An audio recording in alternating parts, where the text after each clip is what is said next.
Yes, Yes, madam. madam. Hello. Hello. हाँ, Hi, Professor Professor Mishra Mishra from from India. India. हाँ, yes, Yes, हाँ, hi, morning. morning. Doctor doctor Akshay हैं अक्षय है madam, madam, Akshay Akshay हैं हैं और और आपका आपका लेक्चर लेक्चर शुरू शुरू होना है। होना है। Doctor Prabha hello, hello, doctor doctor Prabhas Prabhas Sahu Sahu already already present present your your introduction. Introduction. Please please start, start हाँ, please please start your start your lecture. Lecture. Yes, ये आई थिंक वो म्यूट करके रखी. yes, no, your your introduction, introduction, your introduction, Dr. Dr. Prabhas Prabhas Sahu, Sahu, chairperson chairperson of the of the webinar. webinar, Present present your your introduction. introduction. Sir sir फिर से फिर कर से दें. कर दें. Okay. Ji. Ji. So, Yes, Professor Stan, can you hear me? just Just he he present present your your introduction. introduction.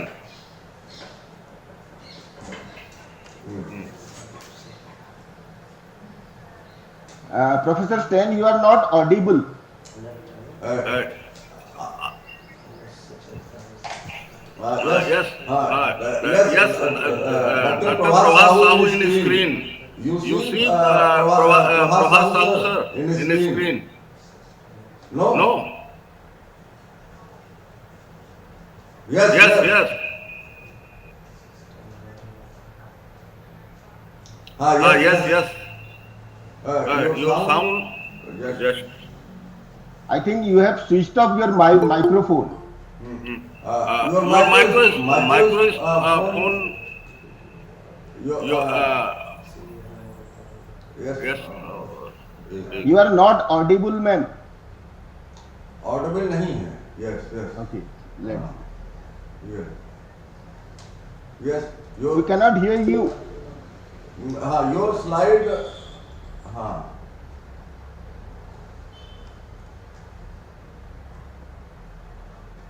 Professor Stan, Okay, we cannot hear you. You are not audible.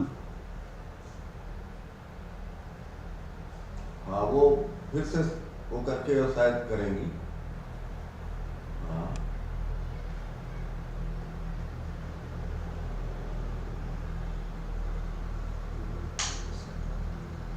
Hello.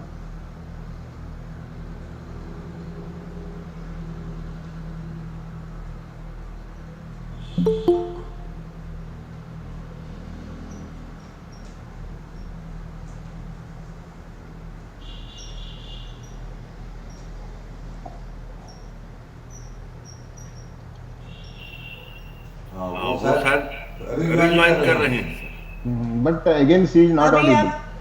Yeah. Now Can I you can hear hear me? you. Yes, Okay. Yes. Okay, maaf kijiye. I must have been muted by mistake. So, Professor Stan, you are ready for your presentation? Please go ahead. Oh, thank you. Thank you also. Sir, एक बार छोटा introduction दे दें sir. Okay. हाँ. So, good evening, Dr. Stan. Namaskar. Good morning. Good morning. And your topic of presentation is Aranya and Asavari, rethinking the architecture of forest and jungle in Ragmala painting with a focus on the Serpentine Adivasi musical mode. Thank you. Thank you for inviting me and for the chance to participate internationally. And thank you for your kind introduction. And I'm sorry I was muted. I'm going to enter full screen now. Yes. Let's see here. Yes. There. Can you see that all right? Yeah. Visible. Yes, madam. Okay, Acha, sorry for the delay. Wonderful. Well, it's wonderful to be here for a second time on Zoom in Rewa, and for a third time this year presenting via Zoom in India. This paper actually builds on the first two. The first was thinking about metallurgy in Jawar and its connection to Adivasi communities there. And the second, presented at Mohanlal Sikadia University, was thinking about Naga and Raga. So thinking about Ragmala painting and the representation of snakes there specifically in the one that you're seeing on the screen today. This talk today is a little longer and is going to focus in on the forest, or Aranya. And I chose to title it Aranya not just because we're in India and everybody would know what that meant, though that's part of it. I chose it to title it that because when we talk about forest, in English at least, it has a whole history of it that goes back to early British times and how it was ruled as a natural resource. So it has a kind of inherently colonial vibe to it, in that it thinks of itself as a product to be preserved, to be exploited, to be used by nobles or not. Whereas Aranya has an entirely different connotation. So I have my PhD from Berkeley. I am an art historian as opposed to a historian, which sometimes can be confusing for people. But as a part of that, I also studied Sanskrit and, of course, Hindi. But in Sanskrit, the main thing that we studied was the Ramayana. And as I'm sure all of you know from the popular TV series in India, but also from reading the epic, and I'm sure many scholars on this call have studied way more Sanskrit than I have, so I don't want to get in too deep, but that whole idea of, Rama Vacham Gachami, right? Like, it's all about going to the forest and the exile. And so I think that art historians in particular, because what we look at is so beautiful, and you can't deny it, that there's a tendency to kind of go off the romantic deep end, so to speak, when thinking about it. And I think the same thing is true with Ragamala music as well. And so in this paper, what I want to do is take a chance to enjoy, on the one hand, the beauty, the synesthesic combination of sound and visuality in Ragamala painting, but I also want to contextualize that historically within a certain time period. And I want to think about it in terms of some recent scholarship that we've had from ecological perspectives, or even just from art historical painterly perspectives. So my title is Aranya and Asavari, Rethinking the Architecture of Forest and Jungle, a word that comes from Hindi, as I'm sure you all know, in Ragamala painting, with a focus on the Serpentine Adivasi musical mode. So we're not going to be focusing so much today on the snakes, but what I'm really curious about is this central figure here. Can you see my arrow or my hand when I'm moving over the image? Yes. Great, okay, perfect. So if you see what this person is wearing here as they're playing a musical instrument, you can see feathers and leaves, and there's this idea of almost an ethnography of what we wear in the forest. And what was so fascinating to me about this particular painting from Malwa, and I'll get into it a little bit more, is this idea of the depiction of a kind of personified element of this musical mode, right? How do you turn sound into a human ideal? And what does that human ideal look like? So I'm going to take you in the first part of this talk through a few paintings where we see, oh, how is this figure personified? And what are the different things that they wear in the forest, as we look at the way that we hear them singing and the music to these different serpents. And then from there, I want to take you to some kind of literary references and think about kind of Aranya more broadly in terms of the Ramayana. Aranya, what does it look like in terms of exile in the Ramayana? Aranya, what does it look like in terms of love and bhakti in the Gita Govinda?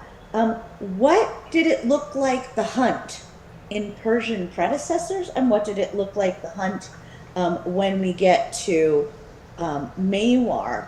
And then I want to finally conclude by thinking about a kind of Adivasi view of the forest and thinking about what does it mean to be a Vindhya Vasini, right? By right next to the Eklinji temple in Mewar or the royal temple in Eklinji, there's a temple called the Vindhya Vasini temple, and it is in the middle of the Aravalli mountain range, right? So what does it mean to live Vasini in the Vindhyas, in the mountains? Who lives there? And who are the different people that live there? And what does it mean to depict someone versus to see the world through their eyes?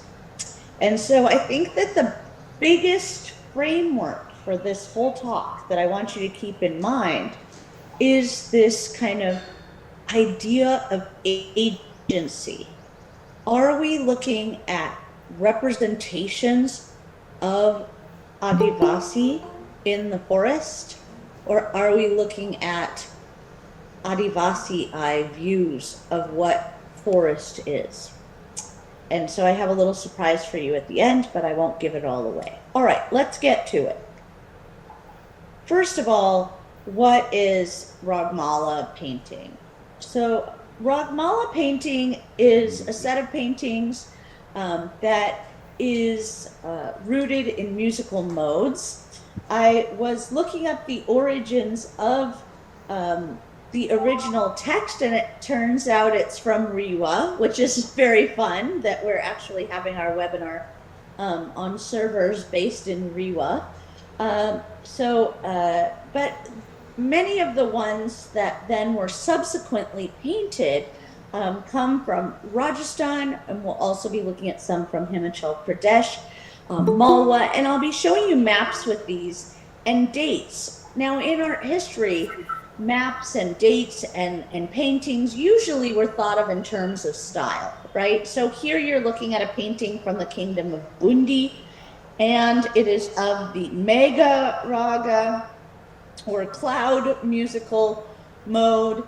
And some of the things that are really important in Ragmala painting are what time of day it is. Luckily, the Asavari raga that we're thinking about is a late morning raga, so where it's the wrong time where I am for it in Rewa, it is the right time for that. However, it's also a question of mood. So this Megha raga has a different mood to it than, say, the Shri Raga series that Asavari comes under. Asavari Raga is a sound that is supposed to allow us to really kind of perceive things and learn new things.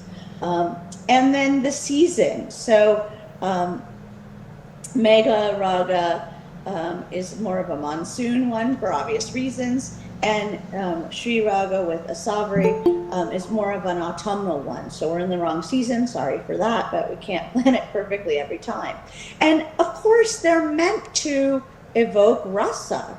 So each one of us on this call is made into automatically a rasika, right? Which is a connoisseur, roughly translated into English. I don't really like that translation because I think one of the things that's the most amazing about rasa theory, and I'm happy to talk a little bit more about this in the Q&A, is that rasa theory is something that predates Descartes and predates the Western division between heart and mind. That is actually very much a Protestant European feature of language, and the way I would argue all English speakers all over the world think, because language formulates ourselves. But if we think about rus or sap or juice, etc., and the idea of what it means to know through feeling, or to feel through knowing, it collapses those two separate things into one. That obviously is something, that some people latch onto as something very kind of romantic and amazing, and allow themselves to get kind of swept away with the beautiful painting and the beautiful music, which is hard not to do. But I think what's interesting, if we're looking at this from a scholarly perspective as well, is to think about how these sounds are depicted. Why are we linking together the time of day, the mood, the season, the emotion? Why is kingship itself in 1680 thinking about the forest? Why is it depicting the forest? And why at court is connoisseurship of music, of poetry, of painting so important as a form of rule?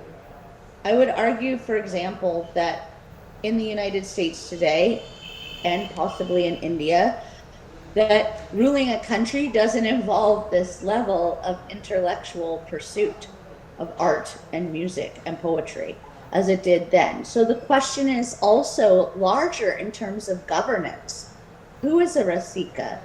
And why is that a valid political aim in this time? What was actually happening in 1680 in southern Rajasthan? We'll get into that a little bit more. But before we move on, I have to be fair to you as a true art historian and invite you to look between the trees at those clouds. Do you see these swirling clouds? What I love about this particular painting is the creativity, the originality, and the artistic flourish, where the kind of swirls seem to imitate what you would see in the monsoon, what you would hear in the monsoon, and what you would see and hear musically. But also, do you see how, even though this is, you know, very, very precise, like if you look at their faces, right, there's an incredible use of line, it's very detailed, there's a sense of drapery, there's incredible naturalism, right? But when you look at those clouds, they're brushy, they're expressive, they're doing all these wild, wild things, and the painter is having a lot of fun. And I say that not just as an art historian, but also as a painter, as a person who makes art myself, not at all on this level, but the experience of it, the trace of the brush is there as well. And then I think you can see these little lines of the rain that are coming down, and you get this sense of being in the dark of night.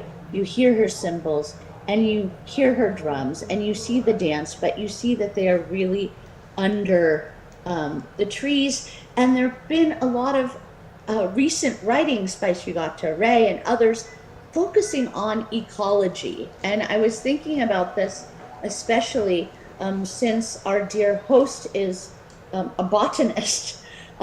And thinking about also just over the past 25 years since I started working in India until now, what's happening in terms of deforestation, etc. These are some of the things where one could also nostalgically look back to 1680 and see, wow, how verdant it was then compared to now. So there's a lot of different methodologies that we could use to think about Ragmala painting in general, and kind of the different art historical styles from different kingdoms and the time periods. But at the end of this talk, I want to come back to this and think about, wow, what was actually happening in terms of Mughals and Rajputs and Adivasi politically in these time periods, and who was moving where in which forests. Okay, so just to show you a little bit of where we just were, we were in Bundi here, right? This is Udaipur, that's where I lived. And Chittorgarh was a really important capital in Mewar. We're going to be looking at a few things that are a little bit further north, but mainly the one I'm most interested in is from down here in Malwa. And the Adivasi area I'm thinking about most is between Udaipur and Dungarpur. And if you looked at all at Rima Huja's history of Rajasthan, she has a very thick and impressive tome with not an art history, but a history. And she talks about this whole area. But what I'm most interested in is between Udaipur and Dungarpur, there's kind of a triangle here where Jawar is. And then down here you have Banswara and Bagda. And in all of these zones in southern Rajasthan, you have, to this day, the presence of a tremendous number of Bhil people who largely self-govern through panchayat. And they were a large part of my fieldwork, which is published in my book. And we can talk about that more in the Q&A as well. But for now, I want to keep going, and I want to look at the Asavara Ragini, and I want to think a little bit more about the different ways we represent this. So again, this is from 1700 to 1725 in Amber, and the relationship between Amber and Mewar is very interesting historically and kingdom-wise in terms of the Battle of Haldagati. Some of you may have heard of this or been to that field, as I have, but also the role of Bhils in that, and the role of forest to city in politics at the time. So you can imagine sitting on a terrace and listening to Asavara Ragini. What is interesting is that even though it's represented, hello? सब ठीक है? हाँ ठीक है. सुनिए Priya, mute karo, because I can hear you talking. Okay, I'll carry on now. Thank you. So here we see these different nagas or different snakes. Some of them are being eaten in the corners by these animals, but we really have this sense of all the animals that come, and we have this wonderful Rajasthani interpretation of Persian rocks, where you see these kind of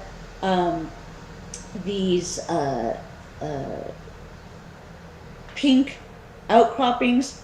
It sometimes is a way that lotuses were represented, but I think given the way the person is seated on it, and it's on a hill with these tufts of grass, it almost looks a little bit like, if you are familiar at all with 15th century Timurid painting in Shahnama and others from nearby, the way that they represent hills with kind of line and fill and tufts of grass. So this is very clearly a Rajasthani interpretation in this later time period, right, with painting in Western India starting around 1450, 1500.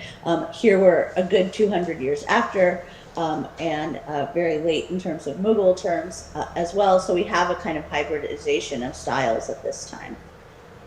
But what's interesting here is that we don't really have a lot of depiction of the forest. We also have someone who's looking very much like a Shaivite aesthetic.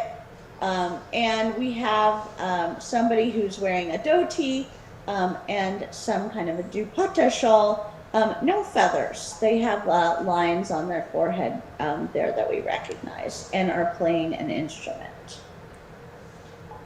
And this is up here in Amber. Here's Mewar that I was talking about. The one we started with was in Malwa.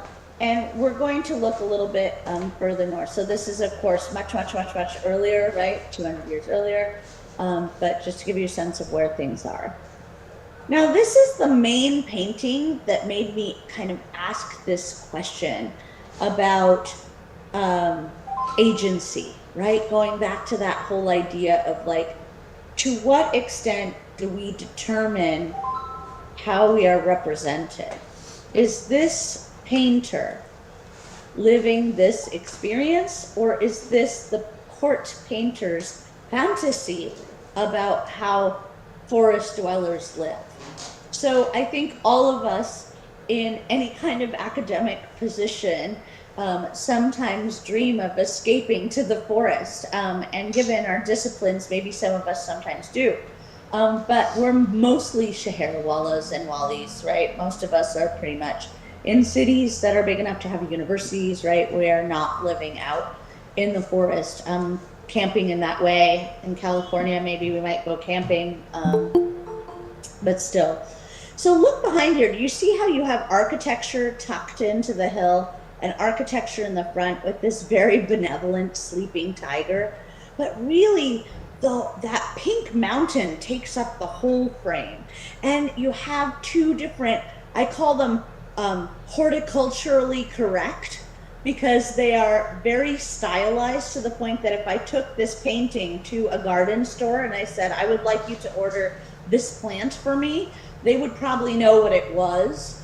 I'm not a botanist, my son studies it, so I would not know what it is, but they would know. It's knowable from this, right? Like this is probably bottle brush, which we have here.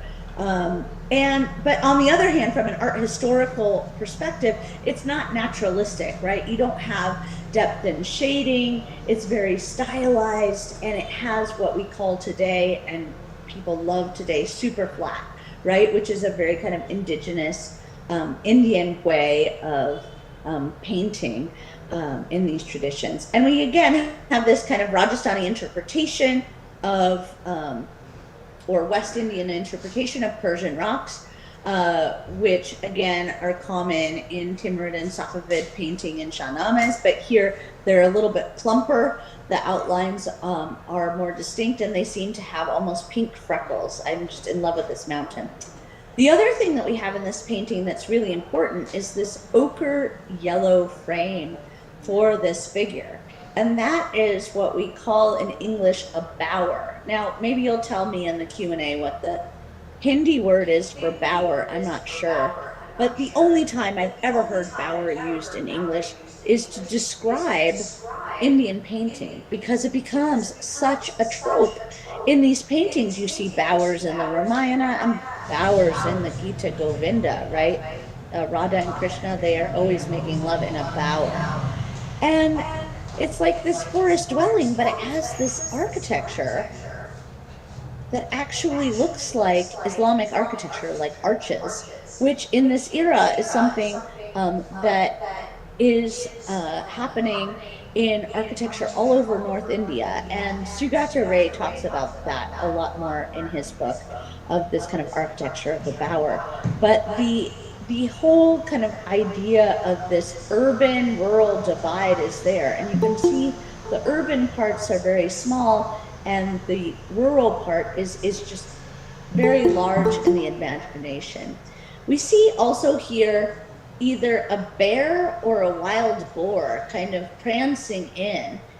We see monkeys playing above, and the snakes who seem to be charmed by this person, who again is wearing a peacock cape, headdress, and mantle in the clothing that Adivasi wore. And I'm going to be showing you from about 150 years after this, a Mughal image that's ethnography that represents this kind of a figure, a Bil figure, and labels it that way in Persian in a very similar way.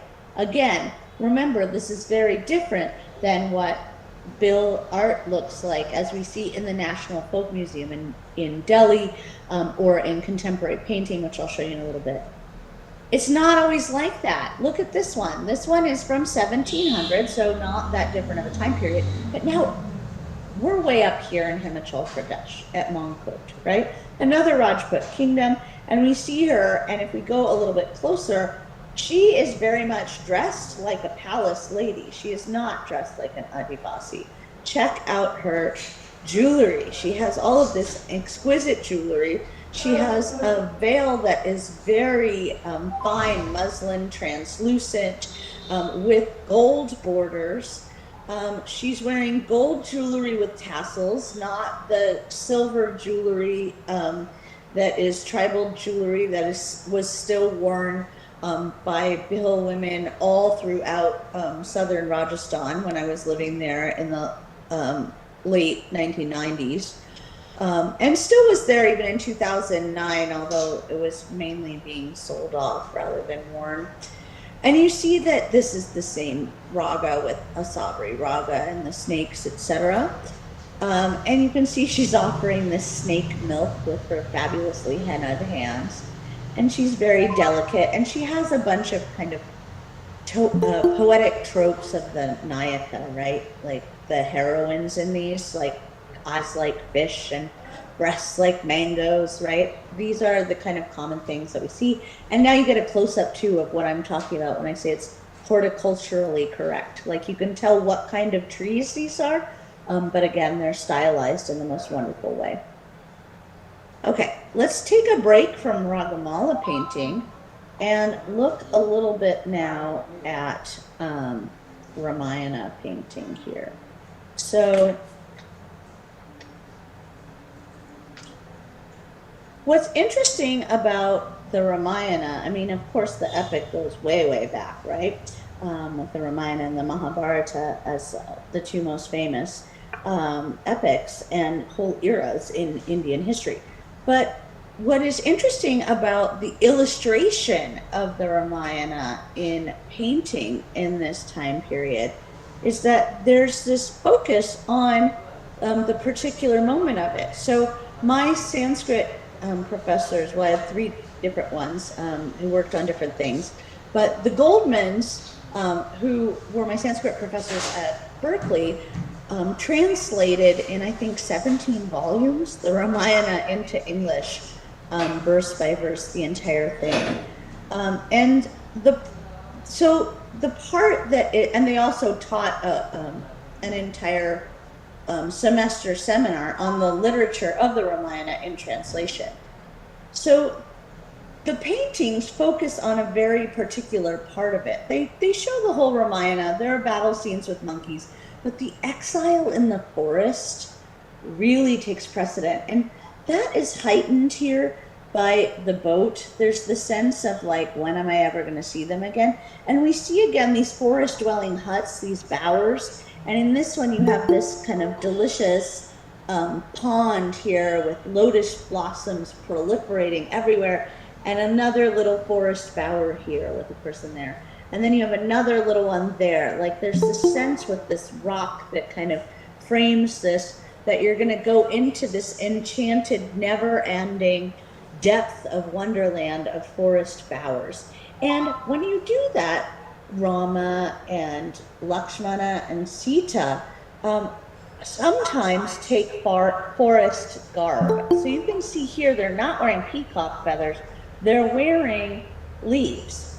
And they're here with an ascetic who's wearing animal skin, and with different yogis and knots here in the forest. And she's still dressed as a Shaher Wali, a wife in kind of renunciant sadhu-like clothes as they're in exile.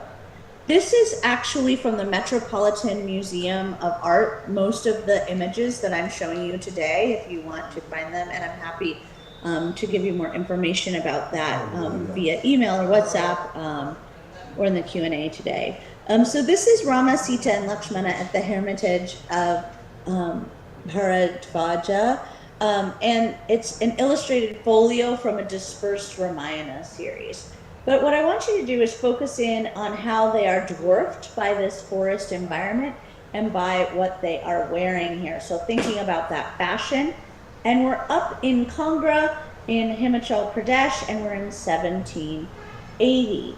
And so there's these kinds of descriptions of the forest. Let me get to a few other ones here. Here you have ascetics in the Dandaka forest, and I've covered this up and it's blurry on purpose because this is in the Metropolitan Museum of Art. So I'm showing you this under fair use for educational purposes, but it's not possible to reproduce this or photograph it, etc., or circulate it. But what we see here is something again from 1780 in the style after Manaku and Nansuk, who are famous artists. But what we see again is the 3 main characters shown twice. And this time, look how she's wearing the mantle, the headdress, and the skirt. So now they are dressed in full Adivasi style instead of in Shaherwala style. Of course, the prince who was exiled, we can imagine that he originally was dressed like a king. So that is not the only way that we have depictions of the forest. We also have depictions of the forest in the Gita Govinda. The Gita Govinda, of course, is against a backdrop of a type of Hinduism which really had its heyday in 1500 to 1700, or bhakti, or this kind of devotional, emotional form of Vishnu worship, of worship of Krishna, who you see here with his blue skin and his yellow dhoti, with his beloved Radha in the forest. And during that 1500 to 1700 time, male priests and everyday people of both genders very much were imagining themselves as Radha in love with Krishna, where that kind of sexual metaphor became a metaphor for union with the divine, or that kind of godliness. But again, where all of this lovemaking takes place is in the bower. And where is the bower? Right here, they're on a bed of leaves. They're dwarfed by this incredibly verdant forest full of different blossoms, and again, horticulturally correct trees, this time with a little bit of shading up in Himachal Pradesh and later on, and just an incredible amount of detail. You have to remember this is also in a time period also when huge advances in science are being made in metropolitan areas of kind of colonial places like Paris and London. They are constructing those greenhouse structures and botanical structures that are housing all these different kinds of plants. And it's a time when those singular kind of horticultural prints are starting to be made by Indian artists in India and England, and British artists in India and England. And this is a very different kind of way of thinking about it, an emotive way. How am I doing on time?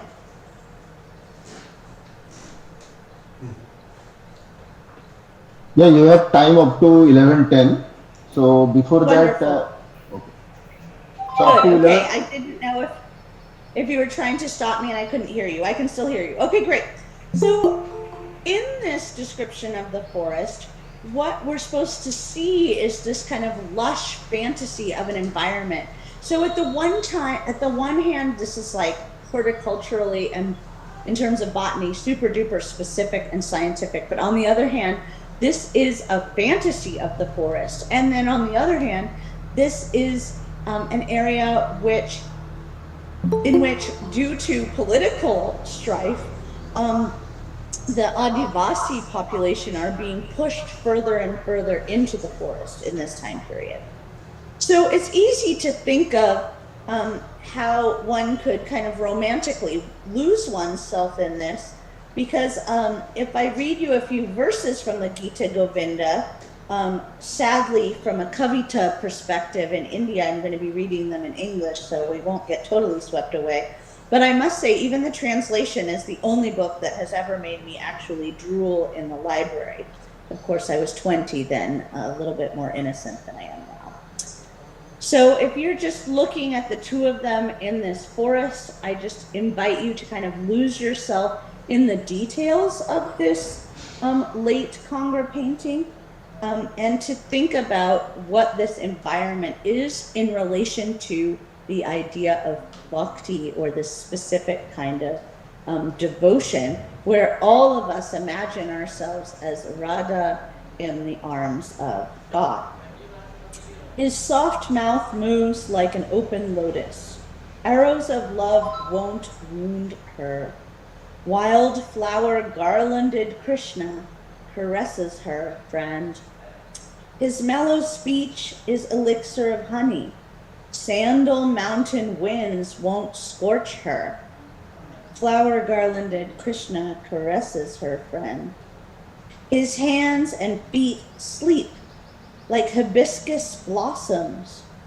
Cold moon rays won't make her writhe. Wild flower garlanded Krishna caresses her friend. His color deepens like rain heavy thunderheads, long desertion, won't tear at her heart. Wildflower garlanded Krishna caresses her, my friend. So you can hear in the 4 stanzas that I read to you that there's this refrain that repeats every time, which as a dyslexic author, one of the things I love about my field and about Indian art in general is the oral tradition in India. So for most of history of mankind, the majority of people couldn't read, which means that nobody would even notice if they were dyslexic or not, which is a reading disorder. But the way that Sanskrit letters work is all by the architecture in your mouth, right? Of labial, dental, soft palate, hard palate, etc. And it's all about phonics. And so what's interesting in this repeating of the refrain is that it allows you to memorize it through context, and it also gives a repeated sound, which is lost a little bit in the English part of it. But if we look back to just the top 2 lines that change for each of these 4 paragraphs, the first gives us a sense of touch and taste, right? When it is a metaphor about a kiss, a soft mouth moves like an open lotus. The second one continues with taste and sound of speech, an elixir of honey. So speech, which is sweet, which gives a sense of taste as well. And then sandal mountain winds won't scorch her. Sandal is like sandalwood, so you have that kind of smell of what it's like, but also heat, scorching desire, I guess. And then in the next one, you have the metaphor of hands and feet like hibiscus blossoms. Hibiscus, which is, of course, eaten, which is turned into tea, which all over the world, I don't have to tell the botanists among you, has been used. It's a very kind of female tea to make. It has been used all over the world, including today in California, for all kinds of positive uterine things. So that's a very kind of feminine association, also dried and eaten, etc. And then we go from hot to cold. Cool moon rays won't make her rise. So there's this sense of the night and her movement or lack thereof. And then in this last one, we have color. His color is deepening. We have a sense of the season, rain, heavy thunderheads. So that idea of, I'm sure you have all been in, well, actually, I'm not sure because we're joining from all over South and Southeast Asia. Some of you might be in more deserty places. I don't know what it's like in Pakistan. But in Washington, D.C. and in Rajasthan and many parts of India, when that monsoon is about to crack, you know how you feel like your head's going to burst open and every piece of your body is just ready to pop. And then finally it rains and you're like, oh, right? The pressure is so much. And then in this last line, you get a sense of Shringara Rasa, which of course is the favorite of all of the rasas, right? Love and separation, which you're seeing here, definitely not separation, but in many of the, in most of the illustrations from the Gita Govinda that you have in Kangra and Guler and Pahari Hills painting, and painting from other parts of India like Rajasthan and Rajput painting. Most of the time you have Radha alone, Radha and the gopis, Radha and her Saheli, right, and her BFF, her bestie, her maidservant who follows her into the forest. And usually she's not with Krishna. So there's that sense of longing that's heightened, but that longing also takes people and lovemaking and all of that out of the picture and leaves you in love with the forest itself and the environment where the longing is associated exactly with that. All right, let's keep going here. So these are not the only ways in which we have references to the forest. We have much earlier. This is, before 1400, which is before we had painting on paper in India, though of course painting goes way back in India, right? Those of you who make work on petroglyphs know. But here we have another one, which is this kind of trope of the hunt, which I think is something that really comes in Persian painting. So you can see here from this Shahnama, also from the Metropolitan Museum of Art, a very early painting where you have that kind of horticulturally correct painting that's happening in Persian painting there. This looks very different than what you see under the Timurids or under the Safavids much later. And what do you have? You have wild boars. So there's this sense of the hunt also as something that happens in the forest. And you can see here the king or this warrior who is dressed up in his armor and who is slicing in half this one who will become his dinner. So this is a specific part of the tale where Bizan slaughters the wild boars of Irman, which is an area around Armenia. So very much linking the region and what's there to a kind of military campaign, but to a specific geography. There's also the evocation of sound with this wonderful bird who's breaking the frame in this tree, and you can see the idea of the hunt. So this is something that gets taken up too much, much later. Here you are looking at a gigantic Mewari painting, which is on loan for the first time from the Palace Museum in Udaipur. I saw these paintings during my fieldwork in Udaipur, and they are very rarely reproduced. And they've traveled for the first time outside of Udaipur to the Smithsonian Institution. And if you go on the website of the National Museum of Asian Art in the United States at the Smithsonian, which is our national museum, you can see some of this artwork in the exhibition curated by Dipti Kira and by Deborah Diamond, who's the curator there, and Dipti, who has been working on this for about as long as I have been working on Rajasthan as well. So look at the ratio of forest to people to animals in this painting.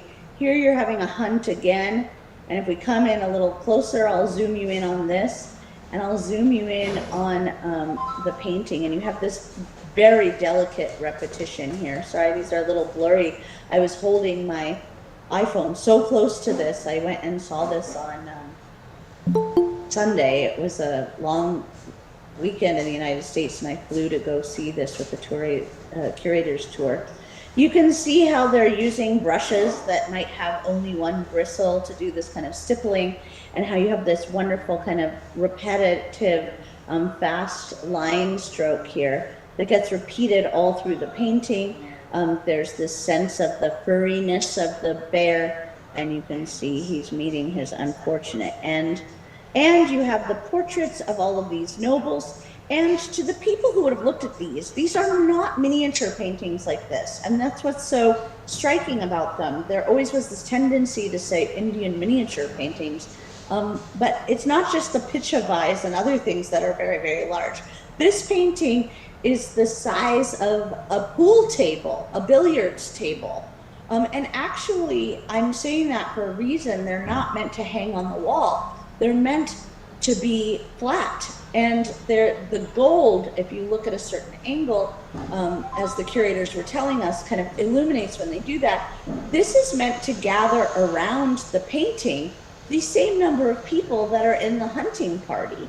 And they would have known who it was. So courtiers could have looked at this together. So the kind of viewing situation of the forest, going into the forest and then experiencing that at the royal court is pretty interesting.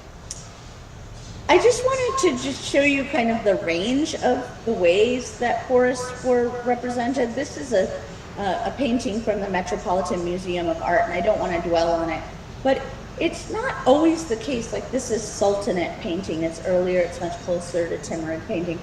It's not always the case that you have this kind of verdant overwhelm of the forest, right? Here you have a few trees that kind of represent it. It looks kind of like, I don't know, a 12th century Islamic depiction of the De Medica Discordia, the volume that's the very, very famous medical text where we see that alchemy and medicine and medicinal plants and perfume and culinary arts all kind of come together. And I'm going to be working on that a little bit more in terms of the Nimatnama in a book manuscript I'm working on now, but I can't get into that here. So I want to just return to this Mewari version of the forest and the idea of forest in southern Rajasthan. And we see a few things here that we recognize. We see a bower, right, with the rocks that they could go into. We see that they are represented, the brothers are represented 3 different times in this narrative, and they're looking for Sita and they can't find her. And they're like, this is the spot where we left her. And there's this very specific reference to these multicolored trees, right? So if we just go here, it's another representation where you see these 3 trees. Here you're a little bit closer. This is in that same exhibition I was telling you about from the National Museum of Asian Art at the Smithsonian, which is up right now, called Splendors or something. I can't remember off the top of my head. But anyway, you see these. Dr. Stan, yes. You have to summarize because the time is up. Okay, I will wrap up here. So I just wanted to read to you briefly from the Ramayana here. Rama is addressing Sita and says, see blossoming trees on every side, like unto flaming torches. Look at the Kimshika trees with their diadem flowers. Winter is at an end. Here the Balatakakas, the Bilvas, little valued by men. They are bowed under the weight of flowers and fruit, which one cannot eat. O Lakshmana, see the honey the bees have left hanging on each tree, which is gathered in jars. Natyuka is calling, and Sikhin replies, this ravishing wood that is carpeted with flowers, this wonderful and level place that is covered with innumerable trees and is pure, this Chitrakuta wood would be a pleasant dwelling place for us, O friend. So he's cheering up his wife after exile. But what's interesting in this Ramayana paintings, and I'm going to wrap up, is just to see how they take on this kind of dress that is very much a Bhil way of dressing. So not just Adivasi, but specifically Bhil. And look at the contrast with Hanuman. He's still wearing kind of fancy Shaherwala clothes in and out of the court because he's not in exile quite in that same way. And if we go a little bit closer in, you can see the bow and arrow, which is another thing. At the Battle of Haldagati, it was 400 Bhil archers. Specifically, the bow and arrow is something. Arrow is associated with Bhil. So here we're looking at Maharaja Vijay Singh and his harem, and we see again Aranya and Shaher. So if we just go in there, Aranya is here. You can see this kind of lush, verdant space, complete with a soundscape with monkeys and birds here. And then if we go to the Shaher part, we see the buildings and we see women on the terrace. We see the Maharana there, the Maharaja with his consort. And we see this woman, and what is she holding? A peacock broom. And here is the Bopa who watched over me during fieldwork in Jagat and who invited me to the hilltop shrine of Malar Mata. And this is during Navratri when the local Adivasi people said, hey, stop hanging out at the old temple, come and see our play. This is what's really happening. You're not really interested in what's going on over there. Come and see what's going on over here. So you could have just 1 or 2 kilometers apart, walking distance, 2 completely parallel things going on at the same time. So here you see that soundscape with peacocks and monkeys and birds. And here you see a soundscape with instruments in Ragmala painting, sitar doing ragas to match the time of day, etc., where they're echoing what they see in the forest. So just to conclude, I want to contrast that with Bhil painting. So this is a very famous artist. I don't know if any of you have met her or heard of her. I have not. I just did this research from the internet. but a famous named woman artist, Rewa. And we can see her work here. And what we see is this kind of repetitive dots movement that is very well known for this kind of artwork. And it's similar to what we see here, which is Bill painting from Madhya Pradesh, reproduced in the 1970s when the National Folklore Museum was made. And I want to contrast with this, which is the last image that I want to focus on, which is the family of bill hunters in the 18th century. Look at this in Persian, and they're wearing this outfit. So it's very much like an ethnography of them. Contrast that with this last artist, Lado Bai, another contemporary bill artist, this time from Madhya Pradesh. Look at her forest scape. Dr. Stan, you have already exceeded the time limit. Yes. So my point is that she has not put herself in the image. She is depicting what she sees around her. So if you compare and contrast these two things, this is another image by her.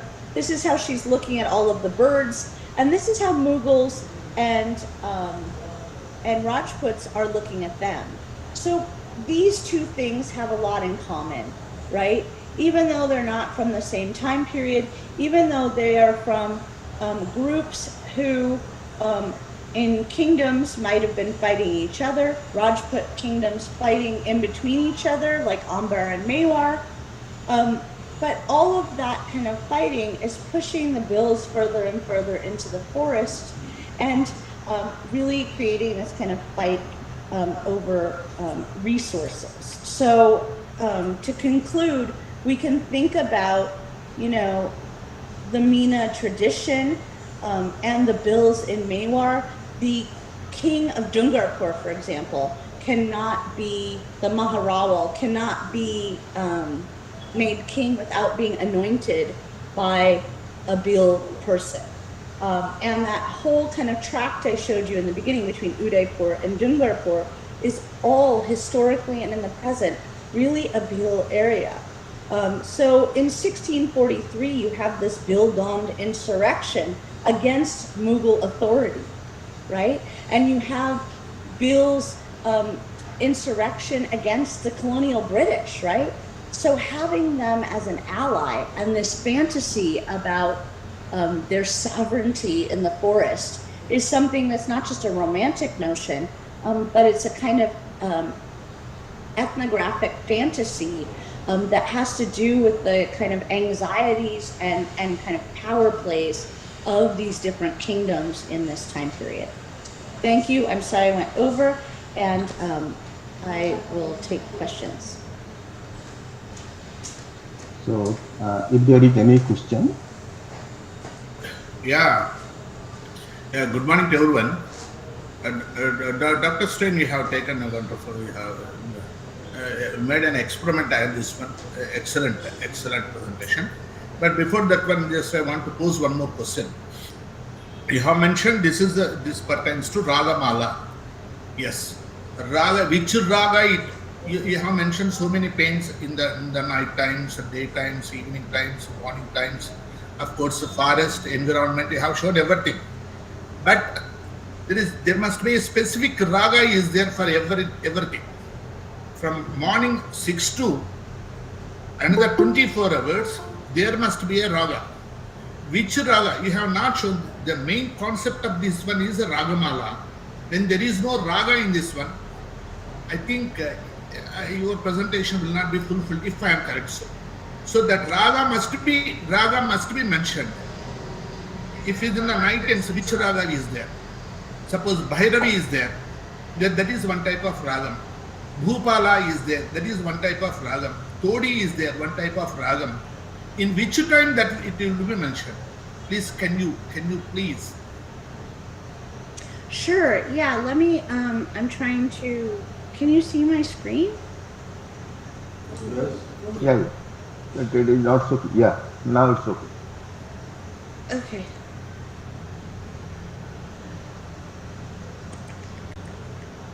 So as I mentioned at the beginning in my talk, that this is that I'm an art historian as opposed to a musical historian, and that primarily what I'm interested in is the kind of depiction of these specific musical modes. The only one I'm really focusing on in this is this Asavari raga, which has a certain elements to it where it really, well, that was just to describe what ragas are, but really if you look at this Asavari raga, it is always depicted in the forest, it is always depicted with serpents, but the clothing that the people wear in it is very different, right? So sometimes the person who is the personification of this musical mode is dressed in Bill garb, and sometimes the person who is the personification of this musical mode is dressed in kind of courtly attire.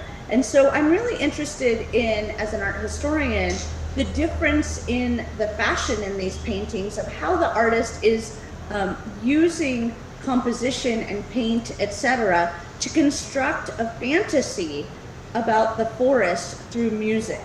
Now, this one musical mode that I'm talking about, Asavari mode, is meant to be heard late morning time. You were asking what time of day?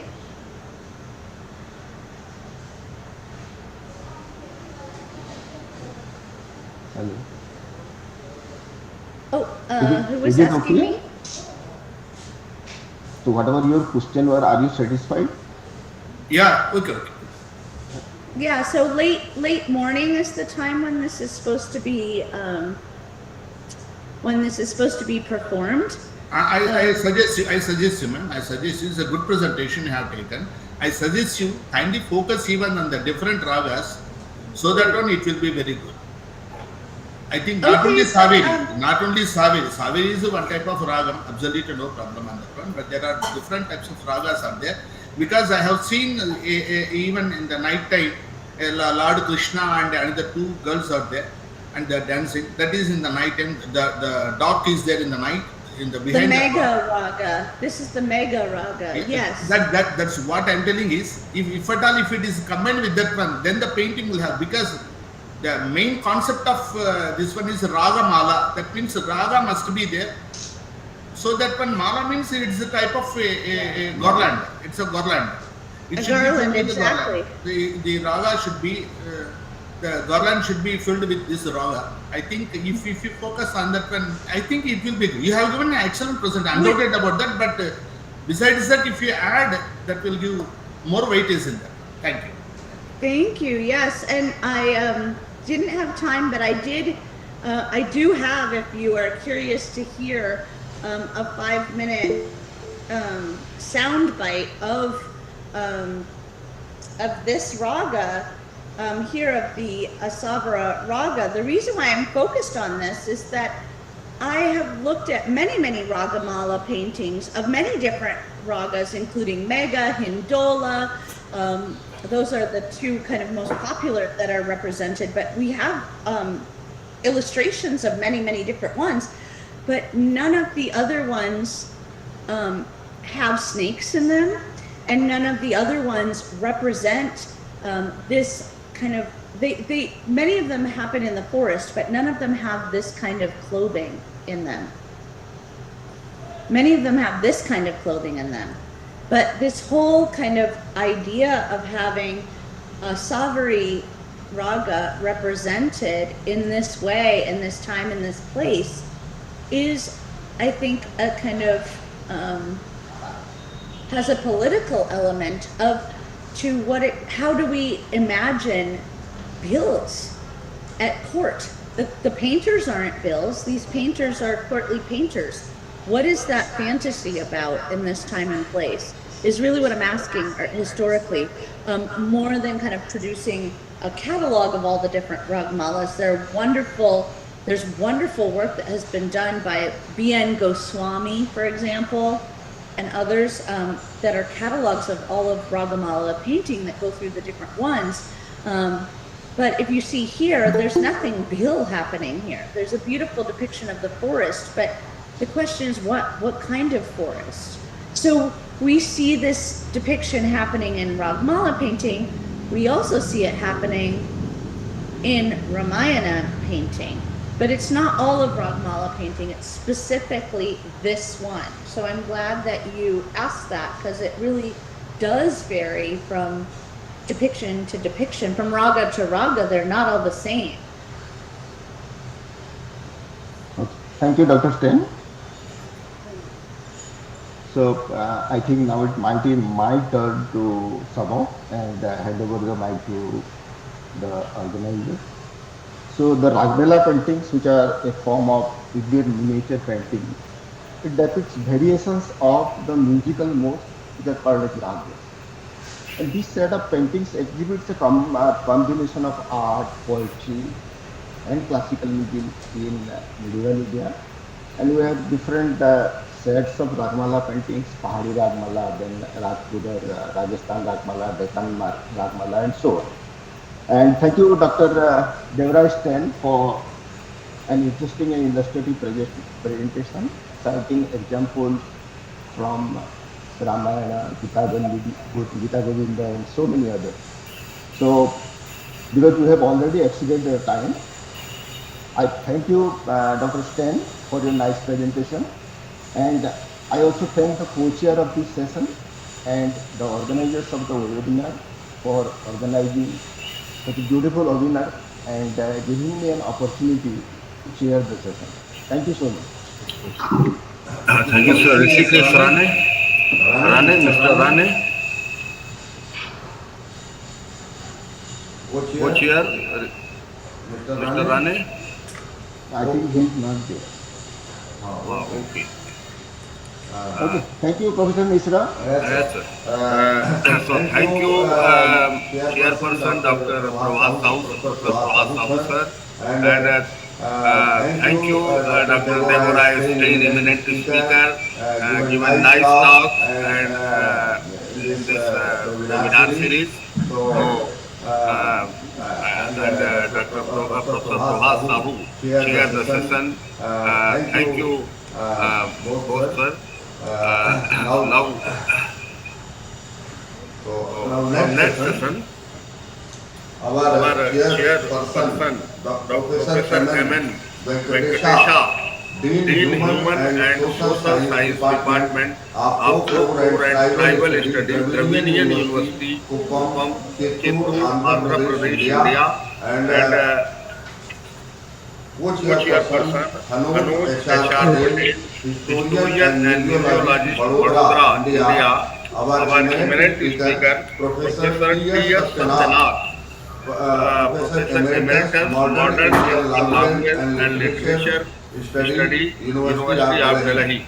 Welcome all of you, sir, and I am requested to Dr. Venkatesha, please chair the session and introduce our eminent Professor T.S. Satyanath. Thank you, sir. Can you hear me? Yes. So, once again, I thank Professor Sankumar Mishra for providing this opportunity and also for creating such a wonderful platform for discussion about cross-cultural things throughout the world. I am extremely happy to introduce the main speaker of this day, Professor T.S. Satyanath, who is a good friend, guide, and a very prominent researcher, particularly in the field of comparative literature and also in folklore. Professor T.S. Satyanath, who is from Delhi University. T.S. Satyanath is a former professor in the Department of Modern Indian Languages and Literary Studies at the University of Delhi. He taught comparative Indian literature and Kannada, comparative literature, translation studies, folklore studies, and cultural studies are his areas of interest. He has published extensively in these areas. He is closely associated with the Delhi Comparatists, a group of faculty and students pursuing comparative literary studies at the University of Delhi campus. He is an executive council member of the Comparative Literature Association of India. He is one of the editors of Delhi Journal of Comparative Literature. His experience in Pennsylvania University, his visits to Guyana, and other Western countries, and his participation in number of international seminars, particularly in offline mode, has given us a very important informations through his papers. He is a good guide also. Many of the students, particularly the researchers after the doctoral degree, they are actually seeking his guidance for continuing the research. His participation in UGC and MHRD selections and other things actually helped many researchers to develop their career. Professor Satyaraj is always a helping hand to the young researchers. He himself is a field worker, basically traveled a lot, and his understanding about the minute points are very important. He is a keen observer of the things. So I am extremely happy to introduce Professor P.S. Satyanath to this august audience. Please, Professor Satyanath, sir. Thank you very much. I hope I'm audible. Professor Venkatesh has generously showered words on me. I don't deserve it. Thank you very much for that. Let me go to my presentation because we have already spilled over.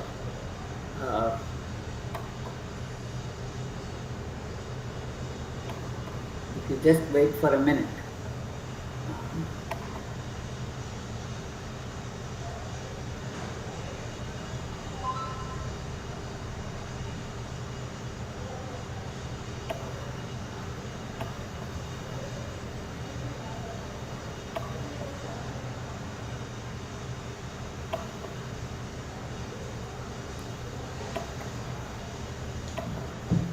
Okay.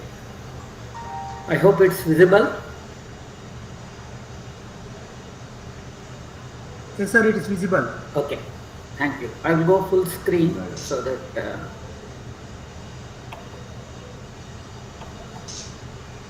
part of my presentation is written and part of it is, I have called it as problematizing cultural relationship between South Asia and Southeast Asia.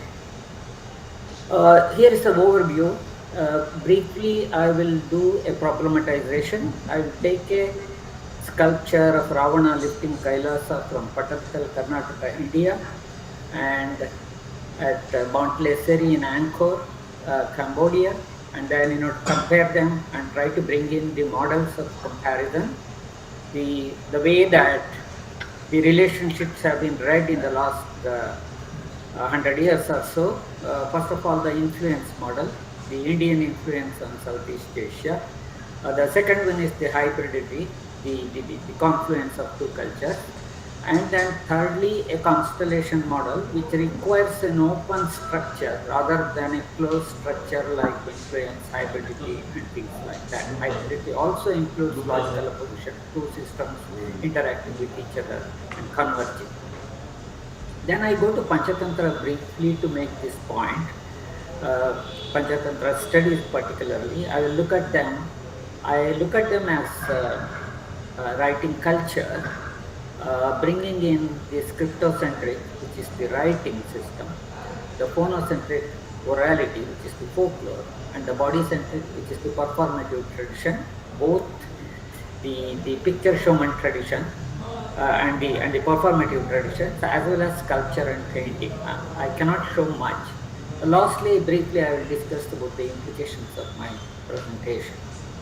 In comparative literary studies, it is the text, the written format that are generally used. Let me call it a scriptocentric tradition. Hence, textual version is usually privileged and phonocentric, oral, and body-centric visual traditions are perceived to be based on the textual tradition. If you see the research in the last 100 years, some research which came in the early part, around in the 1920s and 30s, said most of the Indian visual sculptural representations of Panchatantra have been derived from the written version, which was not true. we have instances where not only the oral and the visual versions run parallel to the textual version, they have an independent tradition of their own, but also differ from it.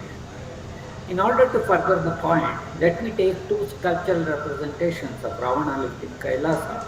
One from the Virupaksha temple of 740 CE, Pattakal, Karnataka, India, and the other from temple at Bangleseri in Angkor, in somewhere around 10th century Cambodia. This is the Ravana lifting Kailasa.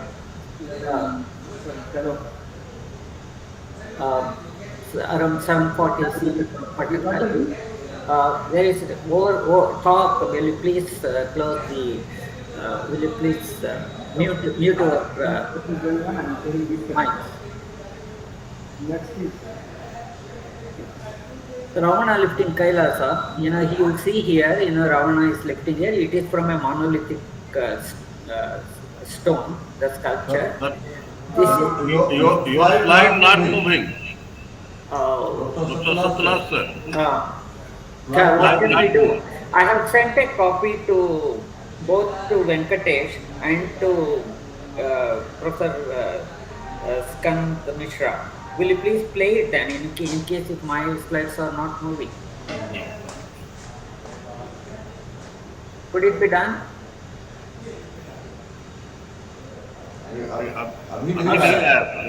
No. Not moving.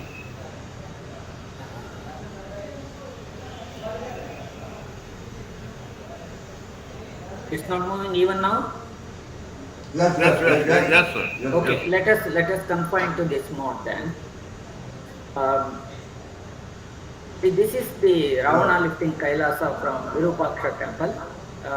It is from a monolithic stone. This is around 740, and this is Ravana lifting Kailasa from temple at Bangleseri in Angkor, Cambodia. I mean, if you look at these two things, suddenly you say, okay, the Indian sculpture has influenced the other one. But you see the differences. You look at the differences in technology and look at the details, look at the postures, look at the paraphernalia that is around. Then the two varies, and this variation needs to be understood within a perspective. That provides us the model. Yeah, is it moving now? Hello? Are the slides moving? Yes, sir. Yes, sir. Right. Yes. So, three prominent models of comparing literature, art, and architecture between South and Southeast Asia are available to us. It goes much beyond. One is the influence model. The second one is the model of hybridity. The third is the constellation model. The influence model. The figure to the left very clearly shows that there is South Asia, which influences Southeast Asia, and hence the themes, ideas, the religion went there, the sculptural styles went there, script went there, texts went there.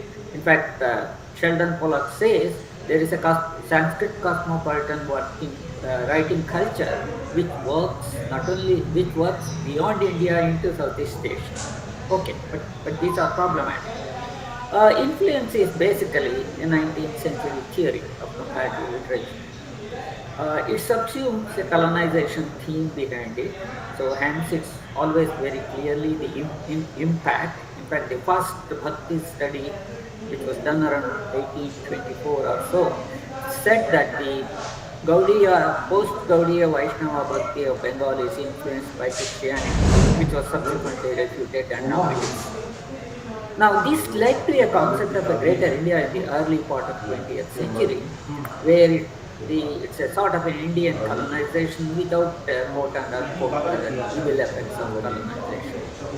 Anyhow, so it assumes a binary opposition of two entities, one entity influencing the other, and it subsumes a unidirectionality of influence leading to a process of homogenization between the two. The reverse trajectory of influence have not been highlighted. For example, we have received a lot of cultural elements from Southeast Asia, including people say rice, it, botic, and many of these techniques appears to have come from that region. Passivity of the recipient culture. What did the recipient culture do? What is its contribution? And there is a center-margin relationship wherein the recipient culture is always located within the margin. I want to give a visual example. This is Uma Maheshwara from Gwalior. It subsumes a power relationship.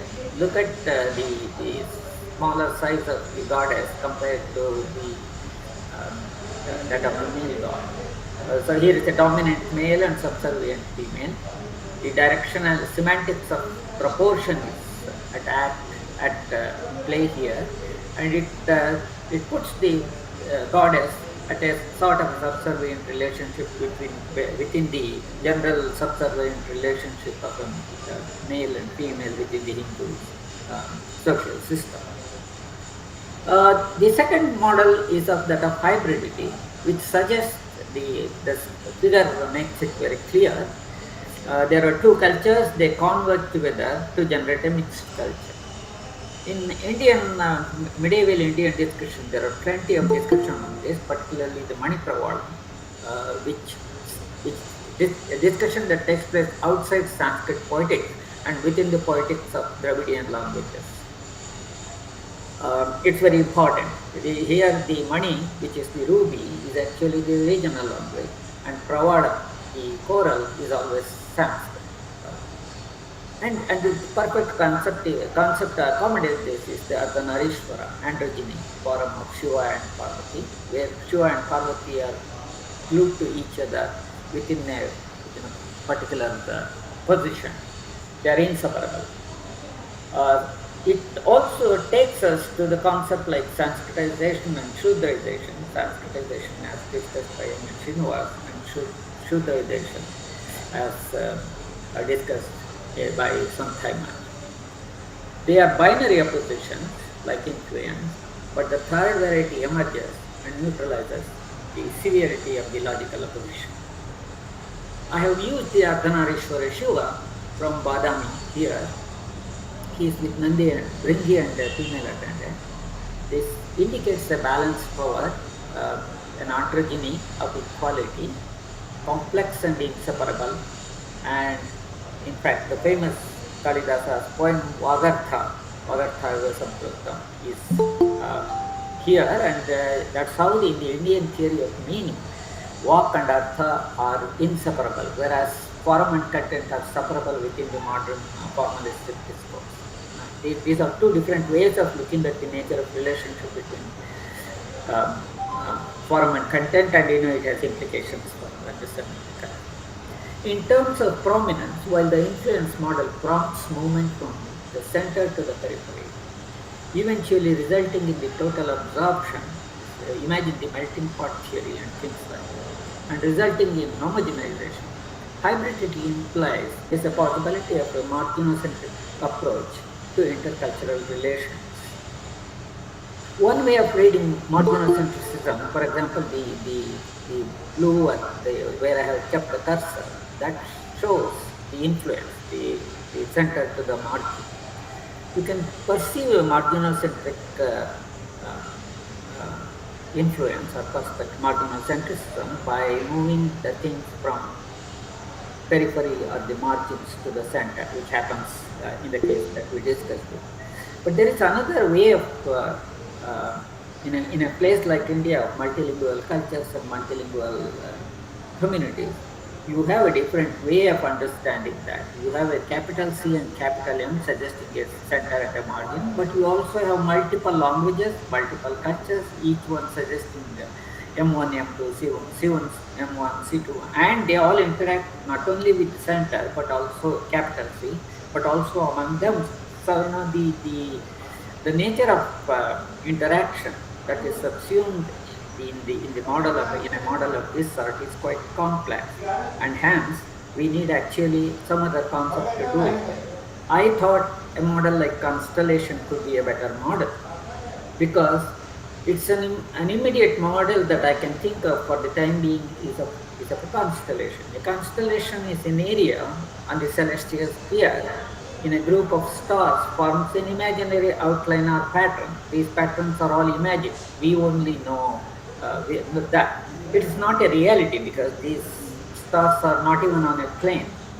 For example, Ursula Major, which we call Great Bear or Saptarshi Mandala, has been differently conceived by different cultures as a Great Bear, Saptarshi Mandala, wagon, flow, etc.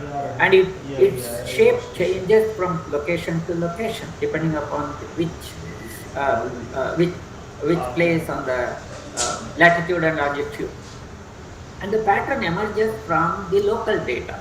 That means folktale.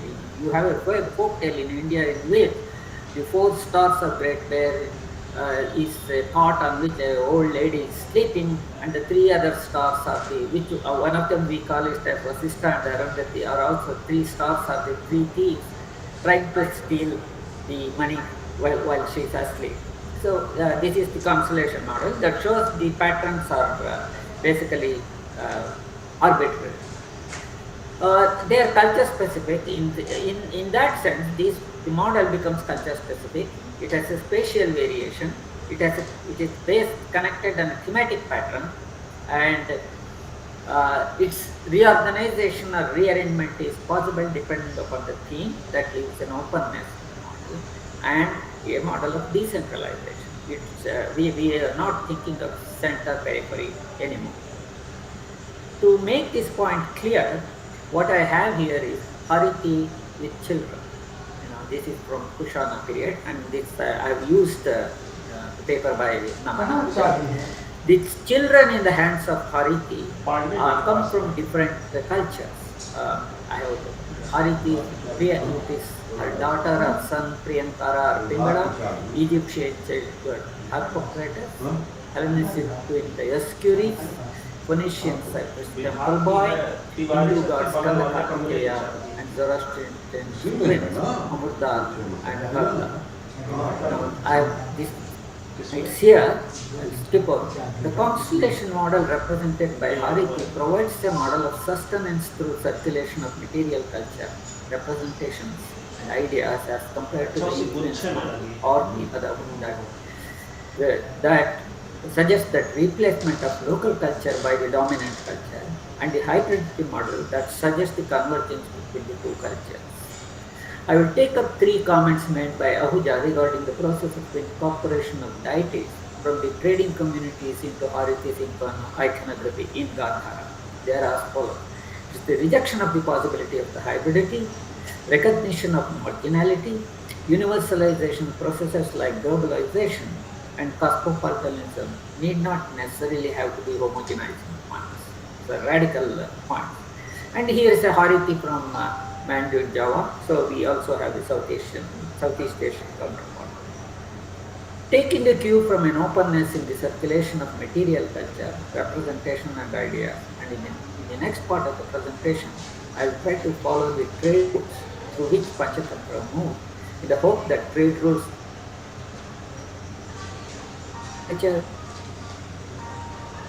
of the Afro-Eurasian system. It's an old pre-Christian world system that people have suggested. This is the which has a very big, and there are also details are there. I will not go into the details. Briefly, the movement of Panchatantra over several continents have been claimed as one of the most fascinating stories in the history of diffusion of texts and cultural elements. According to Hertel, there are more than 200 versions of Panchatantra in as many as 50 languages, most of them non-Indian. These are only printed versions. The original Sanskrit work, now lost, may have come into being any time between 200 BCE and 300 CE, probably in the region of Gandhara. Panchatantra's translations have been generally considered to be derived from the original Sanskrit text by Vishnu Sharma. And they have used a tree model to understand this. This is Jacob's Panchatantra. This is Edgar Dunn's 1924 the tree. Rather than treating all versions of Panchatantra as having been derived from an old text implying a tree model, they could be treated as a pluralistic epistemology, subsuming that social epistemology, within them being responsible for translation on the other hand and variation on the other, thereby implying a model of parallel development of multiple textual traditions, though they are connected indexically in Professor Ramanujan's description. So we have pluralistic epistemology of a variety of things, at least two textual traditions, although I claim many more. One of Vishnu Sharman, a Brahminical tradition, and the other one by Vasubhagam, who is a Jain, and early scholars identified the South Indian receptions as Vasubhagam and hence Jain in origin. When we say Jain and Brahminical, if you look at what happens to Jaina and Buddhist Ramayanas and Mahabharatas, then we understand its implication. Secondly, they are all transmedial. They have a scriptocentric writing system, a phonocentric oral, which is folktale, and a body-centric painting and sculpture tradition. The very first representation of one of the stories from Panchatantra goes back actually to Harappan civilization. There is a paper on that and a detailed discussion. I don't have visuals. I'm not going to show any visuals today in that. Curiously, sculptural representation predate the written ones. Our earliest sculptural representation of Panchatantra in India actually come from 740 from Pattakkal, whereas the first text that is available, manuscript that is available is from 1190, Purnabhadra, and Kannada version of Panchatantra is available slightly earlier, 1032. That is the earliest available authentic text. Panchatantra stories get into the third possibility is the Panchatantra stories get into Jataka stories and then become part of the Buddhist canon in South in Central Asia and in China and Japan. In addition to that, there could also be a localization of this story. For example, two stories in Durgasima's Kannada Panchatantra of 1032. There isn't, those two stories are not found anywhere and in any of the Panchatantra. So these two, it's the contribution of Durgasima to the world of Panchatantra that way. I think I'll skip over these things and try to save some time.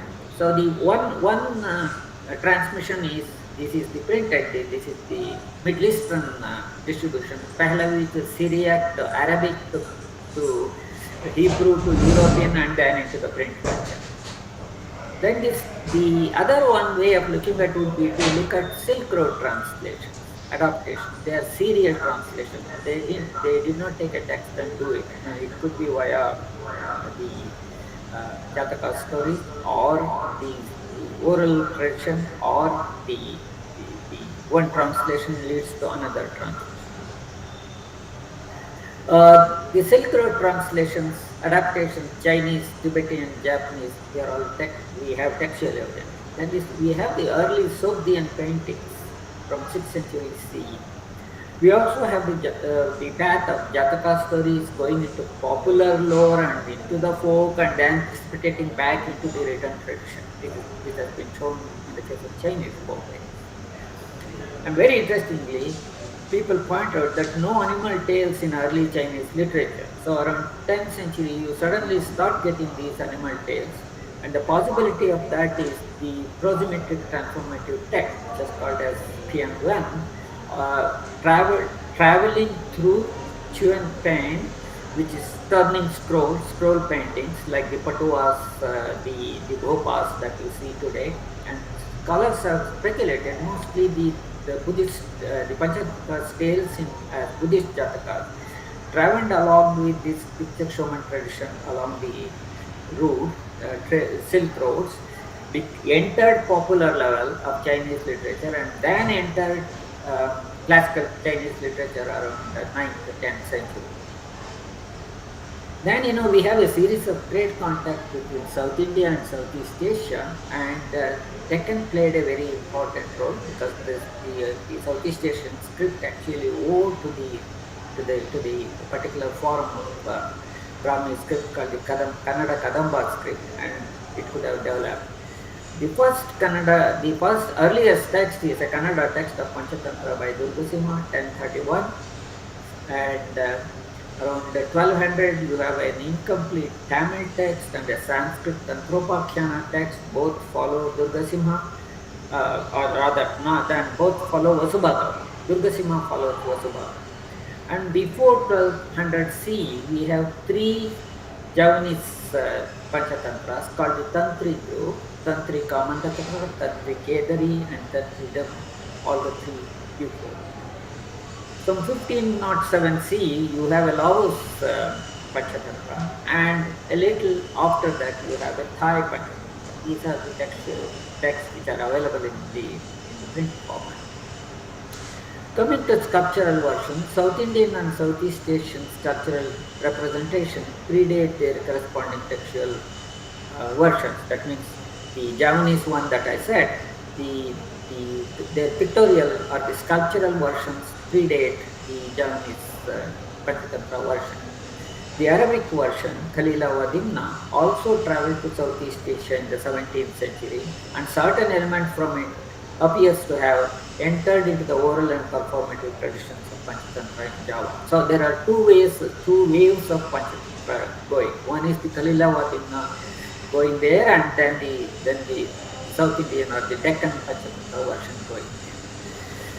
And this other possibility is the Panchatantra stories enter Buddhist canon into the form of Jataka stories, or popularized in oral and performative traditions, and then became a part and parcel of the textual literature.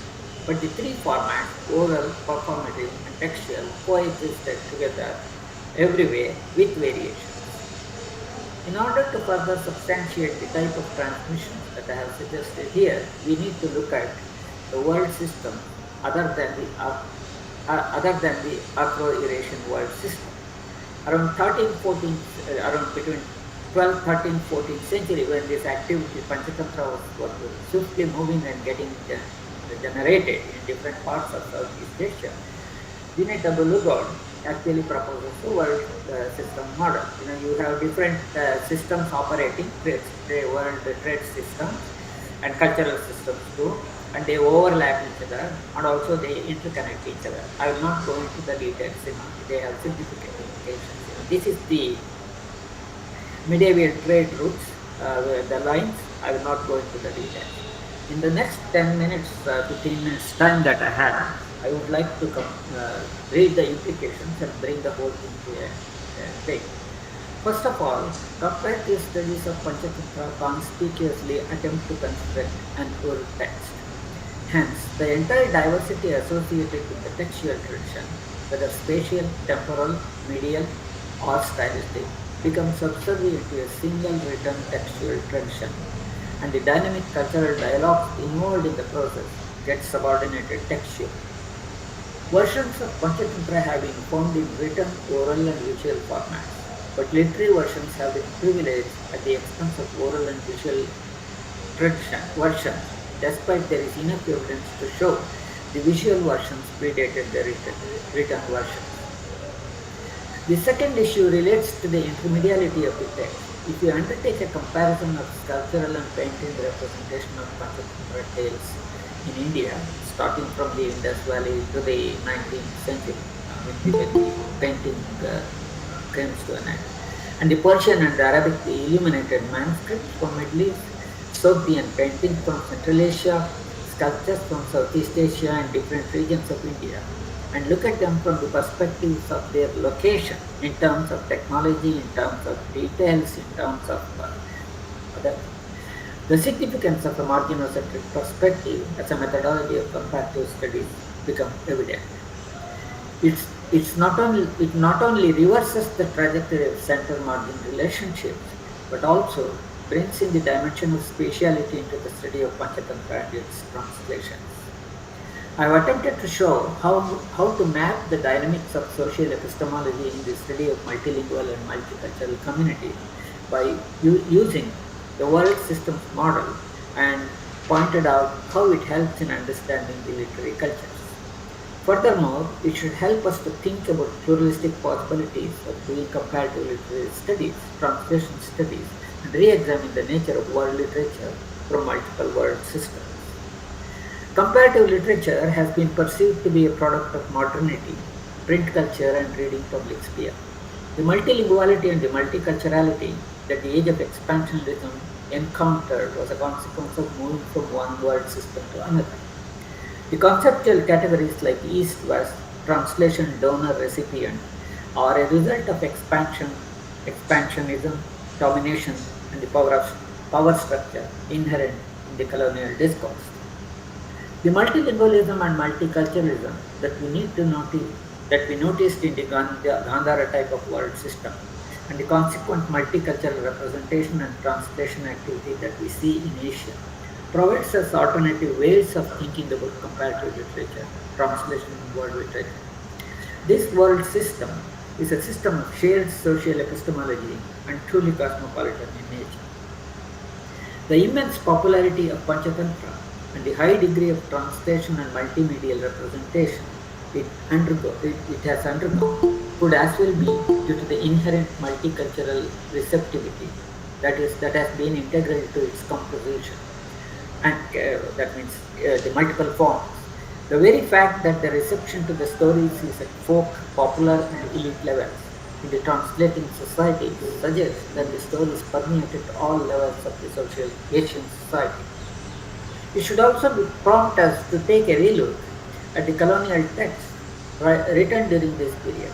The traditional approach for Sanskrit poetics has been relatively conservative, that it applies only to classical Sanskrit and by implication to vernacular classical literature, what Sheldon calls as vernacular cosmopolitanism. However, both grammars, the Paninian grammar, and canonical texts like Natyashastra were composed within the temporal and spatial boundaries of Gandhara, but applies to classical Javanese poetry too. We need to redo a comparative poetics, not of East-West type that we have done so far, but of the Hariti type, involving the Indian, Hellenistic, Persian, Chinese, Islamic, and several other aesthetic traditions that we are not even aware of. In addition, we also need to relook at local traditions like Bhakti, which doesn't have a poetic text or a canon, but have an oral canon, a singing and performative aesthetics that are grounded locally into the local culture than at the pan-Indian level.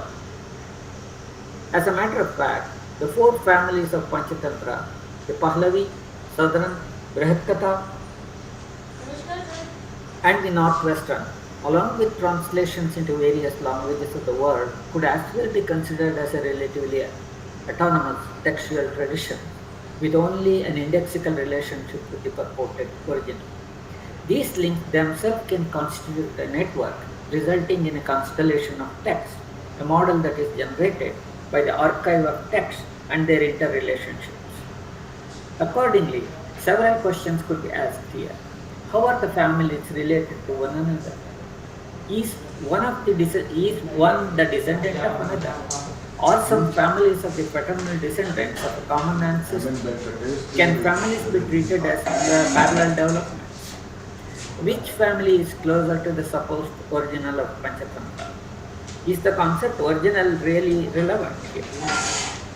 The questions are fraught with difficulty, and the answers given by Hartel, Edgerton, Geeb, Methan, and Oliville are still somewhat inconclusive. Rather than treating all versions of Panchatantra as having been derived from an old text, implying a tree model and implying an Indian influence on Panchatantra elsewhere, they could be treated as a constellation, implying pluralistic epistemology and within a marginocentric perspective. Furthermore, there could also be interactions among these traditions and also with sculptural and painting versions. While the early Javanese versions are based on the Jaina version of Vasubhaga, the Arabic version of Kalila Wadimna made its entry into Southeast Asia during the 16th century and made its impact on the then existing version, painting and sculptural version, depending on different social epistemology, which is the artisan knowledge system and its aesthetics, and could as well be treated as different traditions. It's interesting to point out that though Panchatantra had been pointed out to be a Hindu text, its movement has resulted in the stories being translated into Buddhist, Jain, Zoroastrian, Christian, Muslim, and Jewish public spheres. Accordingly, changes and transformation, if there are any, need to be mapped. The third issue relates to spatiality. There is a need to blur modern spatiality emerging from area studies and resulting in the construction of imagined national and regional literary cultures. Instead, we can go for specific and local traditions that are redefined in terms of their own medieval cultural categories. Thus, the medieval trade routes, cutting across multilingualities and creating multicultural corridors, themselves provide us the appropriate model to understand a variety of exchanges, whether it is material culture or literary culture. Taking a cue from the openness and the freedom within the Afro-Eurasian world system, whether it is material culture or representation of ideas, I have attempted to follow the medieval trade routes to understand the diffusion of Panchatantra. Interestingly, it is the trade routes themselves that provide a model of constellation network for comparative literary studies, translation studies, and folklore studies.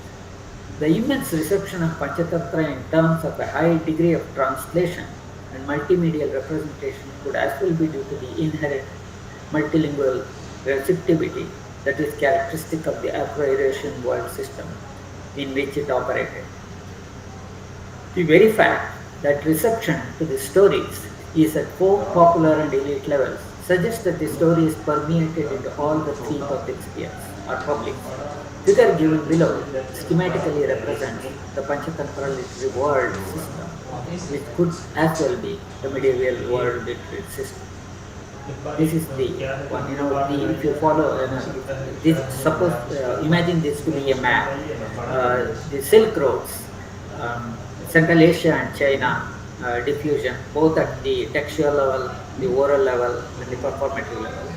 And then you have the spice roads, which goes towards the Middle East and East Asia, to which it diffuses.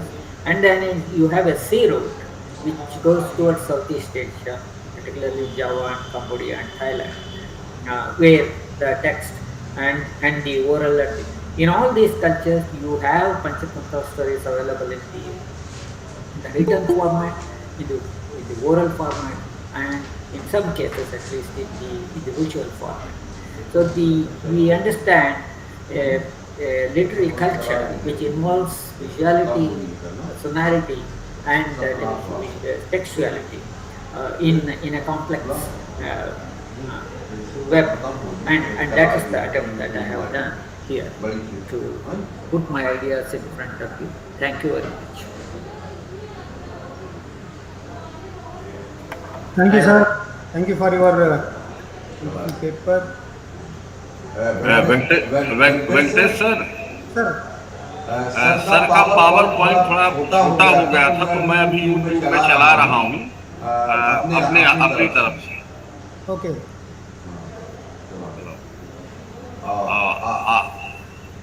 Okay, I will put it. Hello. Share कर रहे हैं sir. Sandra ji. हाँ sir, just sir का presentation हम थोड़ा सा छोटा हो गया था स्क्रीन में, तो इसको हाँ यूट्यूब में ले रहे हैं बड़ा करके, लार्ज करके. Okay. But I have ended my presentation, so I think if there are any questions, we go to the question. If any question. I request the studians to respond to this paper. First of all, I congratulate Professor Satyanath for this effort. And now, anybody, please.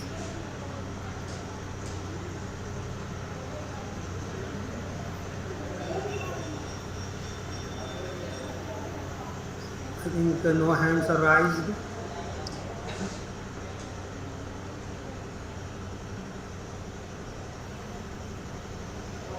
तब तब तक तक आप summarise कर सकते हैं sir. Professor Venkatesha sir, आप summarise कर सकते हैं। अच्छा,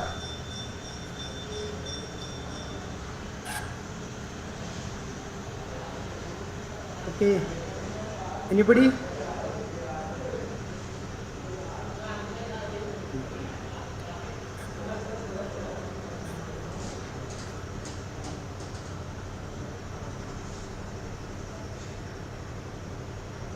So now we are actually running short of time, 12:07 already. We have to move to the next paper. Therefore, I am actually thanking Professor Satyanath for providing this good paper and his concept of marginocentrism. Actually, when he compares Southeast Asia and South Asia, the culture when traverse from one place to another place, what changes, what influences, and how the iconographical changes are appearing, everything he has actually presented through illustrations. And finally, I am happy for his presentation, and I conclude this session to this. Thank you, sir. Thank you very much. There was actually a small question to which I will try to answer. Please. This was as how do I bump it to or how do I use the constellation model? The argument is, I think when we talk of a theory and produce a model, the visual model becomes actually very, very binding, or very, very, very deterministic. It has a power. The visuality has a power.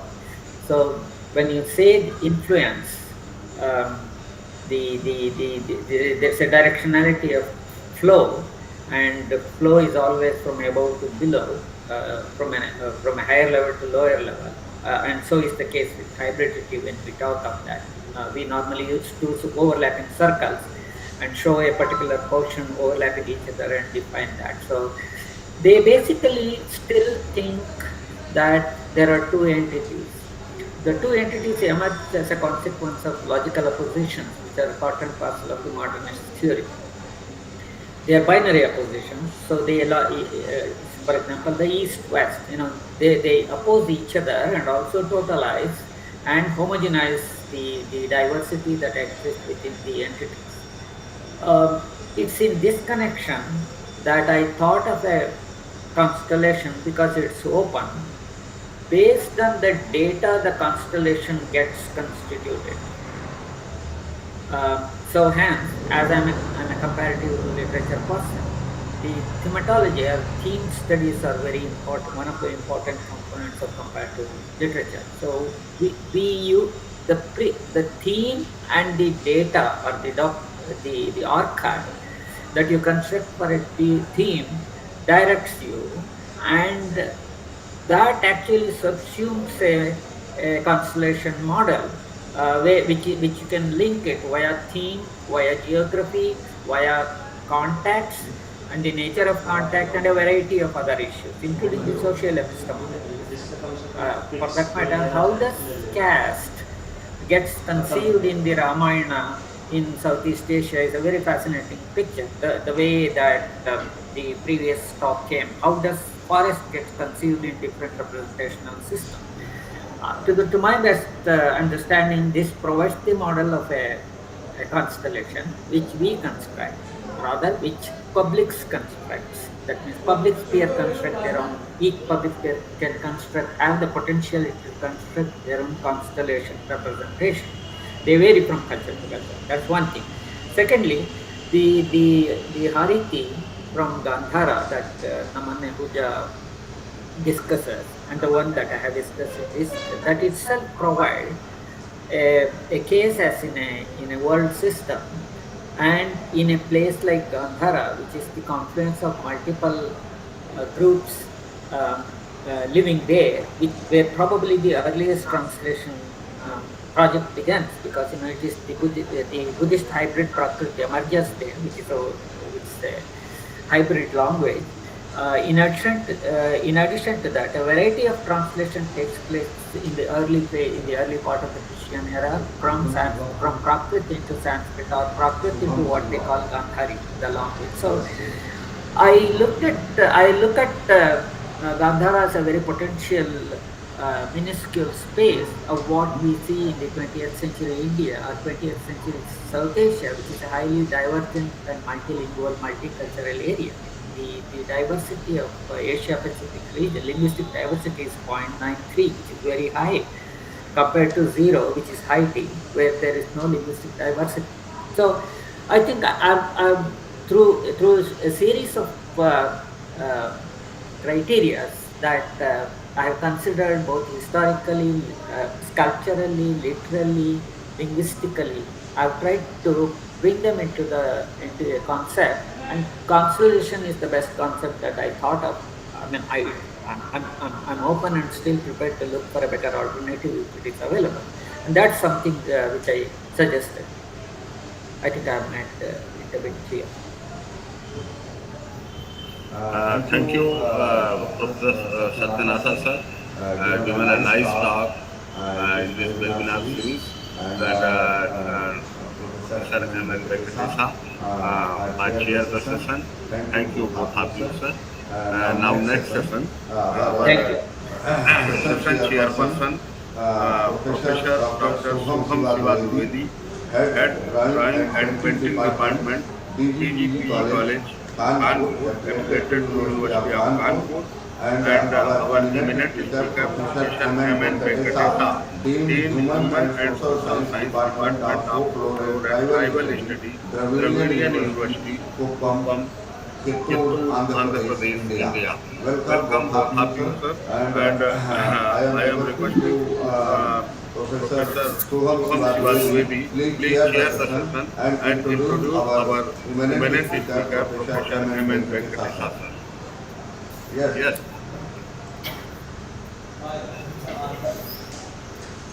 सभी को नमस्ते सभी को नमस्ते Thank you, sir. Thank you, Mr. Sir, for giving me this opportunity to chair this session. Professor M.N. Venkatesa is eminent folklorist, and his genius field researches are, I think, of great importance for cultural studies and knowing of cultural and folklore studies. So let's know about and be introduced about Professor Venkatesa. Professor M.N. Venkatesa has received Karnataka Sahitya Academy Award this year, and there are many stars attached. Many more stars are attached. He is also presently working as Dean, School of Human and Social Sciences, formerly Head of Department of Folklore and Tribal Studies in Dravidian University, Kuppam, Andhra Pradesh, in India. He also served as Registrar Evaluation Capacity of Karnataka Folklore University. He was born in Kuruni Makki, a remote village in Thirathalli Taluk, Shimago district of Karnataka. He obtained his post-graduation in Kannada from University of Mysore and also MA in Sociology after attaining graduation in Science. So this I felt necessary to say because we must know from what background he is coming. He has got his PhD degree from from Kuvempu University on a folklorist topic, Mailara Faith Performance Study. He has also authored 12 books. So he is such a scholar person. He has authored 12 books. Mention can be made of Reflecting Folklore, Mailara Theatre, Pardesi Siddhanta, Vithilagu, and Janapada Samsodhana, Vidhana, etc. He also edited 6 books. He translated 2 books and published more than 100 research papers and presented more than 200 research papers in various conferences. He is an expert in performance analysis and studies in oral epics of India. He has also served as Board of Studies member of various universities of South India. He has conducted several workshops and also has resource person for workshops on research methodology in folklore. He has conducted vast field work documentation. His association with Professor Peter J. Callis of USA and Dr. Cornelia Malabrian of Germany during their field research are worth mentioning here. He has been also bestowed the prestigious Vijayendra Award for translation of Rope Mastic's books on Madhava philosophy. He is presently vice president of FOSSILS Fossils and founder president of IFFRO. His today's paper is about need of documentation centers and folklore tourism. So this is a brief introduction of Professor M.N. Venkatesha, and this is the topic that he is going to present as his research paper today, and surely we are going to be benefited by hearing it. So please continue, sir.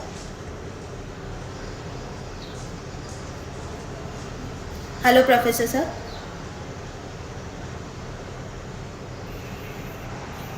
Yes. Professor Venkatesha, sir.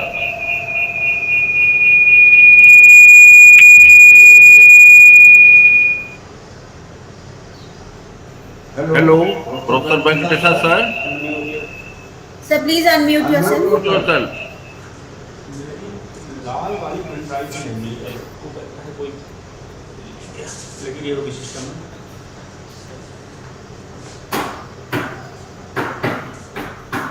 Yes.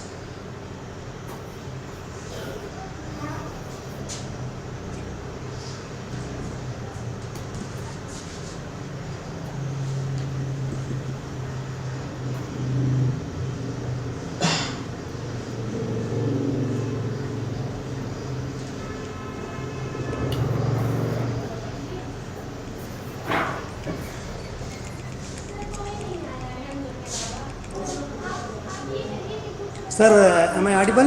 Yes. Yes, sir. We can hear you. So please continue. Okay. Thank you all.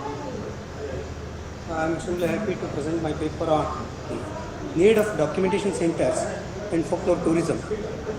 Particularly, I am highlighting the need of community archives and also folklore tourism. In the beginning itself, I would like to draw your attention about the museums, which actually speaks about history. But what we are going to see in the museum? Whenever we enter into a museum, we will be actually welcomed by a sword, a crown, a throne. And it speaks about the kings, palaces, and administrators. But my interest is how the common people's lifestyle is going to be depicted in museums. So for that purpose, I am speaking about need of documentation centers and also about the folklore tourism. So to understand the folk life, it is essential to know the past, present and future of communities belonging to rural, tribal and urban sectors. The development doesn't mean all the time that the luxurious facilities a community gets. The environment in which the people feel more comfortable is the place good for them to live. It includes availability of food, clothing and shelter, roti, kapda or makan, as basic needs and other facilities according to the individual requirements. The belief system the community developed, the food culture they attained and the way they get the food, the knowledge system the community established, which includes production, preservation and conservation, the practices they follow, medicinal, religious and also the worldview each community is having, all these together establishes a comfort zone to live. This can be seen at micro level in each house or hamlet, at macro level in geographic regions, say hilly, heavy rain falling forest region or slopes of mountains or plain lands or vast, dry and drought-hit plain lands, even on river banks or pasture lands. The civilized boundaries marked as village, panchayat, taluk, district, state, nation, country, subcontinent or continent, etc. are only established because of political management. Still, the nation will get its own nationalistic philosophical thought which provides comfort to its citizen, which certainly has established over the centuries. So, to depict the common people's life, how a documentation center can be established. So, whenever we are speaking about the community, we can consider three different types of communities: rural, tribal, urban. And when we are speaking these agricultural based communities, we have to look at the occupational community also, because if a farmer wants to plow his land, he wants to get a plow or axe or any other equipment which is actually used for the agricultural work, it should be prepared by a blacksmith. When blacksmith prepares iron part of those equipments, a carpenter actually adds wood items to that so that one can start using the whole of the things. So these type of interdependency between the castes, particularly occupational communities, that actually established rural life. But there are many unorganized communities also in between them. And many of these occupational things, they are caste based to some extent. Nowadays, caste and occupational based, and even in these modern days, these occupations are shifted from one caste to another caste, and occupational communities are actually living in rural areas. In Shivarapatna near Kolara, there are Vishwakarmas who are actually the stone workers who prepare idols. Many of the temples in this particular region are actually decorated with idols and actually carried in that particular image. So, in the beginning it was believed that only a particular caste people belong to Vishwakarma community, they should do all these. But recently what has happened, when we do some fieldwork in that particular village, we understood even some Muslims, even the people from other castes, they also started helping these Vishwakarmas in bringing the rock or stone and giving a shape to it in the beginning stage, etc. But later they also developed the skill of carving this, and now the whole village, it's having more than 100 houses belonging to different castes, majority of course for Vishwakarmas. The whole village is actually named for preparing or producing these particular idols. So the village structure is slowly changing. The customs and belief systems are also slowly changing. So the distribution of work is also changing in the present situation. Actually, when we get some oral information, maybe in the form of story or in proverbs or in some other items, we have to give a look at it to understand the context behind it. For this, I will give one small example.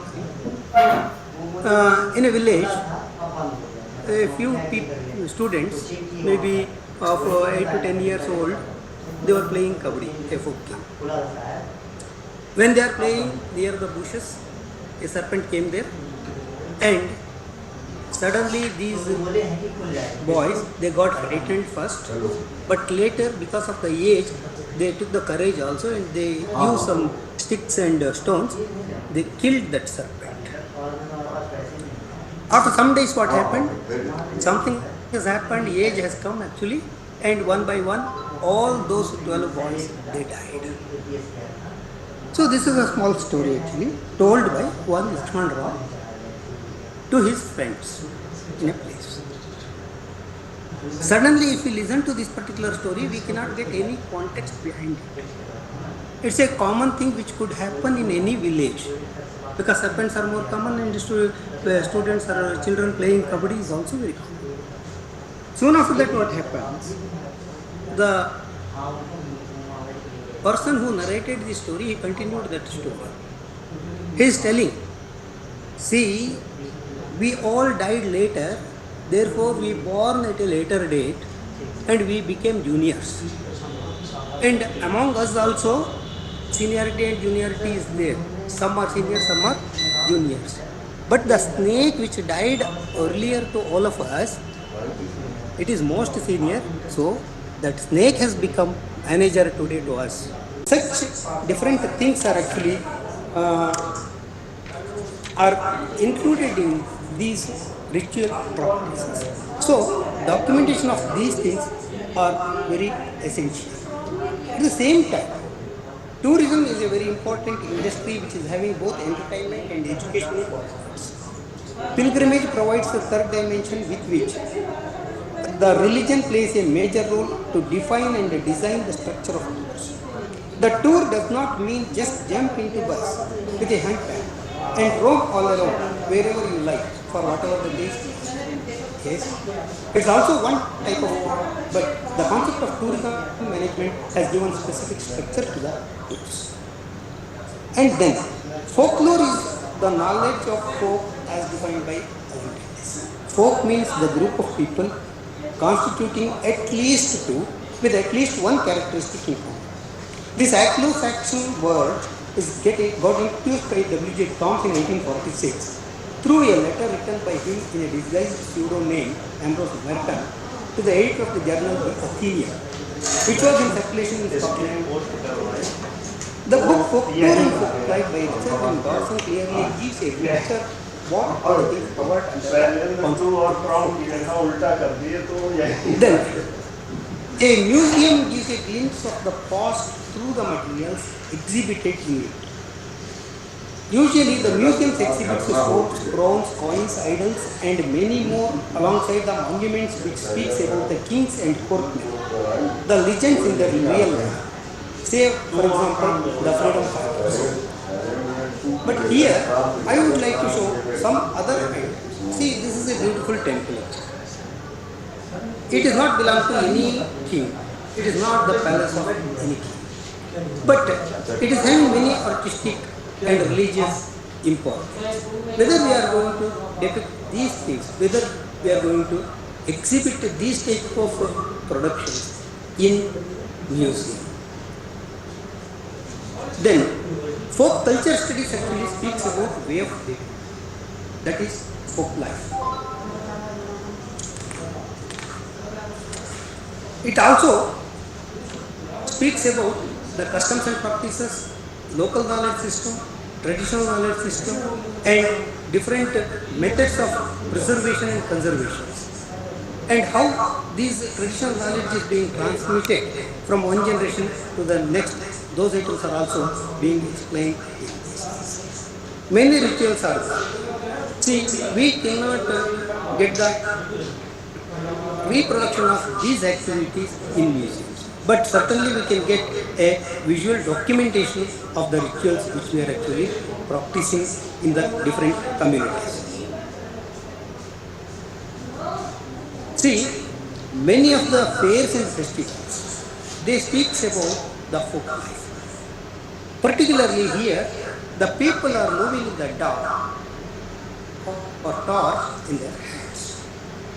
This is not just a photo belonging to the pilgrims coming to a particular site. This is actually part of the ritual which actually speaks an epic. Oral epic of Mailaringa speaks that this god got into an incarnated form. He came down to earth for the purpose of slaying two predated devils, Maila and Mila. These Manikasura and Malasura brothers, when they were troubling the people, this deity came in the form of a shepherd, lived like a shepherd for many things, and later he has created some sort of destruction, and he made the enemy to come for war. When this dreaded demons actually came for war, when they were actually settled in the outskirts of the village, during the night time, his soldiers went there by holding torches in their hands very silently, and they attacked the demons, and the demon was killed. This is actually the oral epic. This oral epic certainly dates back to 8th century or even. because some Puranic references are also there. But today, even in this year, or in the previous year, or in the coming year, this dramatization of myth or reenactment of these things, they are actually being conducted in those centers. So, it is very important why people are actually showing this much of devotion to the deity. One thing.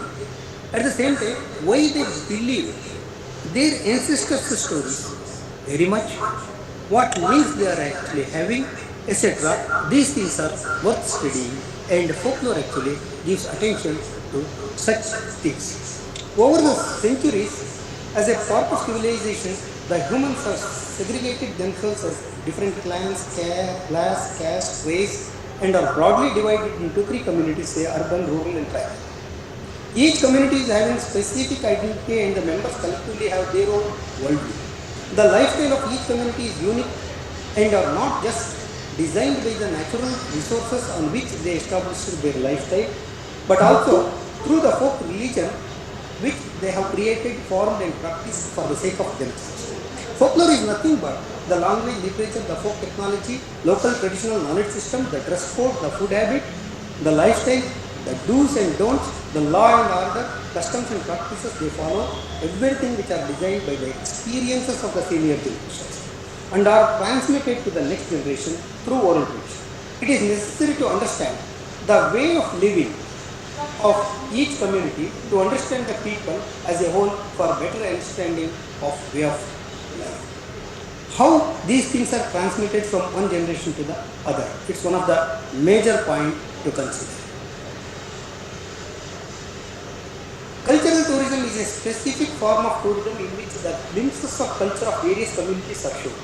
The better way of exhibiting the totality of a culture is possible through short videos and raw documentation in audio-visual form.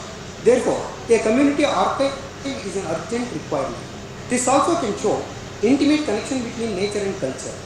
Folklore studies analyzes the interconnectivity between the humans and nature.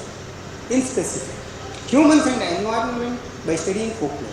Each community is having cultural specifics and cultural variations. The exhibits in a folklore museum certainly provides the details of local culture through which one can understand the near past of the living tradition of the related community. Therefore, this paper aims at understanding the need of a community archive, a folklore museum, and also the need of cultural tourism. This further highlights the nature of world view and local knowledge systems of different communities. The paper describes with illustration the importance of folk artists and epic narrators in preservation and conservation of culture. See, earlier I have shown a small temple actually, so beautiful. And this is actually the hut in which the priest is living. So, people are giving importance to the deity and to the above, where actually, I don't know where actually the deity is living. But they are considering that place should be clean, neat, artistic, etc. So, how these traditional knowledges are being transmitted? So, for that purpose, we can take some stories as example. Creation of folklore, I don't want to give these details. But why this oral epics becomes very important to the community? For that purpose, I will take a small example of story of Junjappa. Junjappa is actually a pastoral deity of Gollas, particularly the cowards of this region. Particularly these people are living in Andhra Pradesh, Karnataka and Maharashtra.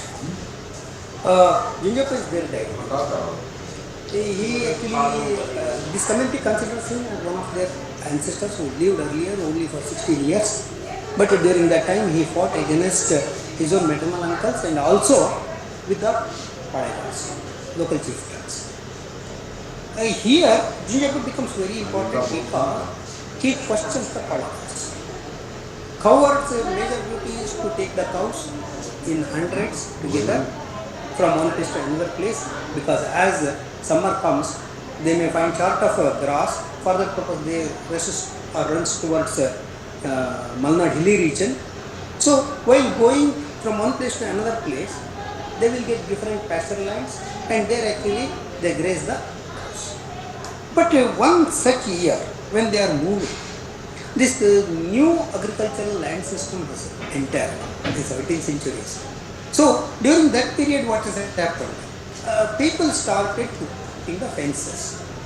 So when this coward leader, Jinjappa, takes his cattle flock to that particular area, then the Palegars and his soldiers or servants, they actually stop him. So he actually questions them, why you are stopping us? They tell you have to pay tax. He opposes. He asks a very important question. See, sun gives sunlight. The river actually brought the water and also the fertile land. The wind actually brought the seed and made it to fall at this particular place. And Mother Earth gave enough energy to grow that particular seed, and now the grass is here. So they all did a lot of things. They are not asking any tax. But you did nothing, just put the fence. And why you are asking tax for this? So this type of opposition, this type of community's feeling actually, so it is actually expressed by this. Therefore, Jinjappa becomes a hero permanently for Popeye, and his story becomes very important even in the later days. So the folk performances actually, they help us continue the tradition. But in India, the performance is also linked to the begging also. We cannot be so happy that this young boy is actually continuing this Kamsala tradition, but at the same time, this begging is also added to it. We can understand how tough the folk life is. Here the Hedavas are there. They are actually traditional genealogists. They keep the family details, the lineages of the families in oral form, and they sing the songs for hours together about each family. See, now we are actually going for birth certificate or death certificate and other details. But in olden days, such records are being maintained by the communities. And in common museums, we give very little space for these type of communities. So, see, these are the written records carried by these Hedavas. Hedavas are illiterates. They cannot write, they cannot read these things. But whenever they reach a person who can read and write, with the help of him, they will add the information of that particular year, how many deaths, how many births are taking place in the family, and they retain it. Lot of such traditional methods of preservation of information, documentation methods are available actually. Our palm scripts and other methods also can be taken into consideration at this time. So knowledge should be applicable for better usage in the contemporary period. Therefore, knowledge is to be preserved. They may be coded or described. Therefore, documentation is very, very necessary. So community archive and documentation of culture is also equally important. See, when I am telling about the documentation of oral culture, different theories are actually used for explaining those things. As you all know, structural theory, oral formulaic theory, contextual theory, performance methodology, all these things are developed over the years. But for the development of these theories, the technological development is also equally important. Because when there was only pen and paper, the people used to collect the songs or stories or etc. in the paper only by writing. So during that time, the scholars could analyze the structure of the text. So structural theories established during that time. Even today, when we are telling that Rama is going to dash, nobody tells school. Immediately they will tell Rama is going to forest. Even in these modern days, people are ready to send Rama to the forest. Because our mind is so fixed that our traditional informations are embedded in our memories, and without analyzing those things, we are ready to accept the answers through. Even after so many aeroplanes flying in the sky, we tell where is heaven, our boys or girls, they will show their finger up to say that Swarga is there if we do good things, so one can reach that Swarga. So, when we are thinking about preserving the knowledge, how to preserve these things? Through proverbs, through oral epics, through different oral traditions, rituals and practices, by festivals and fairs, these traditional knowledge are being preserved. Museum for palace people, as I told earlier, and museum for common people. When you are entering into a museum, giving historical evidences, you will be shown a sword, crown and a crown. But what about common people? So for that purpose, we need folklore museum. Folklore studies aims at understanding the folk. The folk in particular belonging to rural and tribal communities lead a unique lifestyle with specific characteristic features. Certainly the urban people find it interesting to know about nature-friendly practices of tribal and rural people which are embedded with the traditional local knowledge systems.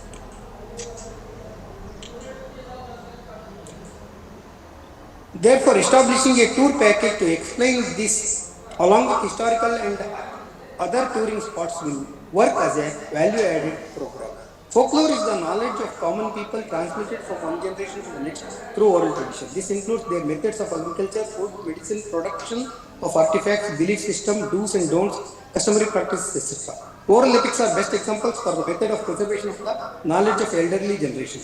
The epic narrators are highly respected in the community because they teach to the younger generation unknowingly while singing the epics, which tells the younger generation how to live. See, the person's hut and the deity's hut, they are actually having a different structure. And the attention for them is also different.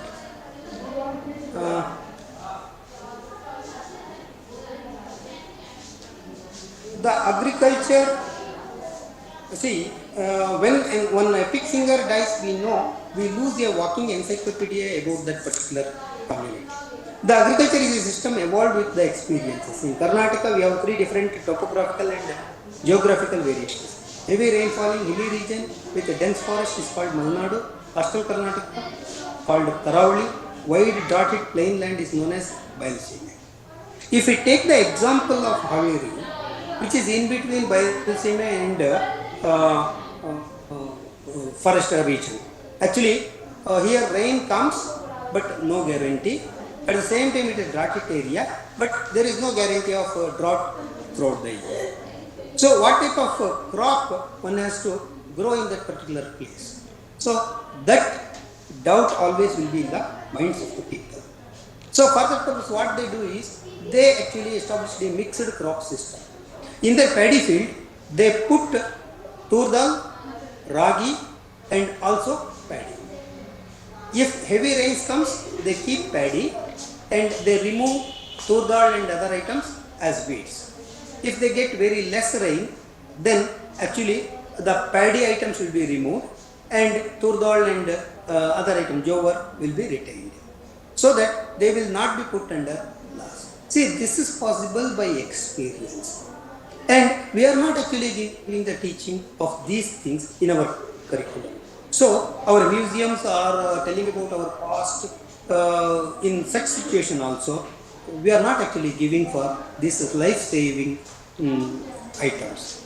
So, we have to add these things in our museums to see about our past. And at the same time, why different type of ritual practices are actually being. See here, lot of pain-making rituals are being practiced. Here in one of the photo, you can see in the hind leg, he himself actually makes a hole and he wants to pass an iron trident through it. And passing iron tridents through cheeks and through wrist, they all actually comes through our practices. Why people are actually devoted to this? Whether it's only for the monetary benefit they are getting on the day of fair, So the belief systems are unique to each of these communities. And if we study about different communities living in one particular region, for example in coastal Karnataka, in Udupi or Mangalore district, nearby places actually, different languages are being spoken. Kannada, Tulu, Konkani, Bari, Malbari. So different languages are being spoken. Different community people are living there. Still, they are appearing to be having same culture, but there are cultural differences. Each community is having some sort of belief system which are cultural specifics. Every community is having their own belief system and traditional practices. Therefore, it is not possible to exhibit the folk life in a common museum. So, every community should have a museum of their own. It is conceptually possible, but physically it is very difficult to have. When we are looking at the performances, we appreciate the performances, Yakshagana of course, or puppetry, or even different folk performances, we actually appreciate. But we are not bothering about the methods of preparation, because of the globalized influences, some art forms retained their position, but many are actually moving towards extinguishing way.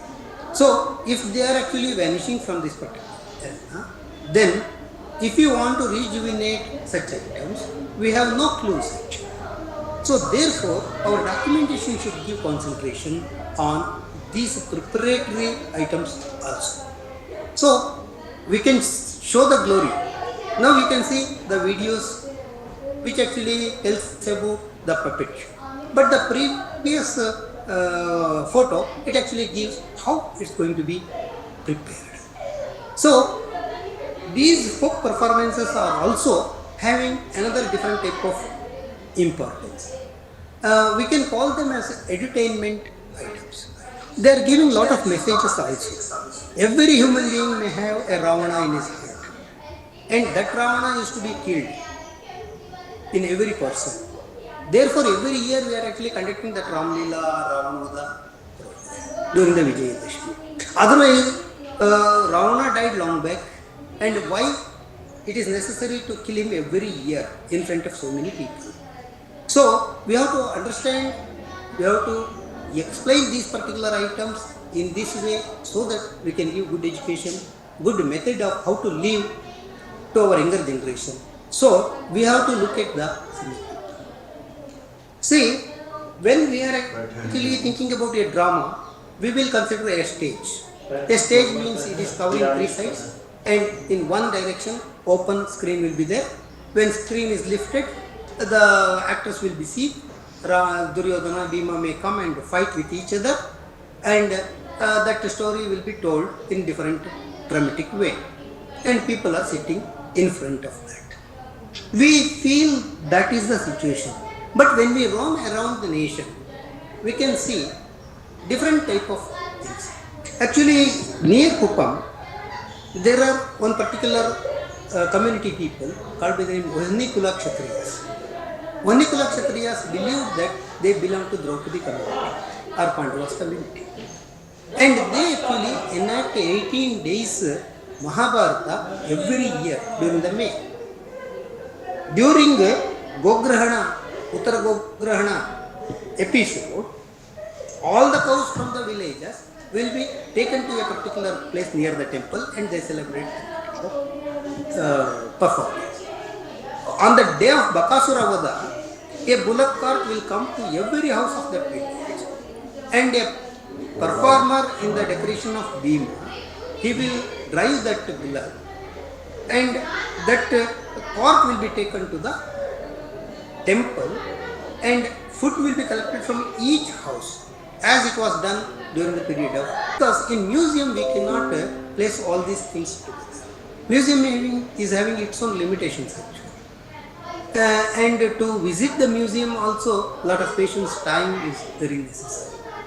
But if we are able to establish an archive, maybe a community archive or an archive of overall audiovisual collections. See, but establishing a museum for every community is very costly event. Therefore, video recording can be made and may be placed in an archive for preservation and conservation? Because a software engineer who works in cosmopolitan town, if we take him to a village and if we ask him to knot a bullock to a bullock cart, he may not be able to do it. But he is a skilled, very skilled, highly paid engineer software. See, we are not considering the village farmer's capacity, skills in the modern days. A software engineer may not knowing how to tie a bullock to a bullock cart, or he doesn't know how to float a boat when there is flood. A village farmer boy knows about a bullock, and boatman's son knows how to float a boat in a flood. Whether these knowledges are to be documented or not. Yes, these items are to be documented. This is the present need of the documentation. So, there are certain places like Channapatna near Mysuru, Kinnala, etc., where wood artwork is very famous. The sandalwood works from Sagara region in Shimoga is very valuable. They have all quality to get introduced to international market. At the same time, the tourists from outside India should be introduced to these places where such great artworks are produced. A similar list of sarees, say Mysore silk saree, Ilakal saree, Gulez Gudda blouse piece, Shigli sarees, etc., can be added to the list for places for visiting where the looms are having not only marketing importance but also of tradition. Garag is one small place near Hubli, where the place is highly recognized for its khadi production.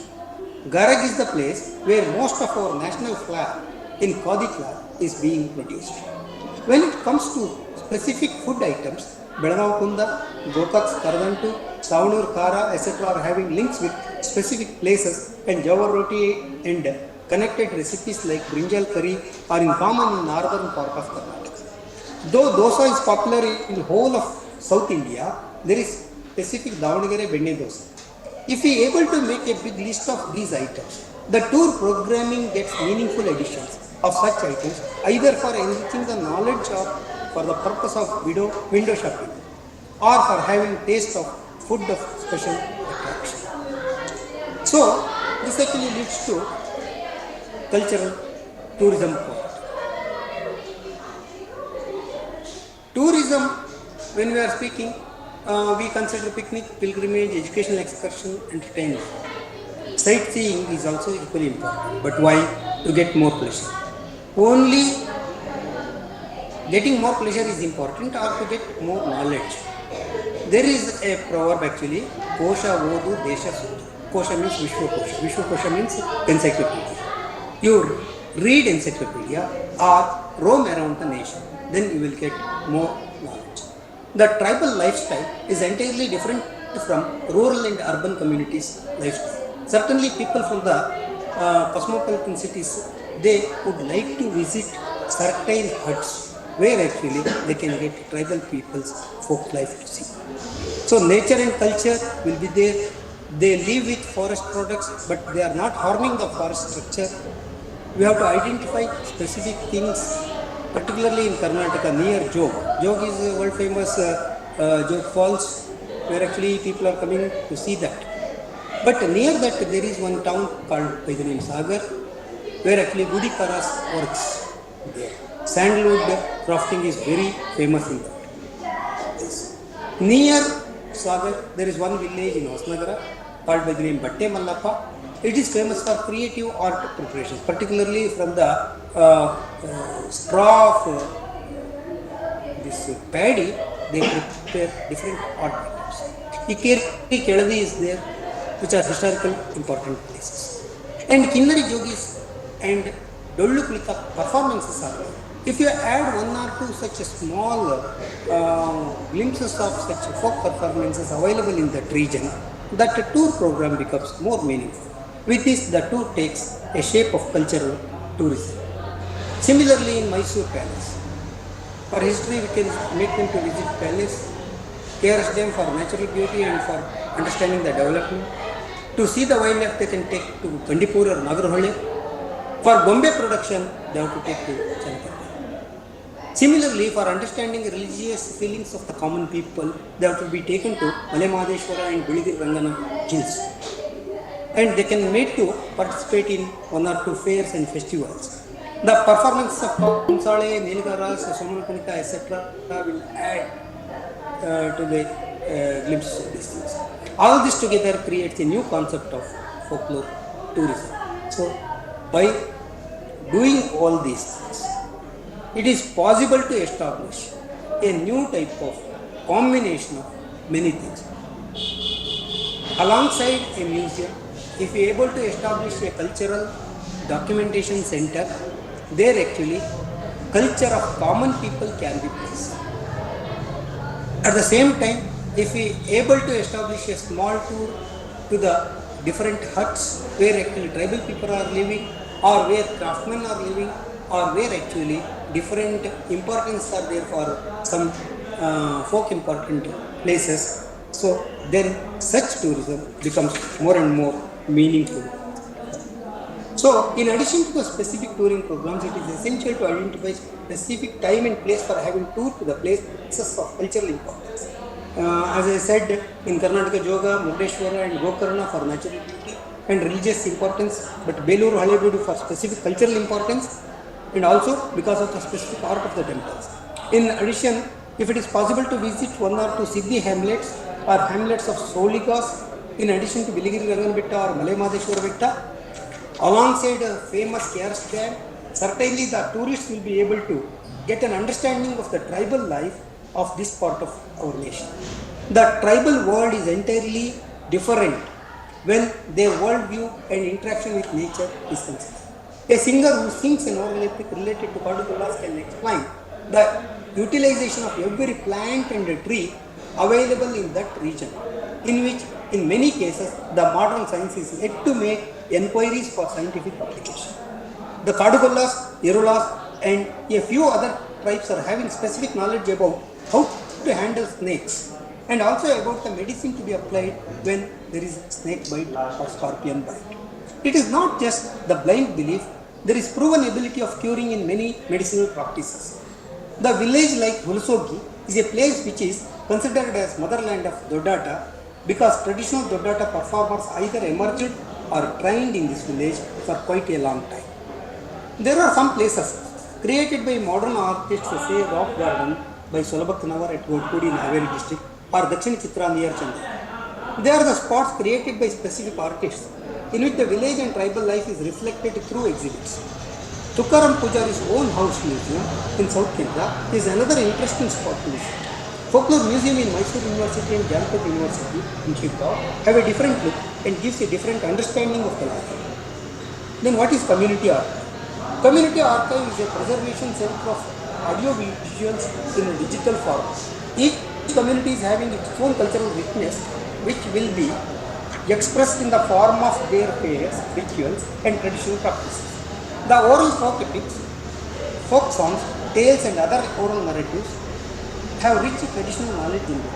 Each community may have specific folk performing arts like Chindu Yakshaganam by Chindu Madhikas or Togalu Kumalata by Ilekekas or Jogi Kate by communities. There are specific cultural and religious centers having unique practices as in Kuravas in Milla tradition, Jogati in Saudati Yellama tradition, Kamsaleyavu in Madhapat cult or Nilgaru or Tamburiyavu in Madheshwara cult. The Bhutas of coastal Karnataka have unique ritual performances which explain the cultural richness of that region. Now Kantara film is actually exploring it. All these rich cultural events cannot be conducted on any day in any context. Therefore, audio-visual documentation of such things are very essential to explain the cultural specificity. If all such important items are documented by folklore scholars and field assistants, certainly they can be preserved in an archive. But all these recorded items are clubbed in one archive. The visitors who have limited time as tourists cannot be able to understand it a single visit. Instead, a geographical spot with natural beauty, the artisans and their workshops of that place, the tribal hamlets in that region, the fair and festival held in those places during that time, the ethnic and specified food of that region. Everything, if it is clubbed together as one package, then it is easy to have a specific cultural tool. When a single day is not enough to show all these together, then a community archive becomes handy in such cases. The short videos collected in archives can give the glimpse of such cultural things to the visitors. A researcher, art historian, folklorist, or any other who is interested in it, including filmmakers, can get the help of these community archives to get more and more detailed information. There is a need of establishing community archives for the purpose of preservation and conservation of local knowledge system. This will provide an opportunity to document the occupational skills, traditional knowledge, oral literature, folk performing arts, the folk food and beverages. A cultural tour speaks about the folk life of the country. A folklore museum can give a glimpse of recent past and details through material culture. The slides followed can give a clear understanding of the concept of worldview, the specificity of oral literature, the glory of folk performing arts, and the totality of folk life. The folk considers the adobe of deity is to be preserved and to be decorated better than their own house. The folk singers are considered as knowledge sources about the cultural factors of the community to which they belong to. Hence, epic narrators are highly respected during folk rituals such as birth, marriage, and death, and also during the conduct of fairs and festivals. The worldview of the community speaks about the folk religion they believed in. The customs and practices are not just because of the ancestors' words, they are the requirement of the present generation also.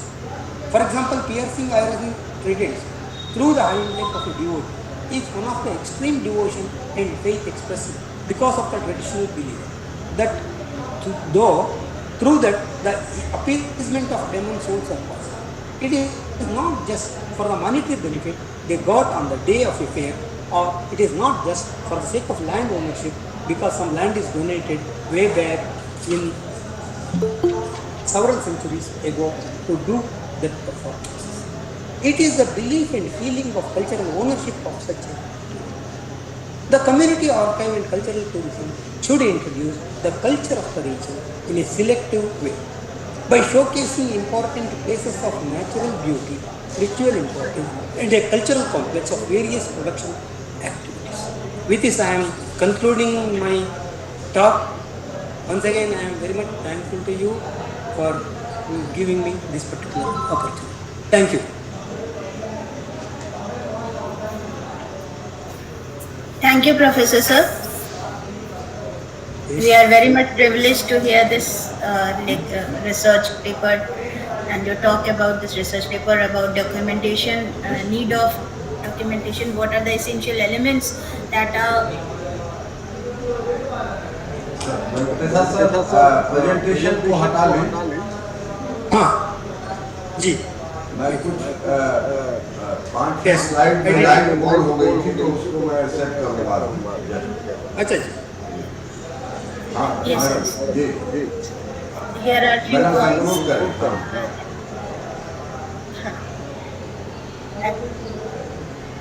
Actually, few points that's discussed, and I found very interesting in this research paper, and they are very essential also to mull over them. It is conceptual understanding of documentation.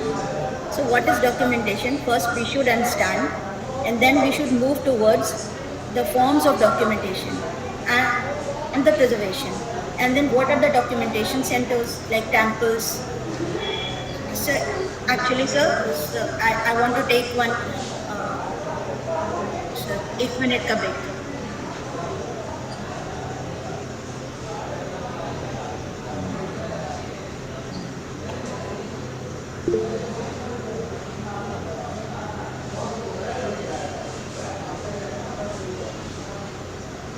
आप कुछ sir Satyanath sir तब तक कुछ कहना चाहते हैं?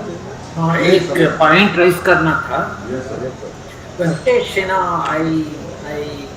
your presentation was very fascinating, but I have a small issue with how do we bring in caste into archive or documentation. Now, let me focus it. For example, we take the case of Mailara. He has 3 wives. A wife from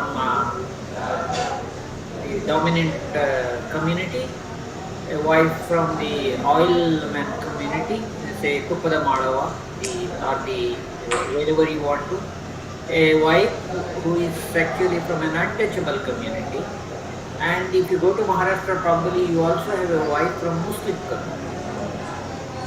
How see the narrative structures it by arranging different marriages. How do we put this in the documentation or museum format? You know, for that matter, the light torch service that is done there in the festival, that also has a sort of a caste dimension. How do we bring it into museum and how do we bring it into documentation? So in my paper, I very clearly mentioned that bringing this into museum is very difficult. That I already mentioned. But in documentation, we can do it, and while classifying in archive, so certainly there are possibilities. But one thing, through these folkloristic studies, whether we are going to encourage the casteism, disparity and other things, that social consciousness we should have while documenting these issues. Another thing is, it is generally said that folklore is actually an opposition to the establishment, or it is a sublime way of expressing their viewpoint about the domination of different communities. Certainly, there are dominant communities, predominant communities, they are actually fighting with each other. In Mailara case itself, it is told that Mailara belongs to one particular community. Of course, he is an incarnation deity, but actually he behaves as a shepherd community person, and he actually kidnapped the wife of the other community person, the demon, Mallas. So, this is actually quite opposite to the values explained in Ramayana. But when we analyze this particular item, we could understand that here kidnapping of wife is not actually the woman kidnapped, but it is actually snatching of the land ownership.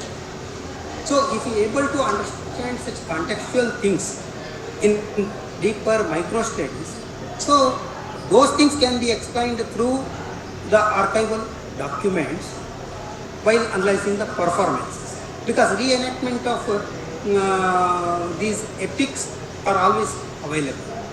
There actually community's involvement also can be seen. But still, your question is also my question, whether it is really possible to highlight this caste system in these things. In Mailara itself, different community. Mailara is a deity for all communities, incarnation of Shiva. Their Brahmins are there, even untouchables are there, pastoral community, shepherds are there. But their services to the deity, they are having a lot of differences. Actually, the untouchables who are serving only to Gange Malamma, not to Mailara. There actually a iron chain breaking ritual is there. They are having a belief, if they call Appa, the chain will not break. Appa means father. And if they call Amma, so while breaking, they have to make some sound, you know. So during that time, if they call Appa, the chain will not break. If they call Amma, the chain will break. That means they are having some sort of opposition to the male deity there.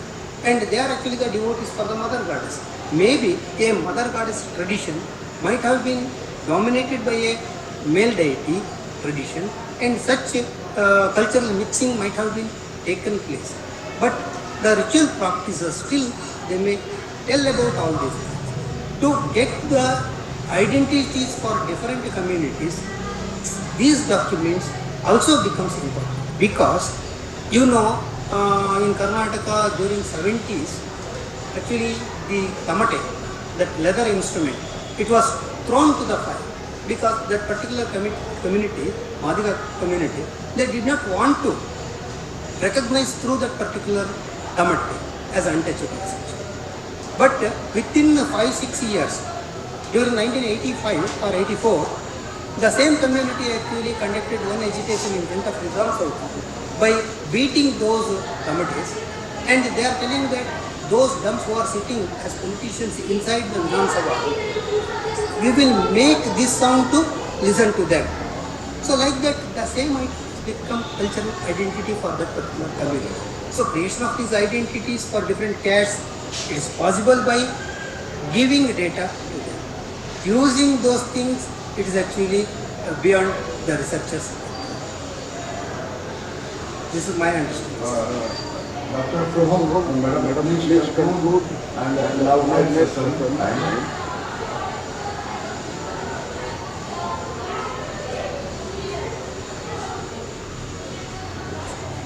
Unmute yourself, madam. आवाज नहीं आ रही है.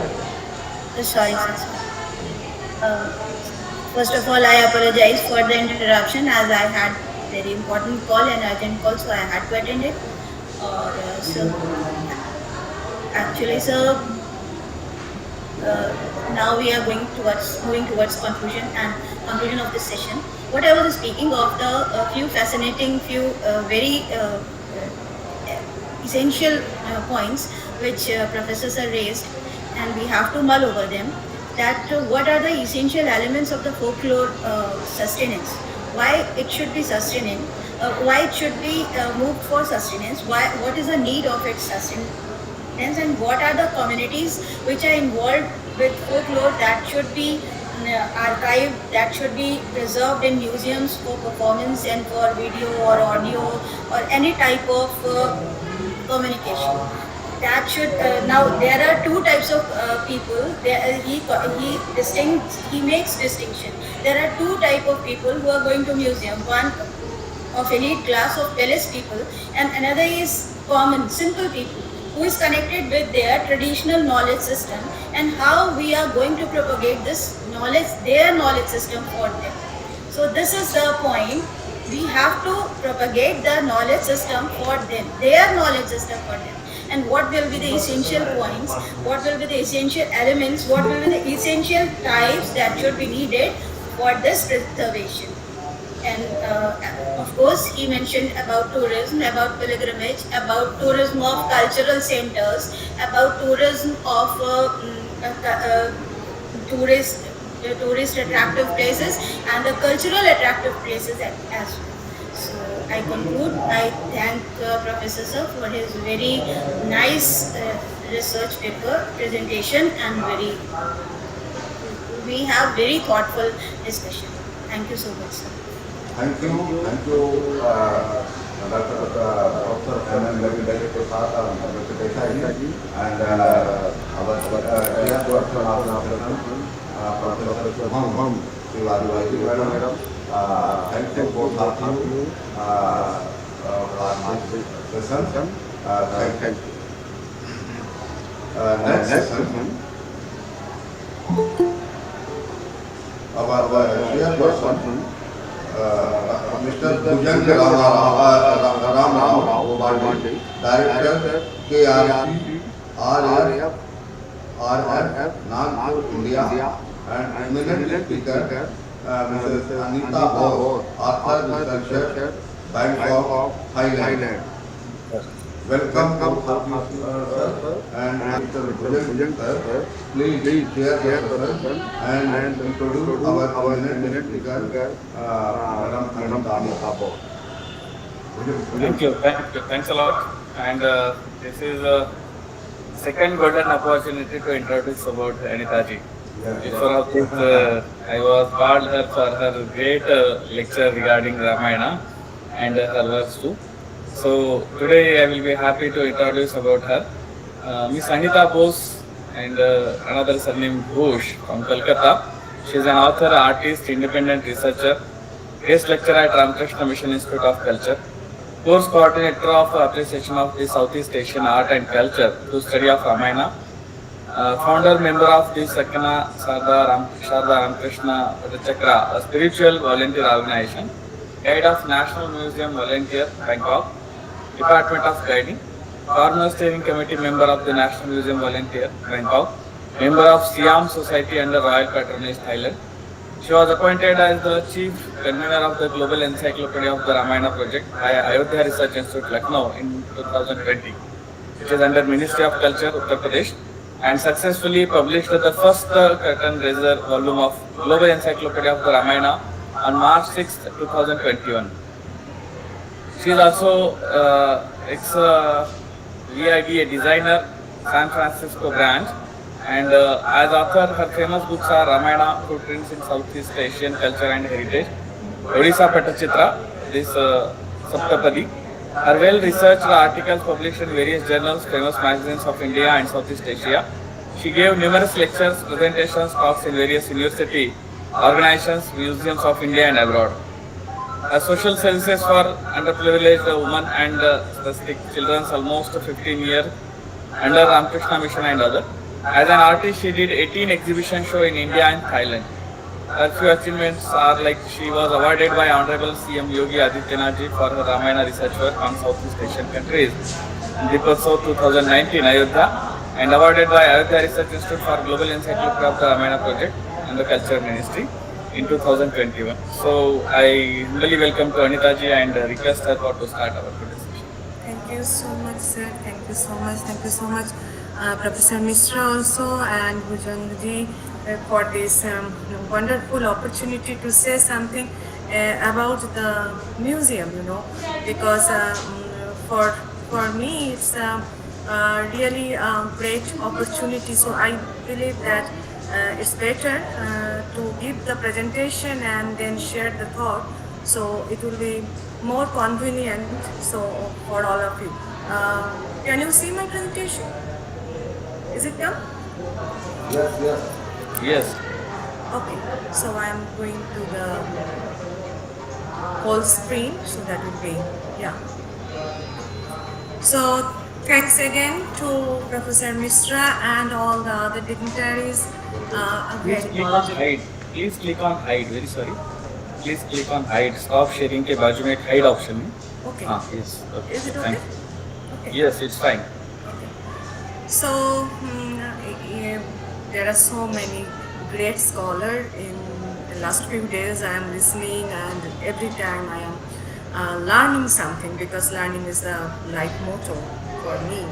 And this is a really very great opportunity to say something that actually the museum and how it is an impact on our life, in the social life, in the academic lives, and in the student life. So it's a really, really very important thing. And my past previous and this last presentation was so good, and so much thing is there already mentioned. So I will try to give some different aspects, just like that what is the pivotal role of a museum, a special focus on the Thailand, because I am here and I am associated with the National Museum Bangkok, and another great museum is the Phimai Museum. So I will try to focus at how the architecture, sculpture, paintings, masks and many other objects, how it is connected each other, and how the great impact of museum can be a very important role of our life. So I will try to start the thing is like a museum, the world and its history. Once upon a time, George Bernard Shaw said that museums create a social awareness, and they are a haven for future history and temples of human evolution and progression. It's very true. It's very true. And I am fascinating that in our childhood, we as a Bengali, we know one language. It's like the Jadughar. So that Jadughar, it's been derived maybe the Ajab Ghar or like that, but in Sanskrit also there is a word which is known as the Durlava Drabbagraha Sangrahalaya. Durlava, which is very important and very priceless, and so that Sangrahalaya is that Durlava Drabbagraham Sangrahalaya. So this is very fascinating for me. And then the Sanskrit, we had that word. In Bengali also we had that word, and in Hindi, in Arabic, Jadughar or Ajab Khana, and then in the Greek language, so there is a musician or muse or museum, and there is a temple also, the 9 goddess, and those 9 goddess, each goddess are fascinating, powerful with the art and the knowledge of different type of art and culture and heritage. So this is in my mind, so I just shared these 2 slides. that how the museum work is related in different language, different time, different culture. And Thailand is a very, unique country for me, because I think for many of you, I was surprised to know that Thailand was such a shock. It's not a very huge country; it's a very small country, rather if you compare with our country. But that country has such a great many museum. I think maybe they have, each province they have different museum, and across almost 86 museum there are 45 national museum in different part of the country. So there is such a great preservation. What I learned from the museum, from the National Museum Bangkok, and is that how they preserving. I think I can say that they preserve our history. It's not only the Thai history. Maybe in website they can write that this is the Thai History Museum, but it's my belief, and as I am voluntarily working in the last 8 years, I can saw that they actually preserve our history. So this is the first picture of the National Museum Bangkok, where you can see the beautiful Budai Swan Chapel, and in front of the chapel there is Lord Rama. And this is the another unique sculpture of Vishnu's Anantasayam. So this is National Museum Bangkok, and I am so happy to telling this story of our museum. This museum actually, it was, that it was very, it started not like a museum. Actually, it was a palace of the front palace. I think many of you know the Grand Palace, and that time there is no Thammasat University or the National Theatre. That time there was a Grand Palace, and then this one was the front palace, or Wangna. Wangna was basically made in 1787, but in 1878, 1879, the King Rama IV, at first, King Rama IV, King Mongkut, who understand that what is the very important thing regarding the, something like you have to preserve, you have to tell them, tell about them to the other people. People can grow their knowledge regarding the history. People can know what was behind us, because unless and until we know about the history of our own country, or own, what can I say, our own language, our own culture, we cannot respect the present time. So this was in his mind, and the King Rama IV was the first person who took the initiative to convert this palace to a museum. And then in 1926, King Rama V, after King Rama IV, King Rama V, the Rama Chulalongkorn, King Chulalongkorn was taken in decision, and then 1926, finally King Rama VII dedicated it to the whole country. So before it was only for the royals, only for the high society, but from 1926 it is for the all. And as you all know, that it's a huge common culture sharing with India and the other part of the Southeast Asia. So whenever I stand before this map and do my guiding, I really feel very much, that very proud moment, that how the common culture, how the culture shared to the other part of the globe, other part of the southern part of the Southeast Asian countries, Indian culture, Indian heritage, and there are so many things. So in my left hand side, there is a, you can see one sculpture, it's the Navagraha sculpture. The 9 deities, 9 Hindu deities, it's mentioned at the 9 Vedic deities. This is a Navagraha. And this one in my right hand side, it's an inscription, the first inscription of the Thailand on the 12th century. It's known as the Ramkhamen inscription. Now the Ramkhamen inscription is so important because the language is not the modern Thai language. It was a mix of Pali, Sanskrit, Tamil. And nowadays the scholars are also very much concerned about the Bengali language. So because here you can see the map, and you can see that the route, how it is spread all over the Southeast Asia, from Southeast Asia up to the China. So the spreading of religious belief, spreading of the trade, maritime trade, and there is something more.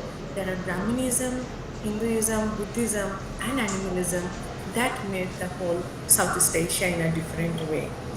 And so if you enter in our museum, if you go to the museum, any museum of South Thailand, you can see there are so many Naga.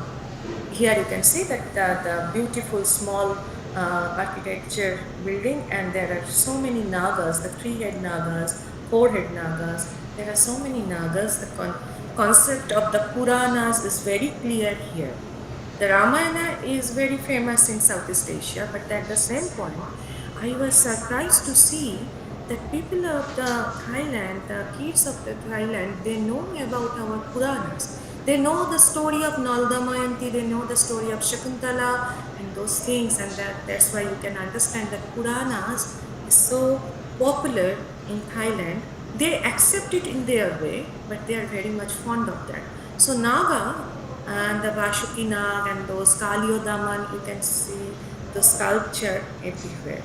And then the Hamsha, or the Brahma and his abode, that is also very important. You can see the top of this small building, there is like a bird, and this is sometimes it's like it's known as the, you know, the crannock, or the point is known as the it's like a bird which only can use in the royal family house or in the temples in Thailand, not for the ordinary people. And then the Agni. Agni is very, the symbol of the Agni, the fire, is very previous in whole Thailand, and it is a very important part of the Thai museum also. And the lotus, those all are the part of the architecture. The Thai architecture is it's a mix of that. And now this is a very beautiful Brahma with a big golden hamsha, or big golden goose on the top of the one of the building inside the museum. And here, those you can see there are so many symbol is like a Agni, the fire flame, and then it is the lotus bar. This is the mixture of a gamble board of the our museum. And this is another building. I want to show not only the sculpture but the architecture also in Thailand, and how it is mixed with our concept. It's very interesting for me. And this is it's known as a sala.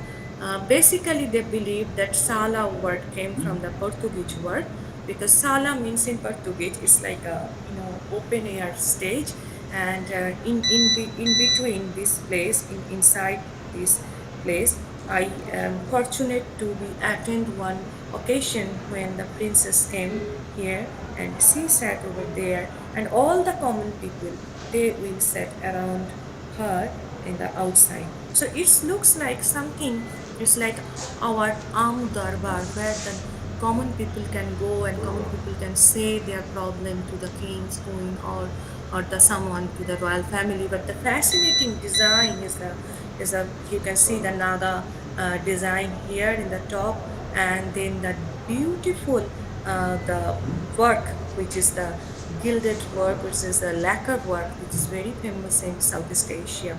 And this is the another building which is used as the palace of Uparacha. In Thai, it is called as the Uparacha. Uparacha means the deputy king, because Uparaja, we can understand what they want to say. And see the name of those buildings. These buildings are history, and then the local beliefs and the animals. And at the top of that, there is Rama. Because whoever took here, everybody knows that Southeast Asia is fond of like Vishnu and the Shiva also. In Indonesia, it's the most of the Shaivism, and the Shiva is very popular there. But in Thailand, Cambodia, in Laos, every place, the Vishnu is very important. And here, the Vishnu is the incarnation of Rama. So they believe their king is the incarnation of Rama. So everywhere where you go, you can see that how the Rama is unfolding. And I think sometimes it's in a consciously, sometimes it's unconsciously. there is the story of Vishnu.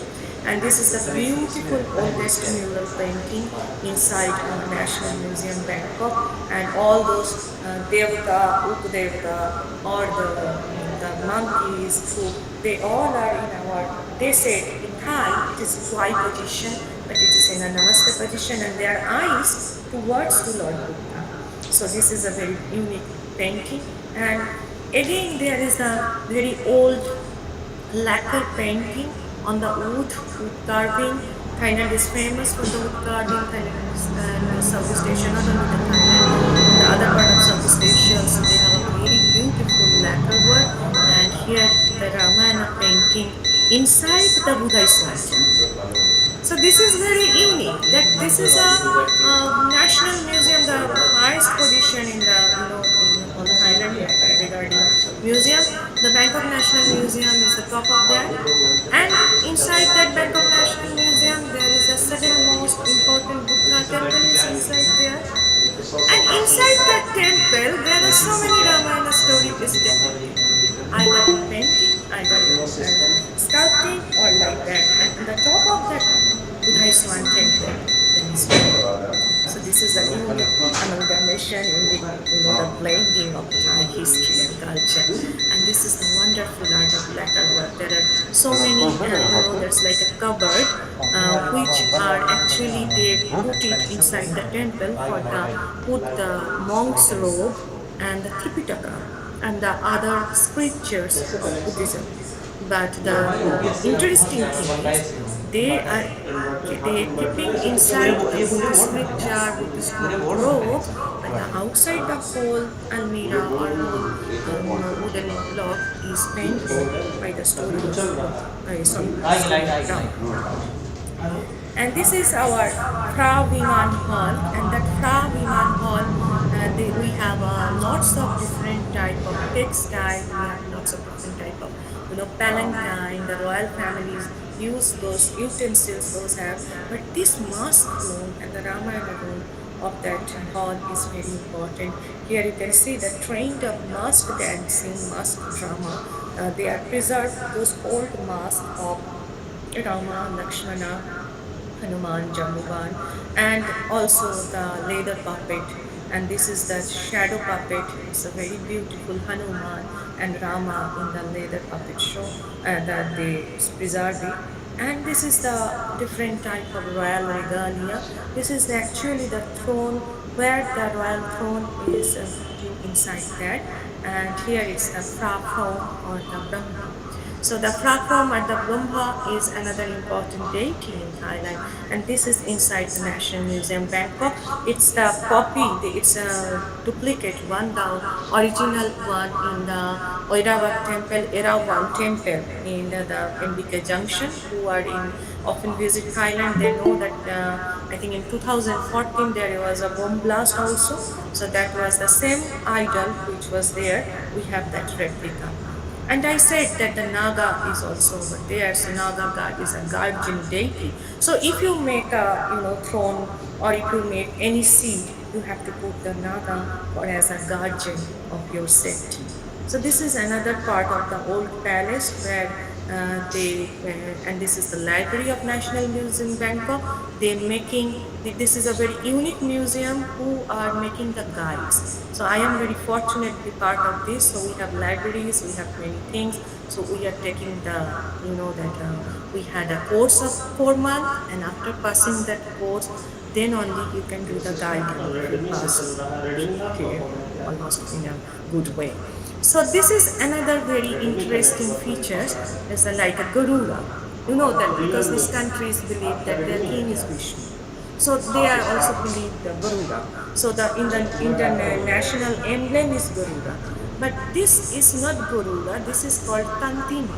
And this Tantima you can see many places in Thailand when anyone comes. So this Tantima also a bird-like human or human-like bird, and they believe that Tantima was a very greedy and very that flesh-eater animals. And after listening to Buddha's teaching, they changed themselves, and now they are the guardian of the Buddhism or whatever like that.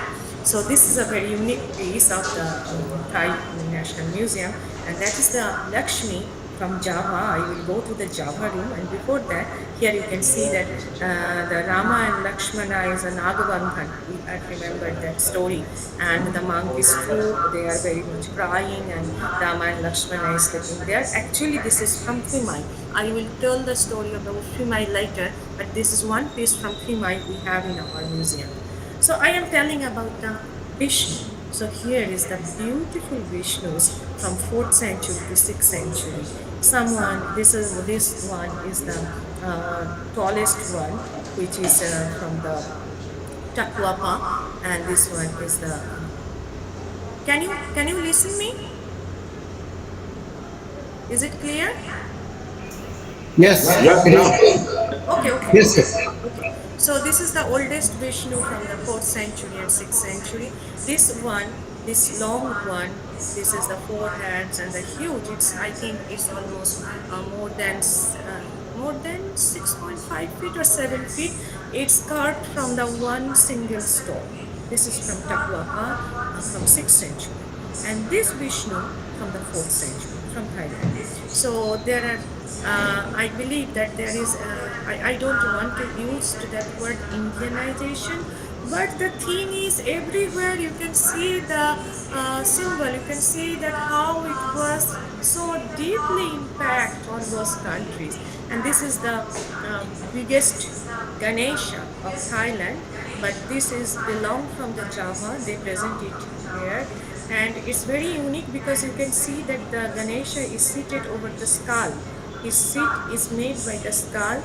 So I asked that why, because in India we not often see this type of Ganesha. And so I came to know that Ganesha is the controller of our mind. So this skull is the symbol of that. So the Ganesha is the controller of our mind. So this is the biggest Ganesha, and very interesting thing that beside our National Museum Bangkok, we have Thammasat University and then Silpakorn University, both universities there. And another side is the National Theatre. So whenever you go to the Ganesha, if you see that something like some food or some flowers or some points over there, you know that there are some students who have their examination or something like some paper submission, they came to this Ganesha and pray for his or her success, and they give something as the offerings till the date it's happened. And another one is, this is a very fascinating Durga. And why it's very fascinating for me? Because I belong from Bengal, and Bengal is you all know that Durga Puja is in our, in our heredity, in our DNA. And I was surprised to see that it's a 9th century Durga, and that is also written under there, Mahishashur Mardini Durga. Because Mahishashur Mardini word is not a very common word in the other part of the India.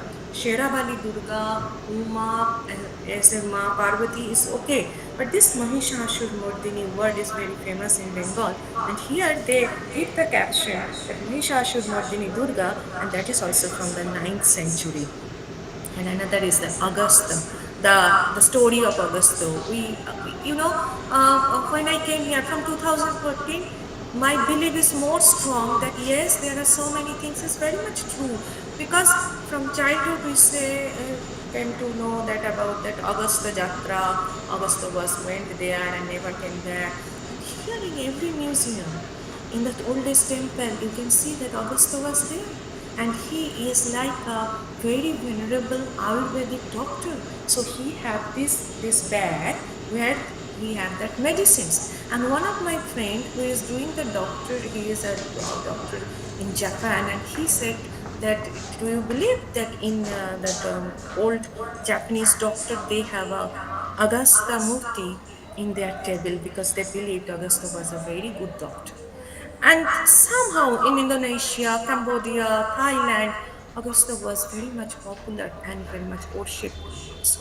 And Augusta is known as the Shiva sometimes. Shiva, we know that he is like in Devghar also, the Shiva is a doctor. Shiva is the who is looking after the medicine. So here the Augusta and Shiva is little bit same, and then he is just like worshipping like a very venerable. And every Thai royal family, I cannot give so many picture here. We have a, that like a folded Talapatra Puthi or Talapatra scripture where all the Ayurvedic medicine is written down, and there are small, small bags. They put some Ayurvedic medicine and they keep it like a Augustus petty, I mean, I forgot the particular Thai name that what they say, but it is like the bag of Augusta which will be helped to overcome the disease. And this is the Botkesha Shiva or Botukraj Shiva, almost like 5th to 6th century. And as we all know, that Thai history is Dharavati period, Lopburi period, Khmer people from Cambodia, but Khmer have a very great impact on the Thai people also, because before 12th century there is no Thai king, the sovereign king. So that is the mixed up Khmer, Cambodia style and the Indian style. Those all are mixed up. And this is the puri of the lob puri, is like a lobed puri, but the puri of lob. So this lob puri is very famous Khmer art. You can see the Hanuman, the Ganesha, the 9 deities and the Garuda, and this is a very beautiful Krishna. The Lord Krishna is a very smiling face. He lost his hand, but it's a very beautiful Krishna of our National Museum, Bangkok. And here is the Sadashivrao, the Panchamukhi Shiva, the beautiful Buddha is like a Jayavarmana 7, and the Buddha with Naga, and this is another Shiva, and this is the period of the Rama in a closed form. It's a bronze statue. This is the Uma. I am coming to the Sukhothai period, because Sukhothai period I will go later, little bit later. Here you can see the Ekamukha Shiva Linga, which is almost around 9th century, and this is the pedestal of Vishnu, the lotus pedestal of the Vishnu, where the Vishnu stand, and this is the Dharavati period. And this Dharavati period, it's like a 6th century, so they don't have so many, that deities, but they have few figurine which are very much, that like a common people. But what I got the similarities, the head dress is very much alike as the Chandraketugar of Bengal. There are so many pieces of Chandraketugar, and you can see the similarities of the smiling, the headgear, the earrings and those. And the Dharavati period also very famous for the law of wheel. So this law of wheel, they put the Buddha's teaching on this, they write down on the spoke of this wheel. And here I miss the deer, where you can see this type of wheel in Thailand. There will be a deer, because they believe that Buddha gave sermon in the deer park, and the deer also listening. So there is a listening position, deer is there. And this is the Mahasiro Singhanath building, where the Sukhothai art, Laburi art and Sri Vijaya art is there. But I am fascinating about the Sukhothai art. Sukhothai, the word is like that Shuk Udaya. Shuk, we all know that Suk means the happiness, and Udaya is now the pronunciation is changed. It's the Uthai, the happiness, rising of the happiness, the golden period of the Shyam or Siam. So, and very fascinatingly, if we go through the bronze sculpture of Chola period, Pala period, and after that the Sukhothai period, it's very fascinating that how it is. It is not look in our Sukhothai room. No sculpture looks like very much Thai or like the Southeast Asian face, but rather than the Indian sculpture, the rule was that the oval Dimbakriti. I think Shilpa Shastra, who know about the Shilpa Shastra, knew the definition that how will be your face, how will be your the parrot beak like a pokki chonchu, the nose will be like that, the eyebrow will be like a leaf. Everything is written down there. And here the Brahma, Vishnu and Maheshwara of our Sukhothai period. It's a unique piece. This pieces was only for 3 months. Thai government started the exhibition only for 3 months in, I think, in 2016 or 2017, and then they continue this exhibition almost 2 years, and then this exhibition, well, I want to say that they are around to the whole world, and then came back here last year. So this is the unique fish of the Shiva, Vishnu, and Brahma, and this is one of the beautiful Buddha from the Ayutthaya period. And I told that the Thai people also are very good, Thai artists are very good on the wood carving, and this is a very unique almirah or the unique basket. They are doing that thing. And in our National Museum, Bangkok is very famous for the Royal Funeral Chariot, because you all know that their king is Rama, so they believe that when the king will back to the heaven, Vishnu Loka, he should be go back like Vishnu, and for that they don't use those chariots for their coronation, but they use these chariots for the cremation.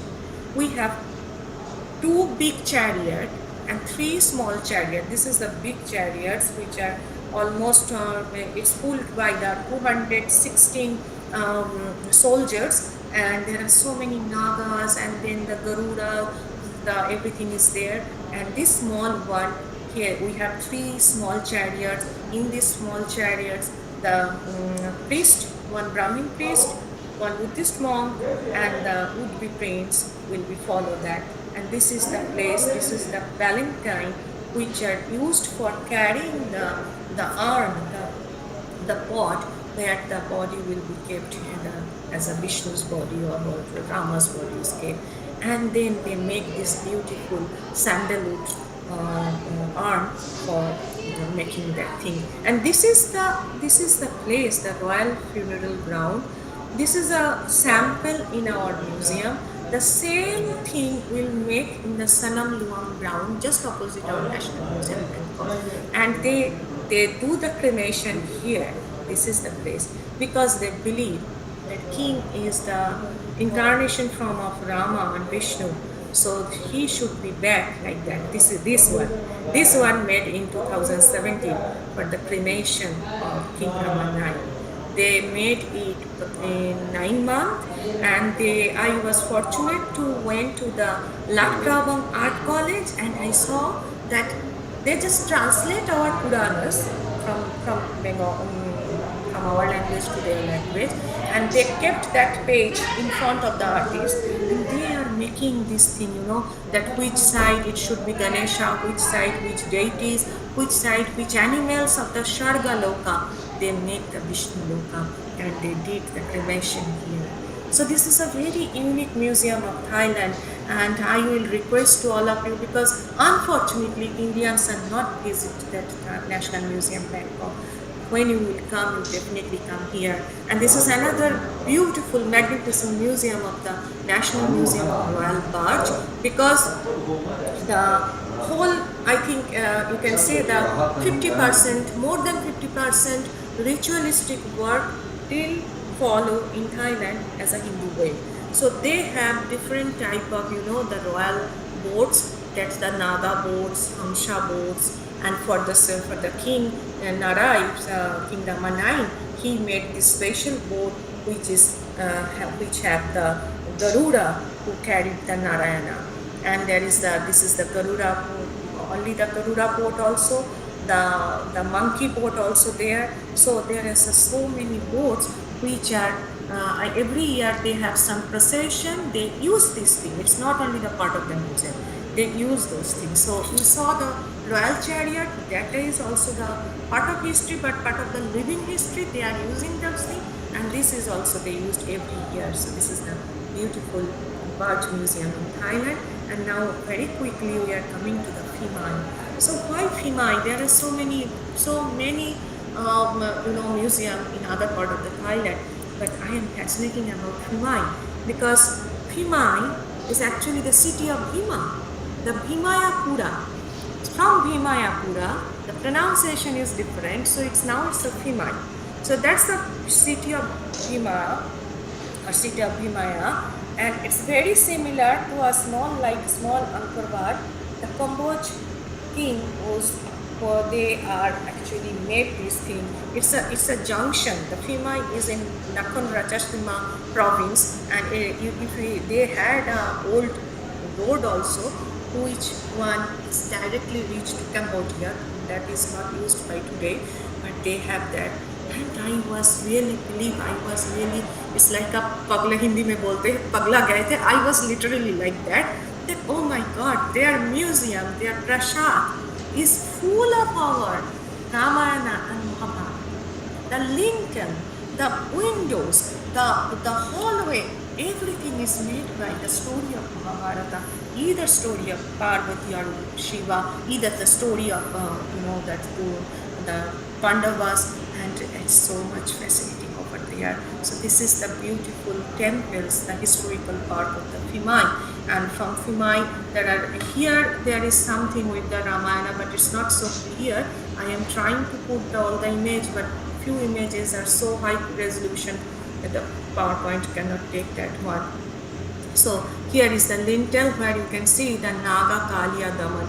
So Naga Kaliya and Krishna is very famous in Loburipe and Ratchasima and the various parts of the. This is the Naga and this is the Krishna who is dancing with the Naga Kaliya. And so this is very magnificent art of the Fimai, and every year here you can see the Krishna is killing I think it's a Keshina, sorry, that's like that, here it is. And this is the stairway of the lion stairway or the Naga bridge.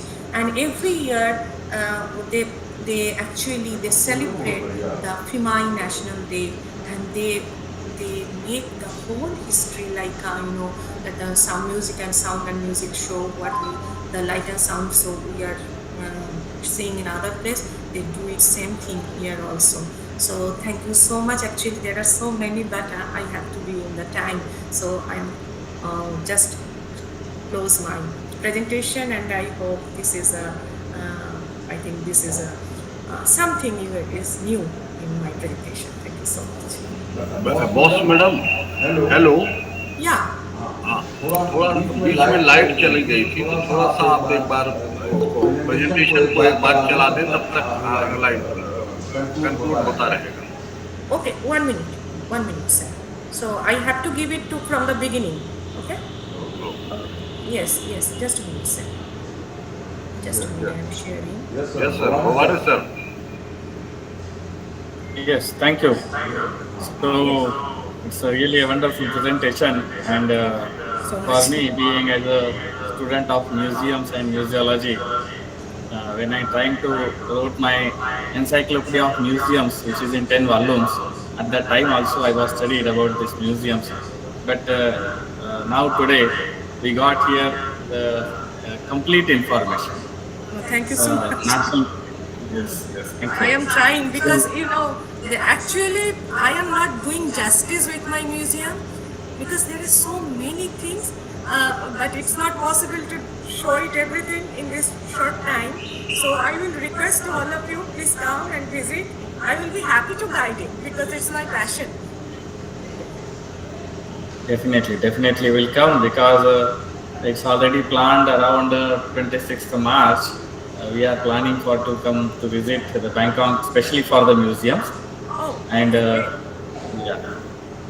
so here it's not only the show. Museums means just not a show.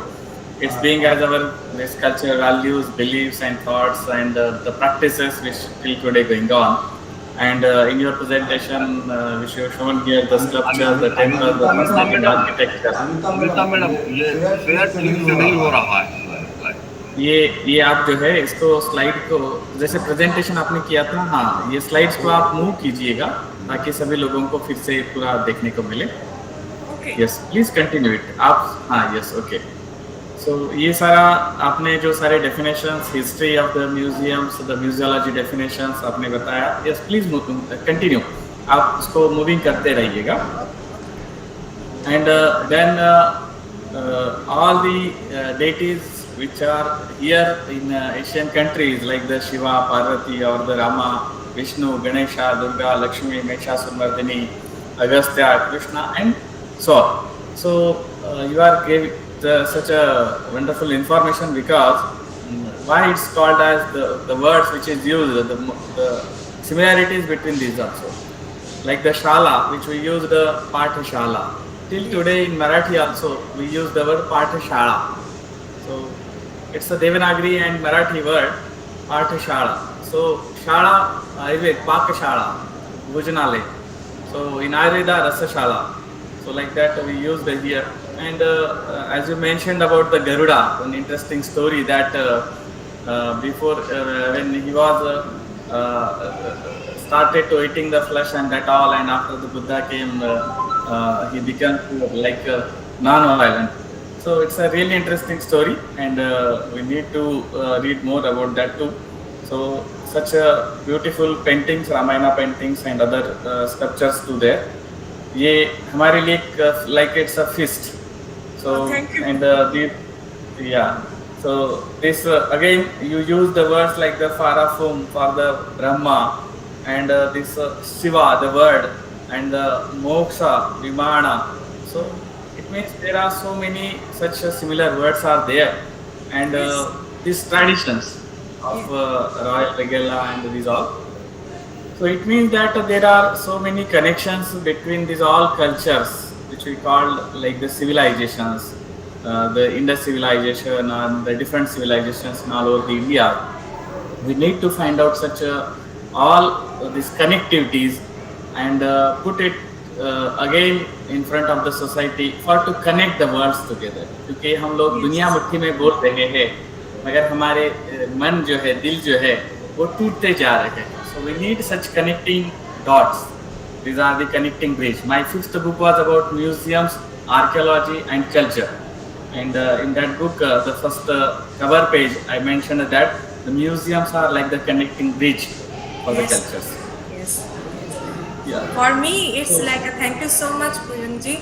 Actually, for me, you know that people are asking that my home is a little bit 1 hour away from the National Museum, and it was our passion, who are the volunteer guide of National Museum, that why you are coming, because it's a huge work and it's almost take you know that more than 2.5 घंटे से भी ज़्यादा लग जाते हैं अगर आप सब बिल्डिंग में जाओगे, सबके बारे में बोलना चाहोगे. It's not possible the everything, but if you also cover the main thing. But the thing is, what you just say, that this is the lineage, actually this is the link. You should know each other. So museum have a very pivotal role, that how we can cover those places and how we can know each other and how we are connected. It's very, see these badges. We thought this is a part of the Rupkatha or the story, but it's not like that. They are following this tradition. They are modern, but at the same time they are following this tradition. And at present, I just try to show many things in my Ramayana footprints book, but now I am working on the festivals of Southeast Asia. And these festivals of Southeast Asia also, you know, that very important, because people should know that how we are connected through our practices, through our rituals. That is also very important, and it's a huge work. I need all of your blessings, that then I can only complete. It's not easy to do the 8 countries. So I just finished the Ramayana work in 2018, the 8 countries, and now working on that festivals. And as much as I am going, and I can see that how deeply we connected. So thank you so much. If any question, please ask me, and then we'll go to the next one.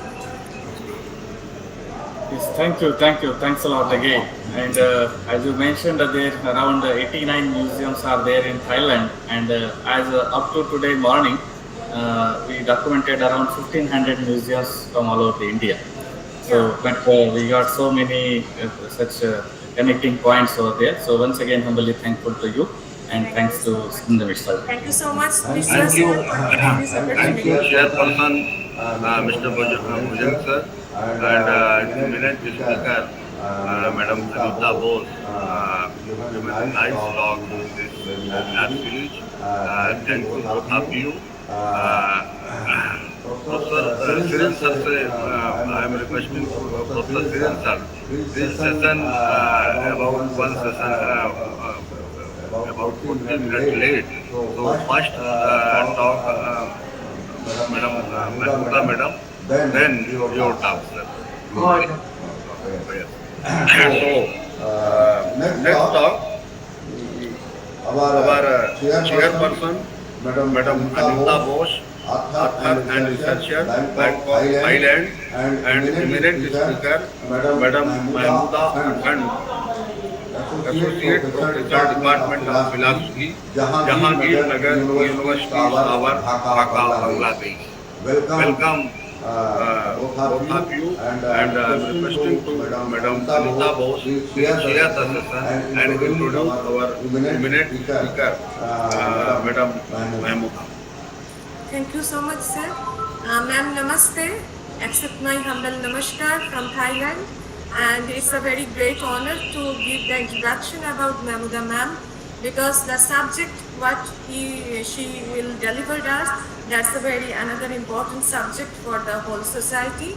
So ma'am, Mahmuda Apan is currently working as an associate professor in the Department of Philosophy, Jahangir University, Dhaka, and she completed her graduate and postgraduate degree from the same university, same department, with the first position in both programs of first class. Ma'am, Mahmuda ji is received UGC Bangladesh Merit Scholarship and the Mufazal Uddin Ahmed Gold Medal for her outstanding academic feat. Later she joined the department as a lecturer in 2009. And she is an Erasmus scholar and completed her second master's in philosophy from the University of Warsaw, Poland in 2013 under this prestigious program. Currently, she is a PhD candidate in Jahangir University, Bangladesh, and she authored several books, chapters and journals, articles at home and abroad. So Mrs. Akand has also reviewed several academic books, and these reviews have been published in leading national dailies in Bangladesh. She also has worked as a reviewer for Theoria, a journal of social and political theory, and the Jahangir Review Part C. She is a lifetime member of Bangladesh Philosophical Society and a member of Bangladesh Philosophical Congress. Her area of interest covers philosophy of language, philosophy of mind, gender studies, ethical theories, and social and political philosophy. So today what she gave us as a topic is the High Court verdict acknowledging mother as legal guardian of a child and its probable impact on the person and the respective society. Thank you so much. Please welcome. Sir, ma'am, unmute yourself.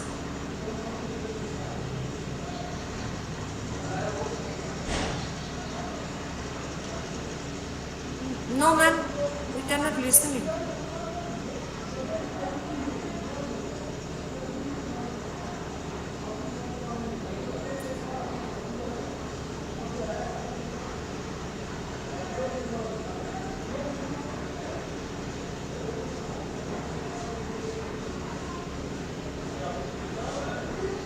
I think you can open your headphone and then check again.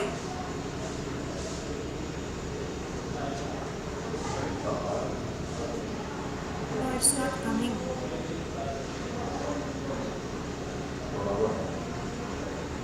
No, you just on. Yeah, I think. Should unmute, I think. Yeah.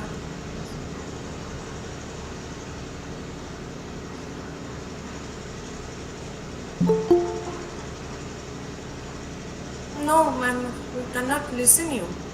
There is some, maybe, okay, I think she off.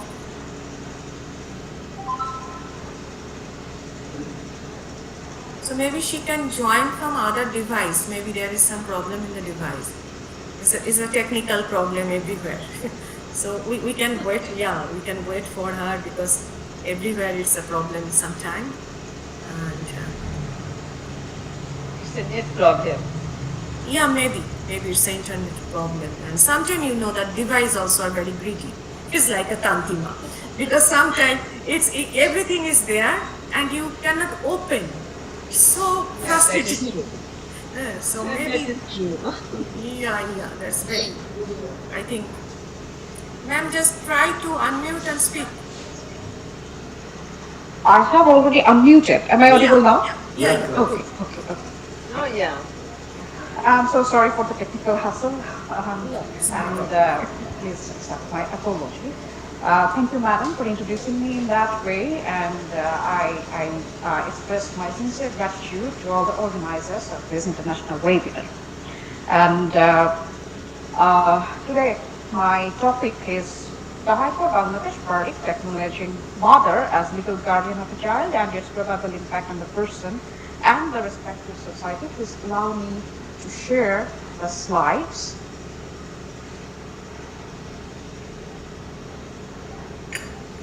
You can share, ma'am. Yes.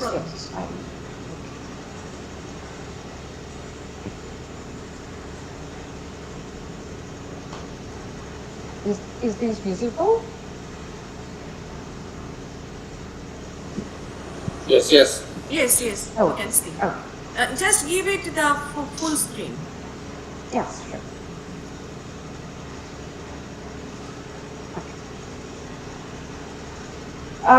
This issue is really important in Bangladesh because this verdict was just provided just in the last month, on 24th January.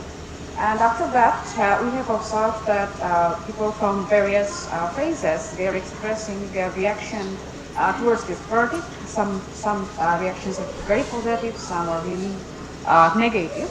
I will focus on both, and I will also focus on some issues that is significantly related to this verdict. That is the issue of identity, issue of personal identity, and how do we look on one's identity? How do we define one's identity? And how in international declarations, in international laws, how do we define identity, and how this can be connected to this verdict, and what would be the impact on the society and a person who lives in Bangladesh. On January 24, 2023, the verdict was given, but before that it has a history, it has a part. And I would like to share that part to you, because I know the person very well for whom we have received this verdict, though she is not willing to express her identity towards anyone, so I am hiding that, but I know that person. And this person was a what should I say, victim of patriarchal laws. The girl who has grown as a graceful lady nowadays. She back in 2007, she was a secondary school certificate examining, and he was denied the permission of participating in that exam because she was not willing to mention her father's name, because her father did not perform any responsibility, and her mother alone raised her, so it was painful for her to mention her father's name there. But the Russian Education Board denied to provide the admit card to that examiner. Following this incident, three human rights bodies in Bangladesh, Bangladesh Legal Aid Services and Services Trust, BLAST, in short, Bangladesh Mohila Parishad and Nari Pokho jointly filed a writ petition on August 2009, citing public interest. And after several hearings on 24 January 2023, the High Court Bench of Justice Naima Haider and Justice Razikal Jalil pronounced the judgment. So after that, we have got the law that, well, mother can be the sole guardian of her own child. And before that, only fathers were considered to be the sole guardian of a child. And no matter what, person have to mention his or her father's name in every document that is related to his or her identity, no matter what, whether he was recognized or recognized by his or father or not. No matter what experience he has regarding his or her parents, they have to carry the names of father. But why this issue? Why I'm relating this issue with identity? That's the question. Identity, the notion of identity, there are various theories about personal identity. The notion I am concerned, that is also personal identity. And regarding personal identity, there are basically four major theories. One is individual identity, that focuses on the individual characteristics of a person, and it's possible that every person has some unique characteristics, and that person will be understood or recognized with that unique personality trait. And another is communal identity, that focuses on individuals' identification with external social networks like race, religion, culture, nationality, etc. And there is the idea of narrative identity, that involves individuals' understanding of. Excuse me, ma'am. Your Yeah, sure. slides are not changed. Please change the slides. Okay, I have changed here, but I don't know why this is not showing there. Okay, I'll try. Have I changed various theories about personal identity? No. That's the first slides. We can see only the first slides. Oh. Yeah. Now it's changed. Now it's visible. Okay. Fine. And there is the idea of narrative identity, that involves individuals' understanding of his or her past, present, and future. And it is said that this is the dynamic notion because it allows the change in person's life, and it really involves the story of the person's life. And that's why it is called the most dynamic notion of identity.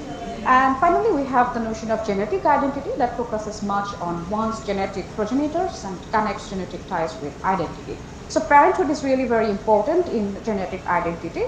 A person will be known by their parents who has given birth to that person, who have given birth to that person.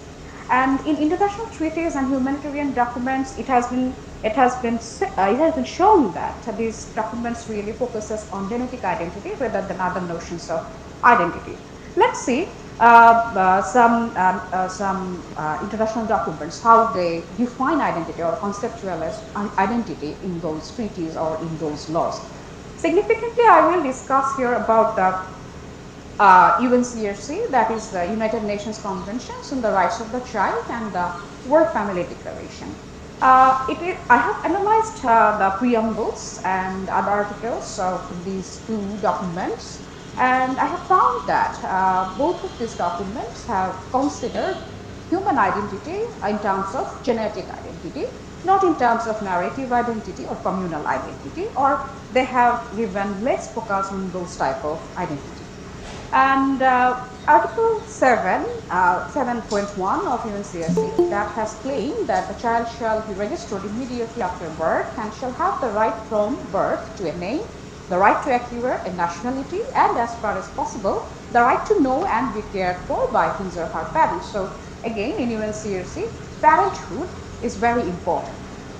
And the article number 8.1 of the same human treaty states that state parties undertake to respect the right of the child to preserve his or her identity, including nationality, name, and family relations as recognized by law, without unlawful interference. So state will take care of the child, and definitely they will ensure an identity, they will try to give an identity to a child, but it is the primary responsibility of a family, of a parent, to give the children the identity.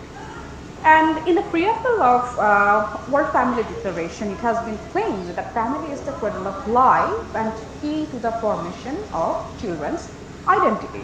So I can say, I can take the decision after analyzing these two documents, that children's identity are mostly related to the genetic identities rather than connecting it to other type of identities like narrative identities or communal identities. And I would like to share the situation in Bangladesh, how a children is named or identified in Bangladesh. In Bangladesh, children's custody and guardianship are guided by Family Courts Ordinance 1985 and Births Act 1890. And custody is the possession of a child, and guardian means a person having the responsibility to take care of a minor or of his property or of both. Both mother and father can be the custodian and guardian of children if considered and proved to be fit for the responsibility. When a child is born here, the parents are obliged to register the birth and need to mention the names of both parents. And in Bangladesh, that is, Bangladesh is a signatory state of UNCSF, UDHF, so definitely Bangladesh will respect those treaties. And since Bangladesh is a Muslim majority country, Islamic values and traditions are also respected here. So it is that can be a mix-up. The laws that has been made here that upholds the international treaties and documents, humanitarian declarations, and at the same time they also uphold the Islamic values. And there's family laws that regulate marriage, divorce, inheritance of property, children's identity, custody and guardianship, respect the international humanitarian declarations as well as upholds the Islamic values. And according to Islamic law, both mother and father can get the custody of the child considering the age of the child, but only the father is considered the legal guardian of the child. So mother can have the custody of the child if the child is really small, but when the child will grow up, he or she will be a complete human being, should be considered as an adult, then the father will be considered as the legal guardian of that person and will be identified by the name of the father. Like UNCSC and UDHS, we can conclude that the family laws in Bangladesh also connects identity with genetic ties, but this time we can see a discrimination that mother's identity didn't matter before. Only father's identity was the primary focus. If a person is identified by his or her father, then he will have every rights. The state will ensure the rights to identity, rights to property. Considered a matter of shame if someone dislikes to mention his or her father's name for various reasons. It has been considered that we all live in an ideal world, we all have an ideal family, an ideal parent, so every time father's name is good enough just to identify a child rather than being identified by the name of their mother only. But since it's a Muslim majority country and we all have some laws to follow, apart from this kind of consideration, the entire society, that is a patriarchal system, and this patriarchal system also follows these rules. Even people from different religion who are living in Bangladesh, they don't follow the Islamic religion, of course, but they somehow uphold the patriarchal value that children should be identified by their fathers. And the problem is there that the world where we live, we often see that children are disowned by their family, sometimes disowned by their father or by their mother, or somehow the person related to your genetic identity has jeopardized their lives. And when it's a time to take a decision by whom you want to be identified, then they have to carry the name of a person whom he or she doesn't like, or whom he doesn't like to mention that person is particularly related to his identity. So that became a problem for a child when he would try to get some benefits, when he would try to access to the education or something. Every time he had to mention his father's name, and the cases where he or she is not willing to mention his or her father's name, people and even the respective institution consider that that's a matter of shame. So every time we are considering that we live in an ideal world, and every situation where a child is born, that is an ideal situation, and he or she has got an ideal family to be responsible for him or her. But philosophers from different ages, they have always focused on a person's choice. A person, to be named as person, he needs to ensure his freedom. He needs to practice his freedom. And without practicing one's freedom, no one can be a person, whether it's a child or whether it's an adult. And in UNCSC, a child is also considered to have the value of an adult human being, and thus a child has the same right and dignity as of a human being. Being human requires the recognition of his existence, and related to this idea, a philosopher, a very prominent philosopher, Jean-Paul Sartre, a French philosopher, he has a very good explanation of identity and human existence. According to Sartre, one becomes existent as human being by practicing his freedom, by thinking and acting freely. One can look like a human but would not become existent and identified as a human until he or she understands his freedom and act upon it. Now, a human child who is given the same value as an adult in UNCSC in this consideration is also free and becomes existent and acquires identity through various practices in different stages of life. So, I can say the recent verdict that seems to provide a child with the freedom to be identified by the name of parent whom she chooses. This verdict had also given opportunity to the children of rape victims and sex workers to carry and to be identified by the name of their mothers in possible cases, to be considered as dignified persons and to get access to the available facilities and basic rights. Now, after the verdict was given, netizens of Bangladesh, as I have mentioned earlier, they have shown different reactions to this verdict. Some say that this verdict will only benefit the children who are illegitimate, since now only mother's name is good enough to be identified in the society. So the children who do not have father's identity or somehow disowned by the father, only they will be facilitated by this law, and that might hamper the social order because there will be a loose control over sexual morality. That was the basic of that objection towards his verdict. And in Bangladesh, as I have already mentioned, a child who is not born through a marriage or disowned by the father is considered illegitimate as well and cannot claim any right. That is, a children's identity and rights are defined by the sexual morality of their biological parents. The children who are born out of rape of their mothers or a false or unregistered marriage that was disowned by the man afterwards are treated in the same way and are deprived of identity and basic rights. And Watson, Amy Watson, in her recent paper, The Illegitimate Family, has claimed that even in illegitimacy, there is a family, there is a child, a mother, and a father. The relationship between the father and the mother in these cases is not accepted by the law or by the social cultural values, and hence that relationship and the child born is considered illegitimate. The decision of mating here is not made by the child. It takes the involvement and decision of two adults, but here is the child to be blamed for. Now, I would like to raise the question of the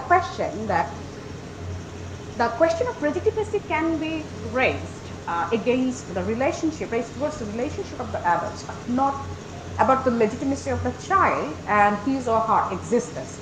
It seems like that in these type of cases, children are being punished for the decision of their parents, the decision that has not been made by them in any way. The verdict, I think, has not only paved the way to ensure the dignity and rights of the children as human beings, but also the rights of mothers who are subjected to various social and cultural injustices. An individual is freed from the obligation of being identified as an offspring of a person who failed to be a good parent or has jeopardized his own life somewhere. This part has created an opportunity to build a more inclusive society which values human dignity and potentiality rather than sticking to one's genetical identity. And this verdict also seems to make the society and its members to contemplate on the perceptions and values regarding individual identity, gender relations, parent and human dignity, and to understand the necessity of reconstructing those views and values. And my suggestion here is not in this paper is that genetic identity should not be the main focus in humanitarian declarations, whether it should be these documents should focus much on the narrative identity, the entire story of a person's life, rather than connecting it to the biological parents and judging a person by the sexual morality of that person and considering or providing that person with basic facilities that he requires to flourish as a person. And I think we should revise the notions of identity in humanitarian declarations and in laws. And this body has created a very good opportunity to rethink about the identity notion, that how we should see identity. Since identity is connected to a person's dignity, a person's access to various rights, so it's a very important issue. Living in the current world situation where all the chaos and injustices are going on, we cannot just consider or we cannot just assume that every child is born in an ideal situation. They have got the facility to be known by their parents, and they know their parents actually, or the parents haven't disowned them. So that's why I think that this law has created a history. This law has not only a step toward gender equality, whether it's a step towards a vast thinking about the identity notion. What is identity? How do we define identity? And it also urges that we need to revise, we need to change our perceptions towards personal identity and individual dignity. So thank you. That's all from me. And now I will just leave the floor to the discussants. Thank you so much. First of all, I have to say that in the context of South Asia and Southeast Asia, both places, this is not a new thing. Whatever my understanding, it's not a new thing, because if we remember the Puranas, the Vedas also, the Jabala and Shattakam story, so that was very much important in this case. And I am happy that the new verdict is making something different. Yeah, so this is for me, and I hope here a lot of people who have to be say that we should change our mind, we should change our perspective, and that should be. And your presentation you are doing in such a great way. You are very much to the point. So it's a really thanks to you that it should be like that. I just add in something. It's a story. It's not a story, because I am working as this is my passion to help to the women and the girl from the different that background. Sometimes it's the orphanage, sometimes it's the needy people. So I am working in India and working here also. And here, when I came in Thailand, I met a person who is a doctor and who gave shelter almost 23 girls. And in between 23 girls, they have 3 sisters. And one is only 5 years, and young elder one was the 13 years. So I taught them different type of art, so they can wings their they can do something by that art, and they working on that, and they are happy. They can earn something, because I cannot give money to all of them, but what I can do, we can do something for them that they can earn something. Okay. So then I came to know to the doctor that these 3 sisters, actually they have 4 sisters, and the elder one was 15 or 16, and when their mother passed away, the father sold that girl. Father sold that girl to other person, and police try to find out, but the world is very difficult. There are so many. Yeah, they have a lot of good people, but at the same time there are a lot of bad people also. So they cannot find that guy. And that doctor was that time in that island for the holiday, and he saw the little one is crying, and other 2 one just like their father is drinking, and he had no passion or no relation, that feelings for the kids. And he go to the police station, and then he bring that 3 girls, because otherwise he also sold those late girls.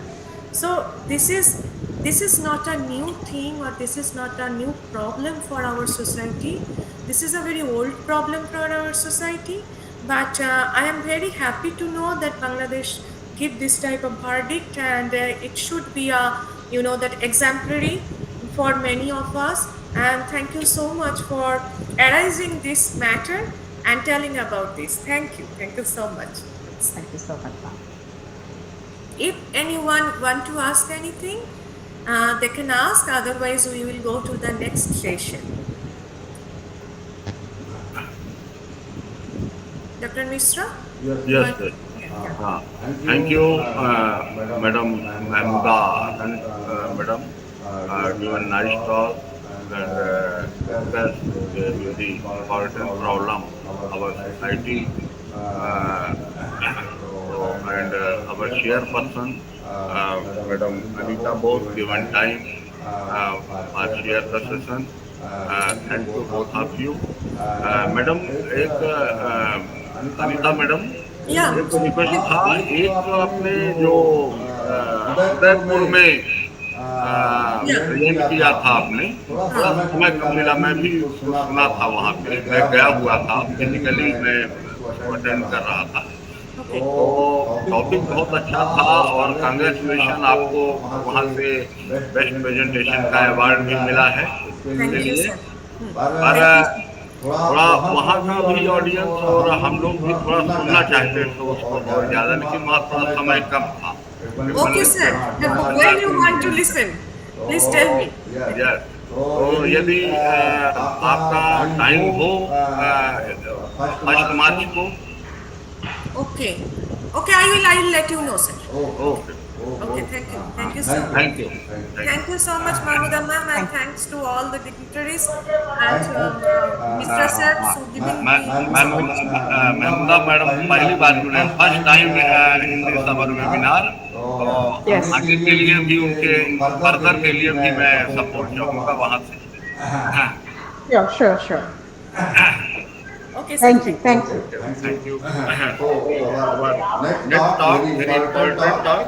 Our eminent speaker, Professor Cyril Vijayasundara, Research Professor, National Institute of Fundamental Studies, Thane Road, Kandy, Sri Lanka. Our Chairperson, Dr. Anish Ahmed Ansari Sahab, formerly scientist and HOD, Botanical Survey of India, Allahabad. And chairperson Dr. Prasenjit Mukherjee, Professor Botany, Ranchi, Jharkhand. Welcome all of you, sir, and I am requesting Dr. Anish Ahmed sir, please share the session and introduce our eminent speaker, Professor Cyril sir. Thank you, Misraji. I feel it. I feel pleasure to introduce such a great man. In fact, I met the director of the garden in 1997 in Kolkata. He came for a checkup conference. So very great. We went for some purchasing something for him also. I think 1997. So I am very Gradina garden was like our Howrah garden, both gardens were together. This AJC both garden and Bradier garden. So both history the same and great people were there. So you are very great. Now I start my introduction because he is a very great man in Sri Lanka, and I think I was reading Cyril Vijayasundara as a research professor, National Institute of Fundamental Studies, Sri Lanka. He did BSc Botany and MPhil in Botany. Then from University of Virginia, he did MPhil in Biology also. Another PhD Biology from University of New York, USA. Served the Botanic Garden in Sri Lanka from 1980 to 2015. Very long time. And he, with his effort, elevated and developed the administrative structure of the Botanic Gardens Division of the Department of Agriculture and established the new Department of National Botanic Gardens Sri Lanka in 2006. 2006. So that is a great thing, new thing he developed. He served as the Director General of the Department of National Botanic Gardens from 2006 to 2015. As the Chairman of National Man and Biosphere Committees and National Species Conservation Advisory Committee, as a member of around 10 national committees under the Ministry of Environment of Sri Lanka. So this is great thing, I think. And he initiated, planned and established a 300-acre dry zone botanic gardens at Mirja Villa, Hamban, Kota, Sri Lanka in 2006. 300, I think, is a very great conservation effort by you, and it will go a long way in solving the conservation disease. And further also, addition to this, another 105 acres wet zone botanic gardens and Ilu Ovita Abisa Vela, Sri Lanka in 2008, after 2 years later. So he established a floriculture School of Royal Botanic Gardens, Sardinia. The name they have retained because we are changing you are retaining the old name as Royal Botanic Garden, Sardinia, Sri Lanka, offering 2 nationally accredited diploma courses and established a national floriculture development program to uplift the livelihood of rural communities in Sri Lanka in 2005. That is a great, because always stakeholders are the local communities, always they are there. He is member. He is governing. He is a member of governing council member, University of Sardinia, Sri Lanka since 2020, as a member of Board of Governors, National Institute of Fundamental Studies, Sri Lanka, and as Commissioner, National Science and Technology Commission, NAAC, Sri Lanka. And I think his publications are remarkable. He has published over 85 publications in scholarly journals. I think over 100 abstracts and conferences proceedings, 9 books and 5 book chapters. High index has 20, and his works have been cited in more than 2,000 literature, or 2,084. He has given a figure also. It's a great thing. His works have been cited in so many works. He has been elected a fellow of the National Academy of Sciences, Sri Lanka in 2006, honorary professor, Department of Ecology, Biodiversity, University of Hong Kong. He is also holding that position. He is the editor of 2 international journals and 2 national journals, that is 4, that 2 and 2, 4. And in one of them he is as a chief editor. So with these words, I think this itself indicates that Professor Cyril Vijay Sundara has a long career, and we will have a very good lecture by him on the garden. Please. Thank you, Professor Ansari. I will try to share my screen. And my co-chairman is there. And co-chairman, co-chairman नहीं है लगता. ठीक है. चलो, please.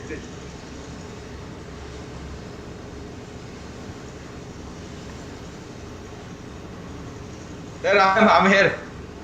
Good afternoon, sir. Anish sir, good afternoon, Cyril sir. I'm here. Very much, sir. Can you all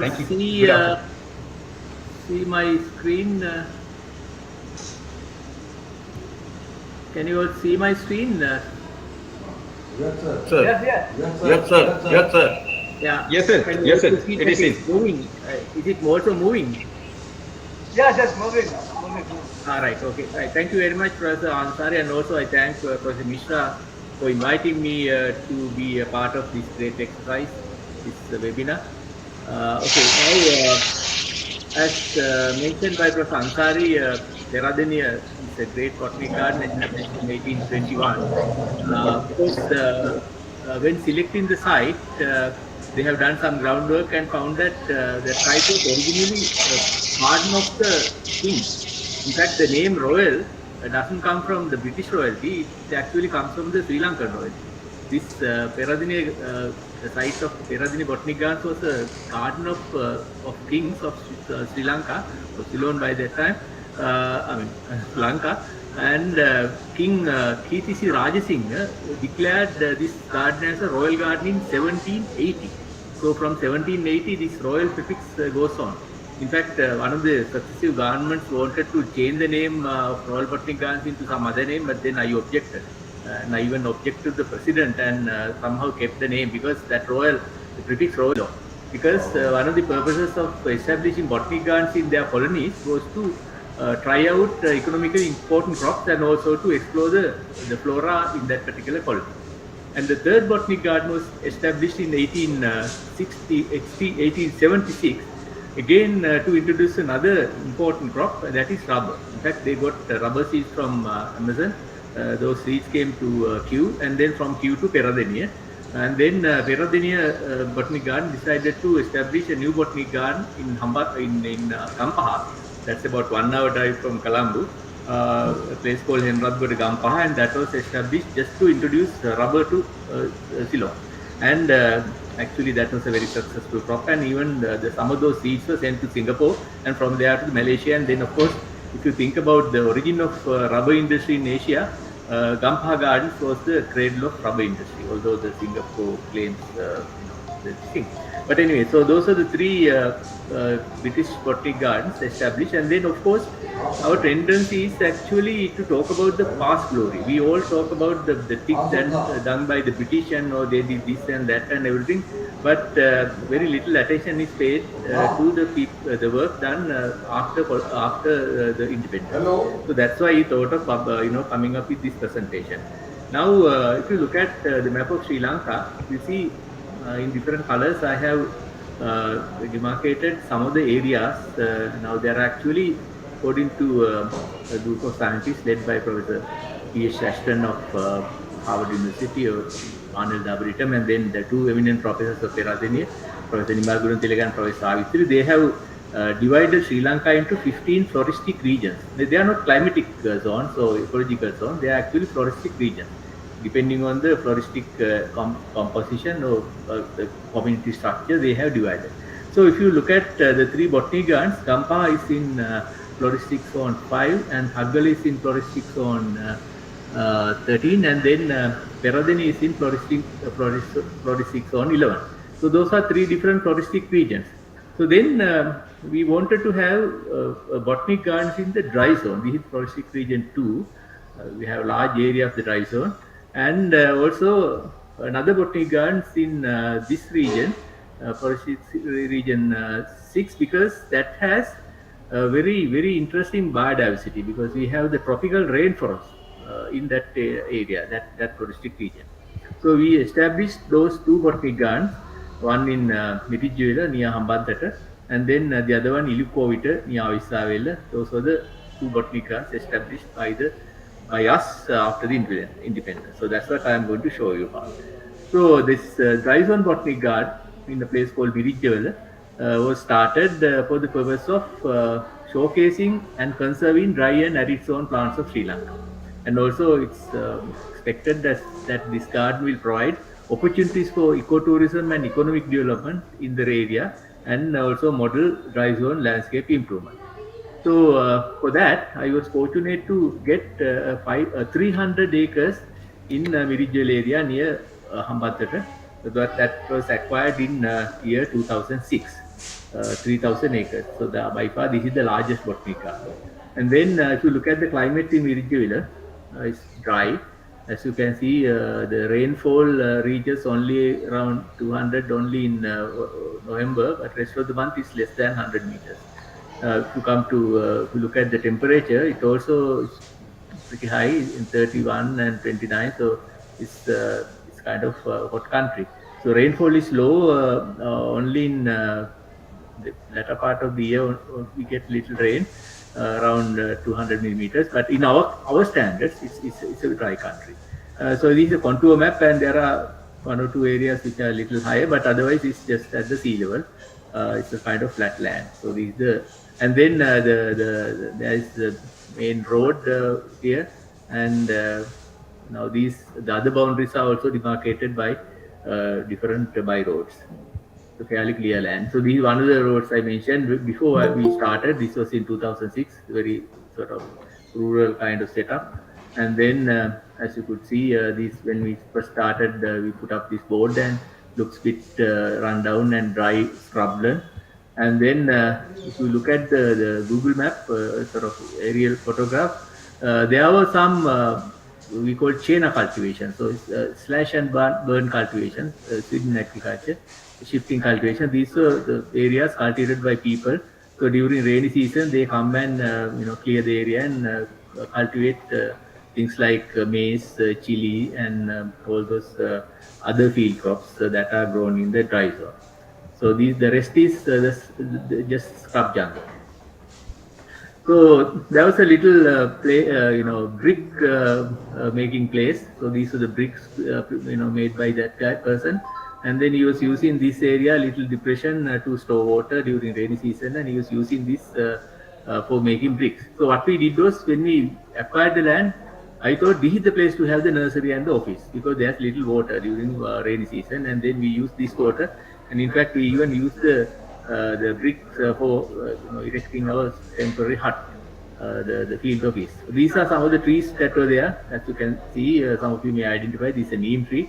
And these are the by roads. Usually these rural folks had their, buffaloes, and it's a very, very rural setting, right? So, and this is what, I mean, that's how it looks now. I just got a Google Street Map. So, we demarcated the area with some concrete, fence posts, and then put some, thorny, dry bushes and things like that to prevent, buffaloes and other sheep and other, not sheep really, the cows coming into the site and destroy your plants. But that was not successful. But later we did something else to prevent all those invasions.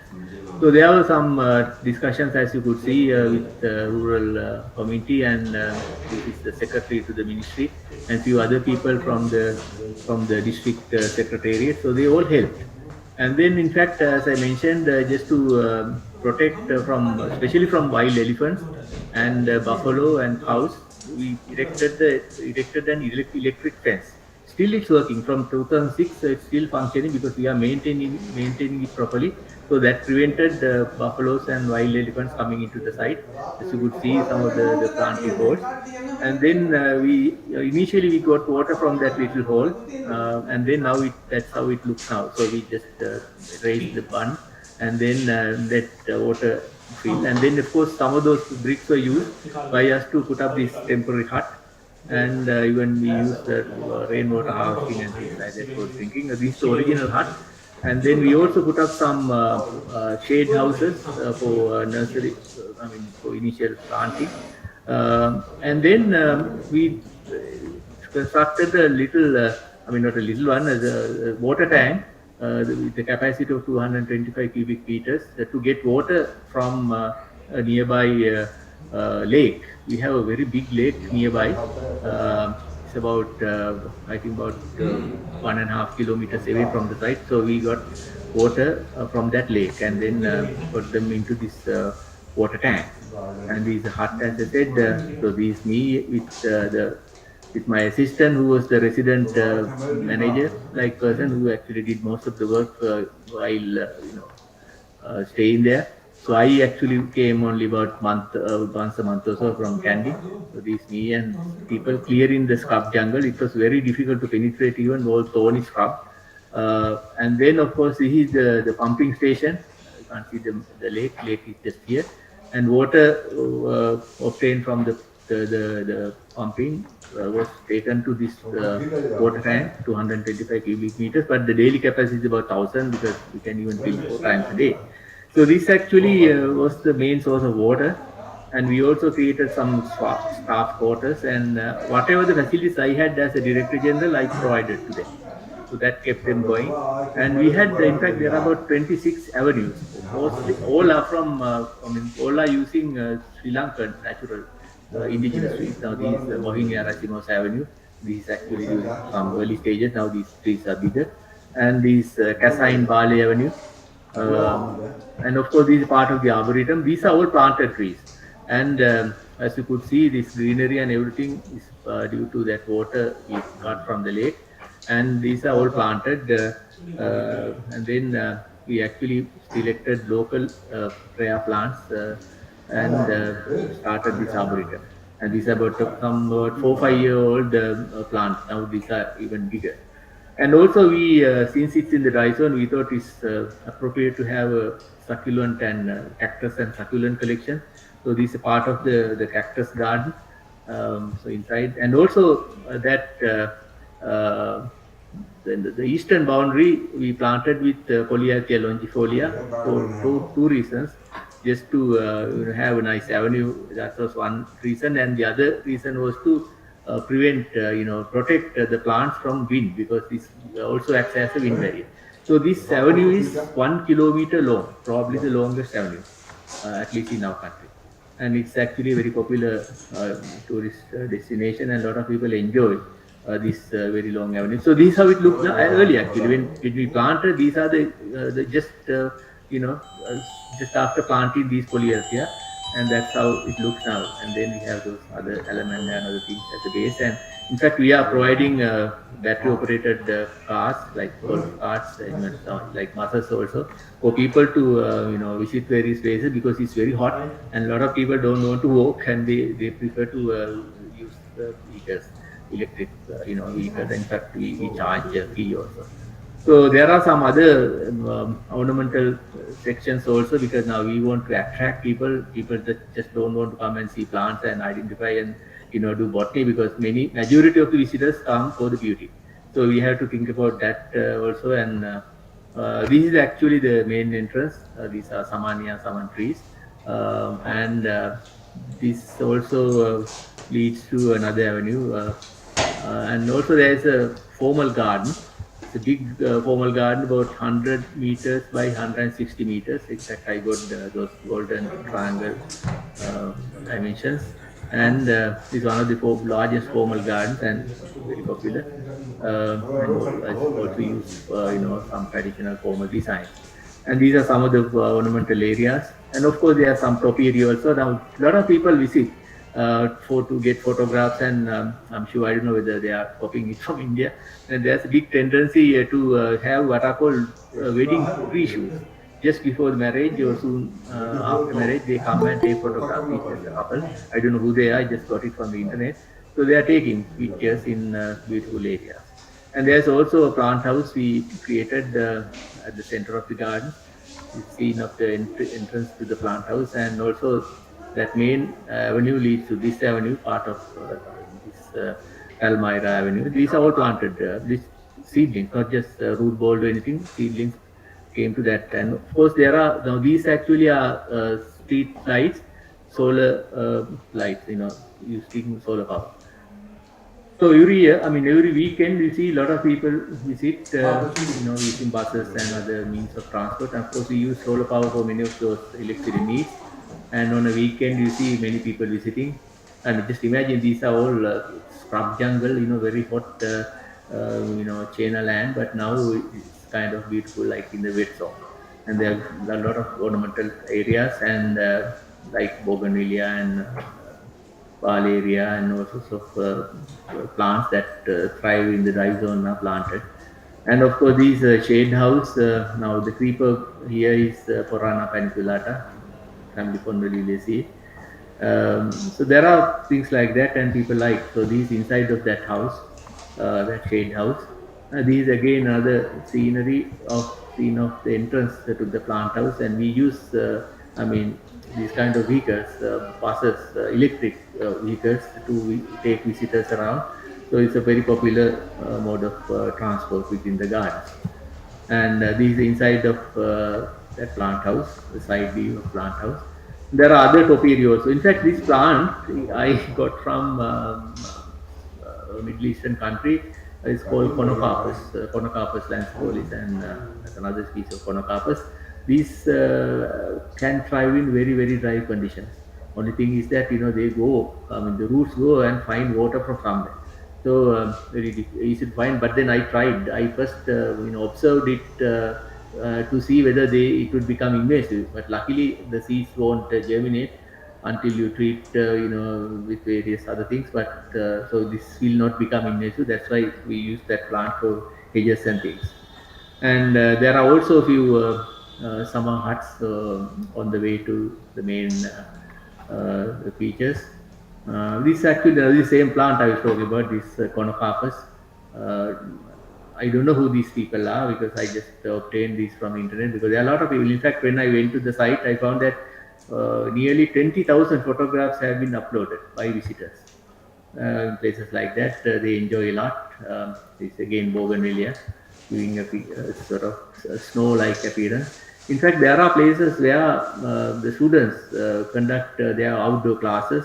I mean, we haven't organized this. Automatically, they came, and when they saw those benches, they sat there, and the teacher started to teach something. So this was, spontaneous. We never expected this kind of thing, but then we could see that visiting students and student groups are using these facilities for various educational activities. In fact, we have organized various programs. Now this lot actually are the university students specializing in botany from Peradeniya University.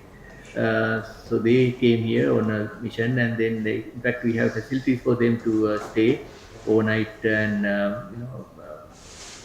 enjoy nightlife even. I mean, the wildlife at night.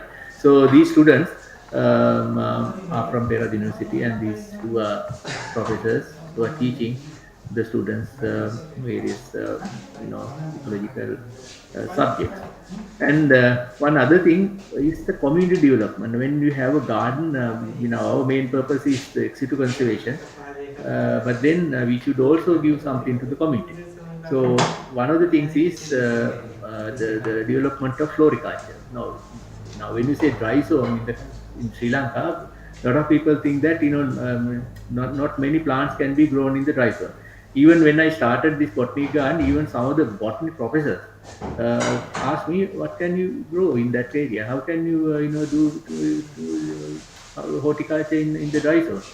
But then to them, my answer was that up to I think about the 12th century or so, all our civilizations were in the dry zone. All our kings were living in the coastal and the north central dry zone area. Only after the British invasions, we came to the center of the country. All Kandy and all this were occupied. People tried to occupy those things after the foreign invasion. Before that, we were living in the dry zone. So we had a culture of dry zone agriculture and dry zone horticulture. And there are some of the monuments and gardens and various things that we can still, we can see only the ruins, but they were all in the dry zone. Nothing in the wet zone. Nothing in Kandy or anything only after the 13th or 14th century. Right? Before that, all were in the dry zone. Anyway, so we started growing some of those floriculture crops in shade houses, and then these anthurium, floriculture, and then shade houses with mixed irrigation, all that, orchids. No one could, at that time, no one thought that we could grow orchids in that dry zone. In fact, we got the garden opened we started in 2006, and it was opened in 2013 by then President the Honorable Excellency Mahinda Rajapaksa on this meet, and it was opened on 7th. And in fact, that was parallel to a big event in the country. There was a Commonwealth Heads of Government meeting. There were 54 heads of Commonwealth countries. So they all came, and I suggested to the President, shall we invite all of them to Mirijala Botanic Garden and have a tree planting ceremony. So all of them visited, and then in fact I organized probably the largest tree planting ceremony in the country. 54 people, all identical with all those paraphernalia, and their flags also erected. So they all came and planted. Our president and other heads of governments from Commonwealth countries came and visited, and planted trees. So this president of Vanuatu, I'm receiving him, and then you can see those flags of those countries, and then the president of Guyana. So this is me guiding him to the planting. So there are people like that, and it was a very successful event. So this is the entrance to that dry zone botanic garden. These the main gate. And as you could see, a lot of school children come and visit. Even last year, very large number of school children visited. These are some of the foreign visitors who came only last month. So we could see that gradually numbers are increasing and people are visiting. This is the map of the garden, and I mean, why I want to show is this area we are maintaining as it is, as the scrub jungle. So this is about 22 hectares. So my plan is to, I mean, no, I'm not there anymore, but then the original plan was to use this as a natural vegetation and see whether this could be converted into a dry evergreen forest by assisted natural regeneration. So there are cases where, I mean, we have several examples for that. So this will be a sort of a natural vegetation, and then hopefully some of the rare plants will migrate into this area, and as a phenomenon called assisted migration. So we want to have these naturally established natural populations of rare and endangered plants. That is the purpose. So these are map of the gardens, and all are demarcated by roads. These are main road, and these also by road, and all these are actually now roads. These also roads. So the boundary is fairly well demarcated. And the next one, the other botanic garden, the first one, the Mirigel one, was started in 2006 and opened in 2013. The next one is in the wet zone. The original name is Sitavaka. The kings used the name Sitavaka, so we are using that too. Sitavaka wet zone botanic gardens. And there the main objectives are the ex situ conservation of wet lowland zone flora, and improving the quality of life of the community in the vicinity through providing livelihood opportunities. Very much similar to what you heard for Ambanta Mirigel. So that area is about 1/3 of the former one, 105 acres. Mind you, this is in Colombo district. I mean, the district where the capital is, very prestigious kind of area. So 105 acres belonging to Land Reclamation Commission, and part of that was actually tea land, about 7.5 acres were tea. So we are actually maintaining that tea as it is. At least we can show people how tea is planted, I mean, tea is maintained and plucked and all that. So we are not destroying that. So 7.5 acres out of these 105 acres is under tea. And there's a marshy area about 5 acres, and the rest is actually a secondary forest. Very highly disturbed secondary forest. So there actually is a wet country, as you could see, not like, unlike in the dry zone, the Sitavaka and Marikewala. Here you can see that only in January and February the rainfall is less than 100 meters, but other months 103, March is 116, and then April over 250, 500 and 600, like that. So other months we have heavy rainfall. Only in the first 2 months you get a slightly low rainfall. So it's mostly wet country, and a lot of rain, and it's actually, compared to the other garden, Mirigel, it's a comfortable area. And this is how it looked in 2008. This kind of marshy land I was talking about. This part is the secondary vegetation. In fact, this is adjoining a nature reserve, Indicata Mukalana Forest Reserve, maintained by the Forest Department. This is a very important thing, because that's where we could see this assisted migration.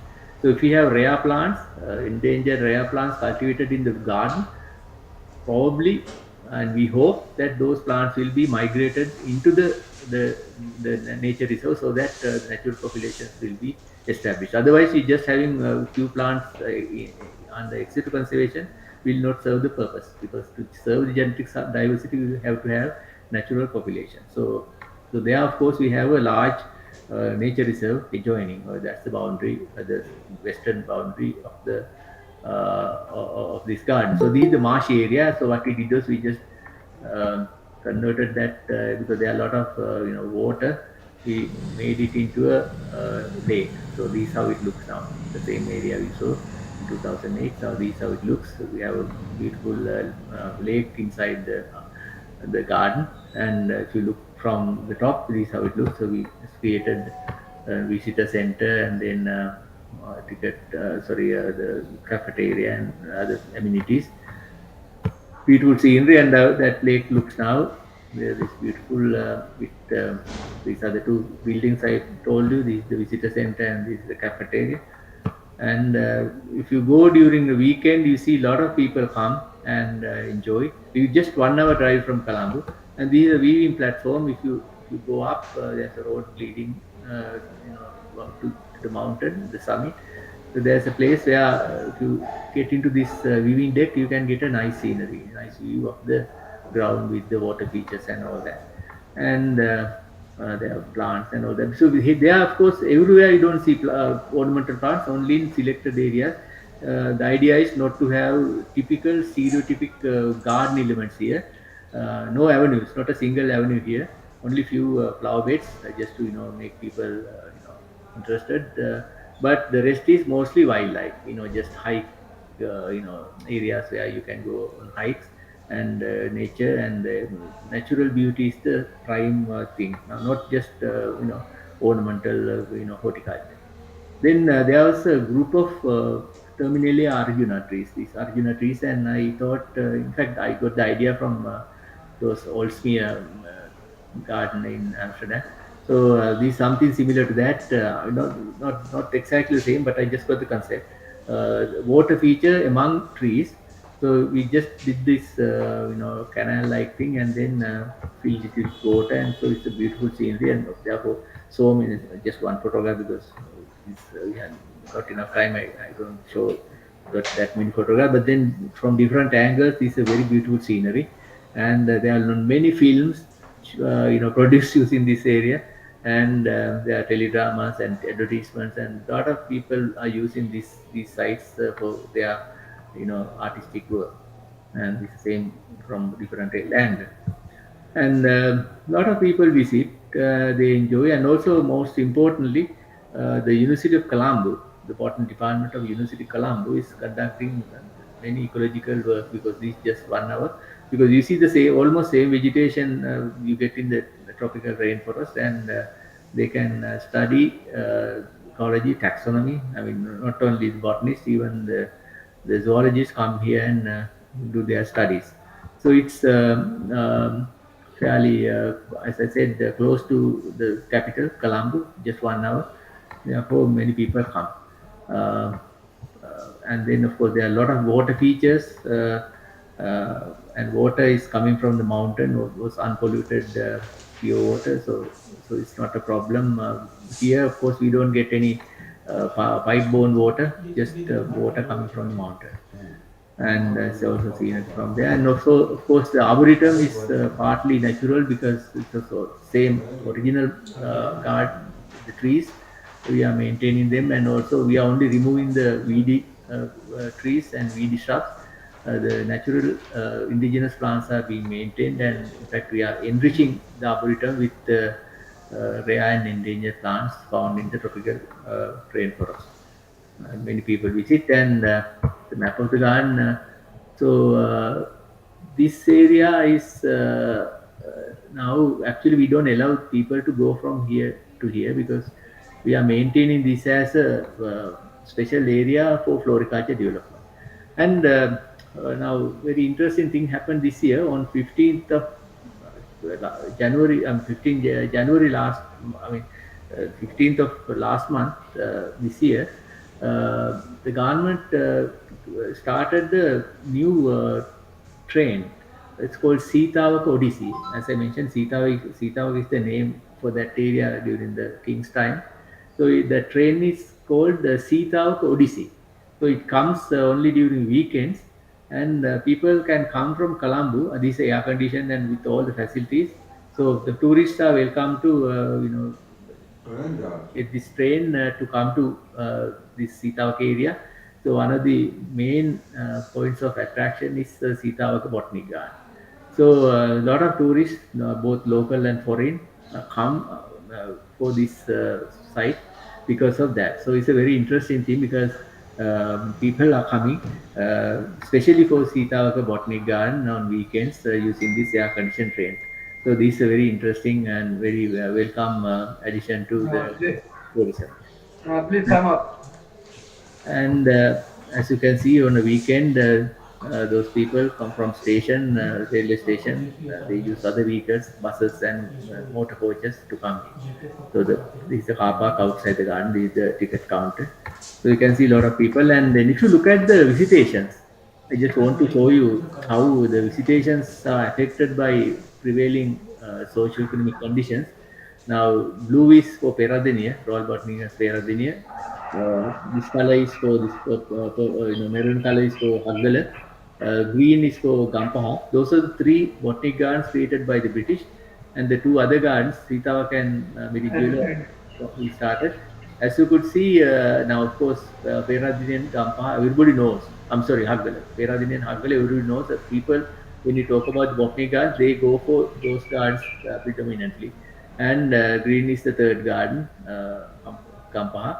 But now, as you could see, from 2017, 18, Sitawak is getting more visitors than Gampa. See, in 2017, it's almost equal. And when you come to 2018, sorry, 2018, the numbers are higher than third botanic garden, and it's again higher. And then of course in 2019 we had a serious Easter bombing attack. Because of that, tourism went down. And then of course in 2020 and 21 we had COVID epidemic, and then again the numbers went down. But then last year, now COVID is little under control, so numbers are again coming up now. Even last year we got more than 1 million visitors to Peradeniya, and the Mirigula and the Sitawak and Mirigula are also getting like those days. So hopefully this year, if nothing happens, I'm sure this will improve and we'll get more visitors. So the most important thing is that now when I left the gardens in 2015, the total income was 880 million Sri Lankan rupees. 880 million rupees. That's close to 1 billion, by state. Anyway, so the operational expenditure, the cost of running, it's about 200 million. So we were earning about 800. So there's a profit of about 600 million. So the botanic gardens are running. I mean, even now, botanic gardens are running at a profit, and also they are doing a very very important service to the community. The thing is that most of the income comes from foreign visitors. Of course, I saw even in India there are differential rates. There's one rate for local people and another rate for people. So when the numbers of foreign visitors are less, then of course income is seriously affected. So that's what happened. But then hopefully it will increase this year and coming years. So if that happens, we'll be able to contribute significantly to the economy of the country as well. So thank you very much for listening. I think you have taken some more time. It was very good to know that you are earning so much from this establishment made by you. And we had, I think one question I will have is a double coconut is in Peradeniya. Yes. Are you trying this new gardens? Yeah, it's a good question. In fact, we have planted double coconut in this Sitawaka garden also, and they are doing well.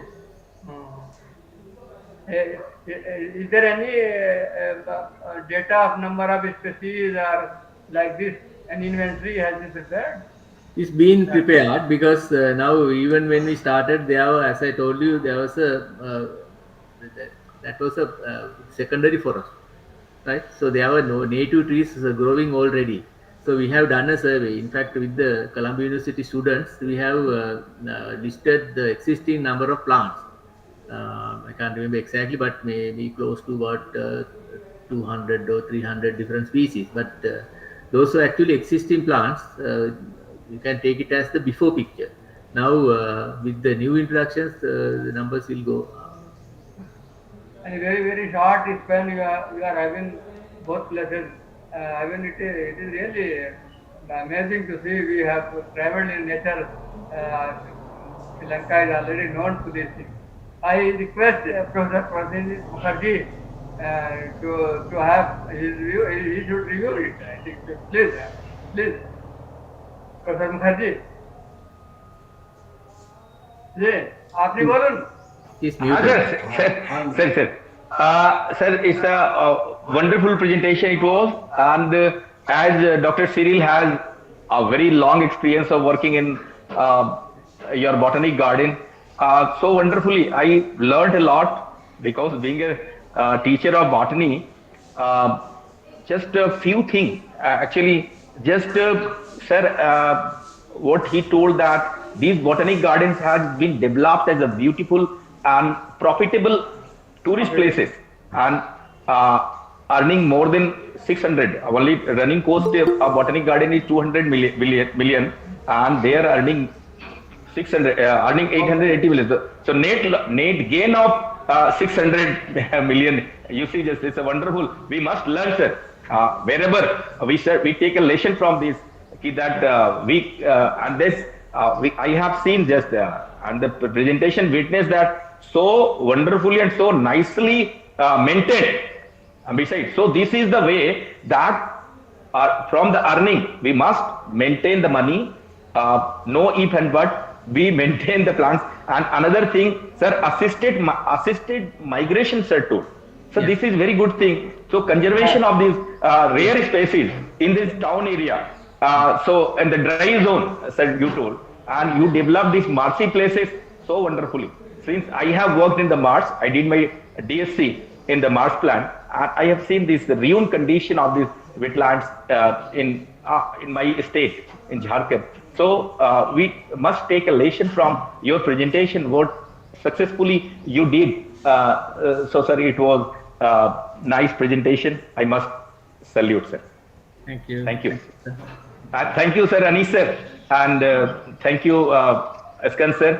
And sir, after your presentation, just I'm willing to visit your country and willing to visit your botanic garden. Welcome. Thank you. We praise Kew Garden, only Kew Garden and other places. But we don't praise our own Sri Lankan garden. See? Yes, yeah. I visited Kew Garden, but they have taken from Sri Lanka and India and Bangladesh and Pakistan, and they developed. They showed in their farmhouse. Actually, when Peradeniya was established in 1820s, the idea actually the director of Kew, Joseph Banks, is the one who started. And the idea was to make Peradeniya the Kew of the East, right? So that was the plan. So I think it already is Kew of the East. Yeah. Oh, thank you, Dr. Anish Ahmed sir. Yes, sir. तबियत खुश हो गई भाई मिश्रा जी हाँ thank you Professor Cyril sir. Very nice talk on botanical garden of Sri Lanka, and Dr. Anish Ahmed Ansari Saab chaired the session, and Dr. Prasenjit Mukherjee Saab co-chaired the session. All of you, thank you, sir, for given time in this webinar series. Thank you, all of you. Now, thank you, sir. Thank you. Next session, our chairperson, Dr. Indrajit Bhattacharya, independent researcher, House of India, Jaipur, India, and eminent speaker, Samima Akhtar Simu, MPhil student, and co-author, Professor Mashood Imran sir, Professor Department of Archaeology, Jahangir University, our Dhaka. Welcome, sir. Welcome, Dr. Indrajit ji. Hello, good afternoon, sir. Good afternoon, Mishra ji. Thank you for coming over. And Professor Mashood Imran sir. Yes, I am requesting to Dr. Indrajit sir, please uh, uh, chair the chair the session session and and introduce introduce our our eminent eminent speaker, speaker, Samima Samima Akhtar Akhtar Shimu. Shimu. Thank you so much, Dr. Mishra ji, for handing over this session as a chairperson. I think this is basically a joint paper between Professor Masood Imran Manu and Ms. Shamima Akhtar Shimu. So I introduce both the speakers. Uh, Professor Masood Imran Manu, PhD, Professor, Department of Archaeology, Jahangirpur University, Sawar, Dhaka, Bangladesh. He earned PhD from Hiroshima University, Japan, on safeguarding governmentality of cultural heritage of Bangladesh. In national and international level, there have been 22 journals, 6 chapters, and 6 books published on his credit. He has been performed as an invited paper presenter, keynote speaker, and session chair in several international seminars and symposiums. Based on the academic achievement, Dr. Surat Ali Khan and Shafiuddin Gold Medal he received from Jahangirnagar University, Bangladesh. He is an excellent student. He received an excellent student scholarship award from Hiroshima University, Japan. His research interest on critical theories to understand the past, especially identity and representational politics of the past, spatial pattern of cultural heritage sites, predictive 3D modeling of monuments, and generating virtual reality of cultural heritage sites. We welcome you, Masood Imran Manu, PhD professor. Uh, I now introduce Ms. Shamima Akhtar Shimu. Ms. Shamima Akhtar Shimu is an MPhil student from Department of Archaeology, Jahangirnagar University, Sawar, Dhaka, Bangladesh.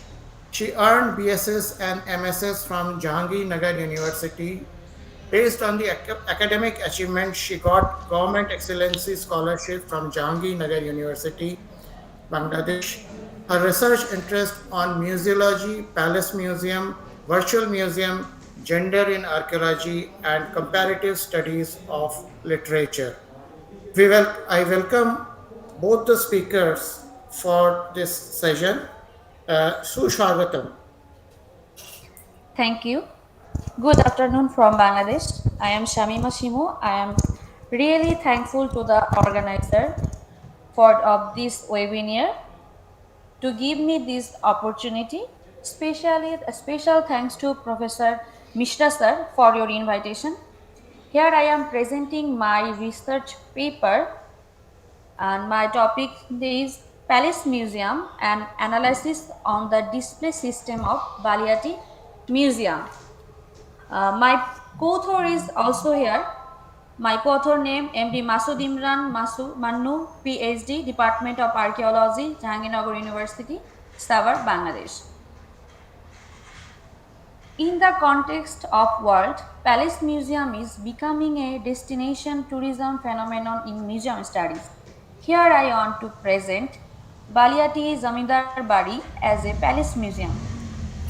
Currently, the Baliati Zamindar Bari is referred to be a Baliati museum, but I have seen it as a project where the entire Baliati Zamindar Bari can be converted into a palace museum, which is elaborately discussed in this research work. It is noted that here I found several problems in the current exhibition. I have tried to bring out that is the Baliati Museum exhibiting the 19th century socio-political history with the essence of palace environment. I have considered some goals and objectives to evaluate the display system of the Baliati Jamidar Bari of Maniganj district, like to problematize the exhibition system of Baliati Jamidar Bari, to analyze the display mechanism of Baliati Museum, to screenwrite the possibilities of Baliati Zamindar Bari is to be a palace museum. Very few books have been published on Manikganj and Palace Museum in Bangladesh. Bangladesh was Manikganj was a Mahakuma of Dhaka district. For this reason, Manikganj will be mentioned in the history books, those who are written about Dhaka. Among those who wrote about Dhaka, Hridaynath Majumdar was a resident of Manikganj. Again, some articles and books have been written about the Palace Museum, but no detailed book or article have been published about the Baliati Museum. For my research, I read out some books like Reminiscence of Dhaka, Company Amole Dhaka, East Pakistan District Gazetteer, Manikganj জেলার ইতিহাস, Exhibition in Museum, জাদুঘর ও পুরাতত্ত্ব অধ্যয়ন ও পরিচালনা পদ্ধতি, An Introduction to Human Factor Engineering, বাংলাদেশের নদী কোষ, বাংলাদেশের লোকজ সংস্কৃতি, Museum and the New Museology, Theory, Practice and Organization.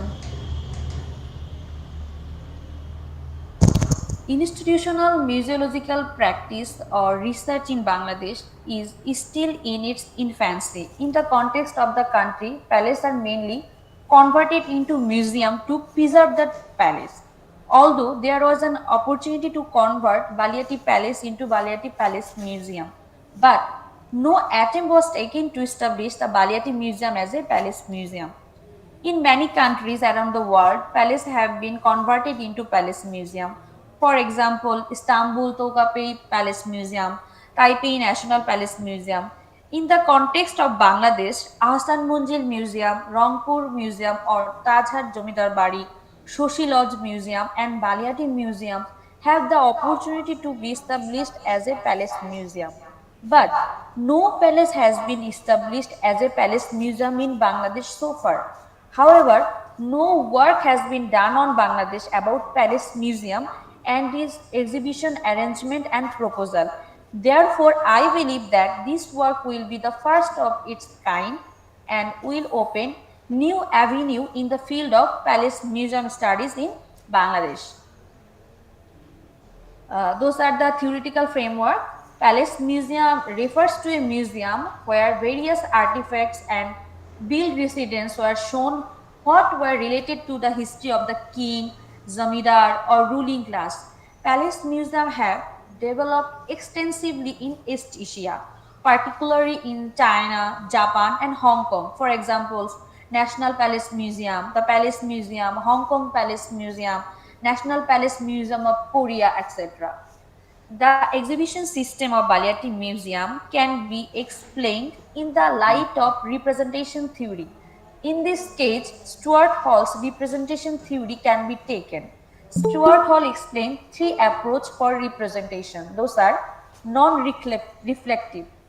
According to this approach, the meaning lies in the real world, objects, individual ideas or events. Language only reflects it like a mirror since it is already there in the world. Second one is voluntary. The speaker or the writer imposes his own meaning on everything in the world through his language. Words convey what the writer thinks the words should mean. Constructive. Neither the object itself or the language user can determine the meaning of the language. Objects do not give any meaning. Christopher Wickens and Gordon in their book An Introduction to Human Factor Engineering mention 13 principles of representation. I adopt Stuart Hall's representation approach as well as Christopher and Gordon's 7 out of 13 principles to understand the museum exhibition system considering the context of Bangladesh. Because I feel that 7 of the 13 principles are sufficient to reach the research objects. Whether Baliati Zamidar Bari has been interpreted in a theoretical way by adopting certain principles in the field of museum exhibits through modification, amplification and transformation. For example, make display legible or audible. The display system of a museum should be clear. The content of the exhibition, the visual angle or position and the lighting will be clearly visible to the visitors. Understanding from the below. Visitors perceive and interpret the signs according to the what they expect based on their past experiences. Discriminabilities, similarities causes confusion. Similar displayed patterns can confuse visitors. Where the likelihood of confusion is high, patterns with contrasting feature may be presented, excluding patterns with similar features. Principle of pictorial realism. An exhibition can represent patterns in various ways. In particular, a pattern can be represented in like portraits, oil painting, dioramas, miniature model, etc. Principle of multiple resource. This is something related to multimodality. Patterns are most easily perceived when patterns are presented from both audio and visual sources than using only the visual channel. Display method. The museum's visitor transportation system can be one-way, multi-way, controlled, uncontrolled. The way the museum exhibits will largely depend on how visitors are handled. Conversion of palace to a palace museum. There are examples of conversion of many palaces into palace museum in the world, where not only the palace building of certain ruling class but also the surrounding part of the palace building has been brought under the museum.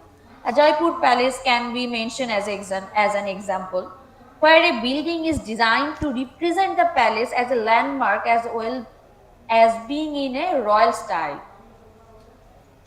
Moreover, to establish the Baliati Jamidar Bari is a palace museum, the function and the climate-related condition of Jamidar Bari must be understood.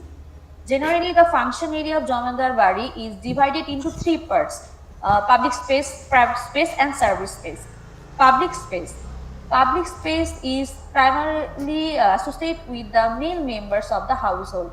Public space has always been physically and conceptually separated from the private space. Entrance to public spaces usually had ornate, ornate entrance that created an air of grandeur. The courtyard of this part was usually used for judicial purpose. Also in this part included Kachari Ghor, Rangmahal or main entrance. Private space. Private space is associated with the female members of the family. This part consists of Janela Mahal, family temple, pond or garden or kunjo.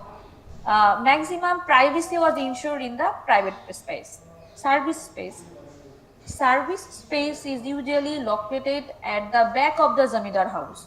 Sometimes this part was also used by the female member of the Zamidar family.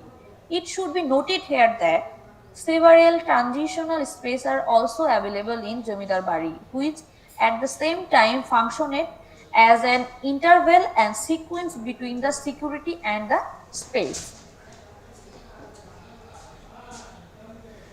I developed the research design in 3 steps, where in pre-field work phase, I read various books, journal, report and gather information about museology, principle of exhibition management and history of Baliati Palace and Baliati Zamidar.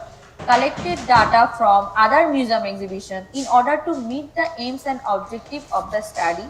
I developed 2 semi-structured separate questionnaires for the museum authorities and other one is the visitors, and a theoretical framework for the entire study was determined.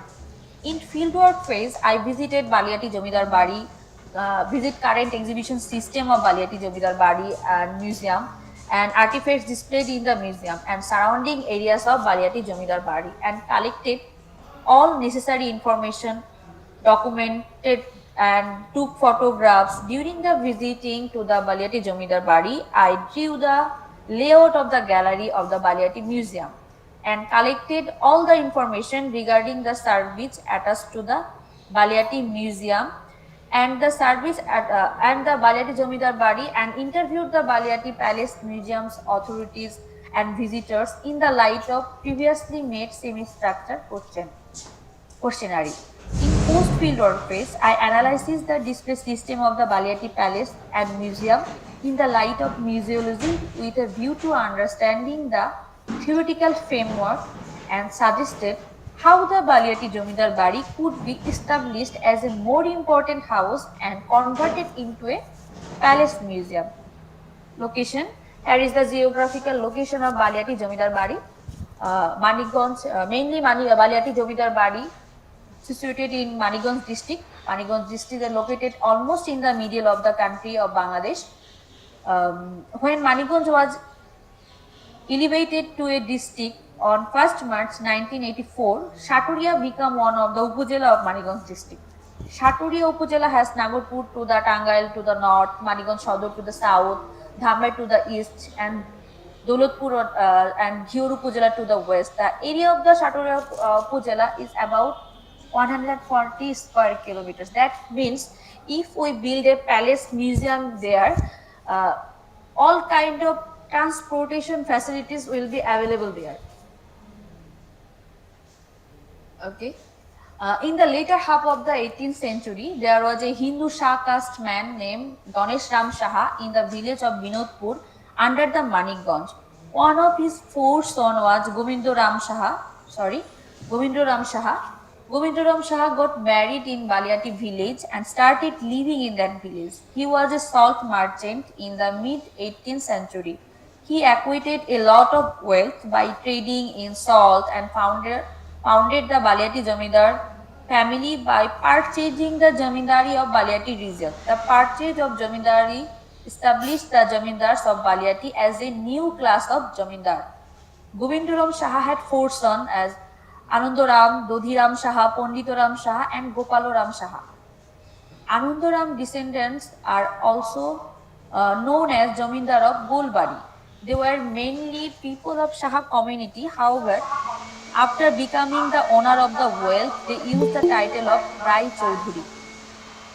Prominent among the Jamindars of their clan were Shuklal Roy Chaudhuri, Mohendranath Lal Rai Chaudhuri and Rai Bahadur Harendra Chaudhuri were famous for the development in the education sector at the same time.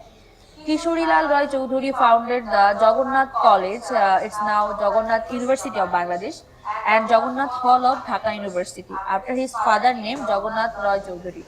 And Kishori Lal established the Kishori Lal Jubilee High School in Dhaka, Sodorghat area in his own name.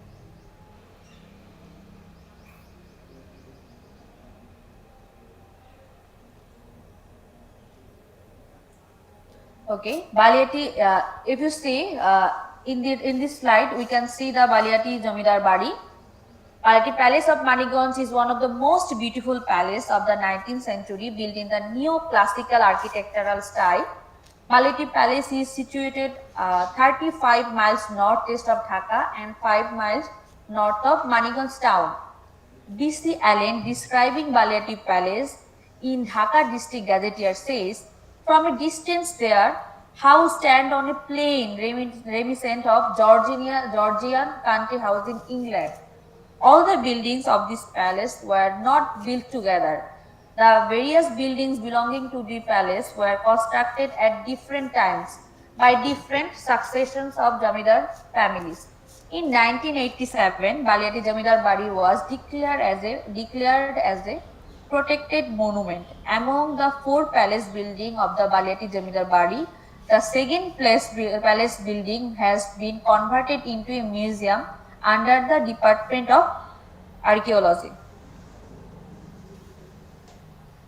Here we can see the total layout of or ground plan of Baliati Jamidar Bari.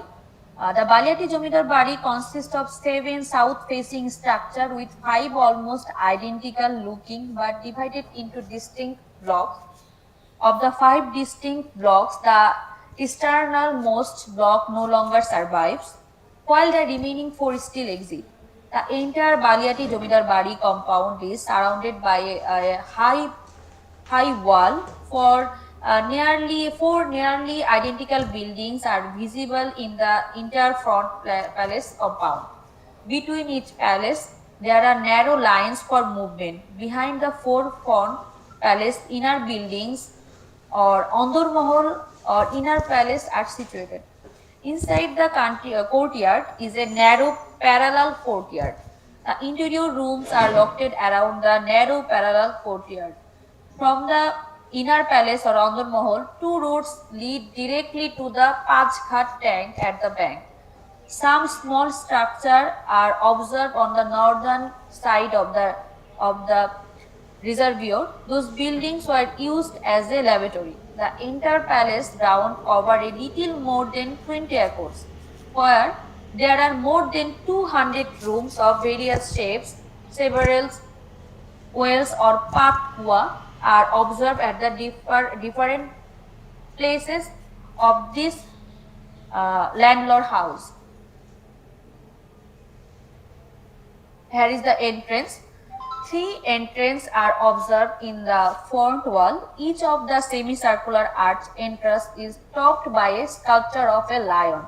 5 guard rooms are visible on the either side of the lion gates.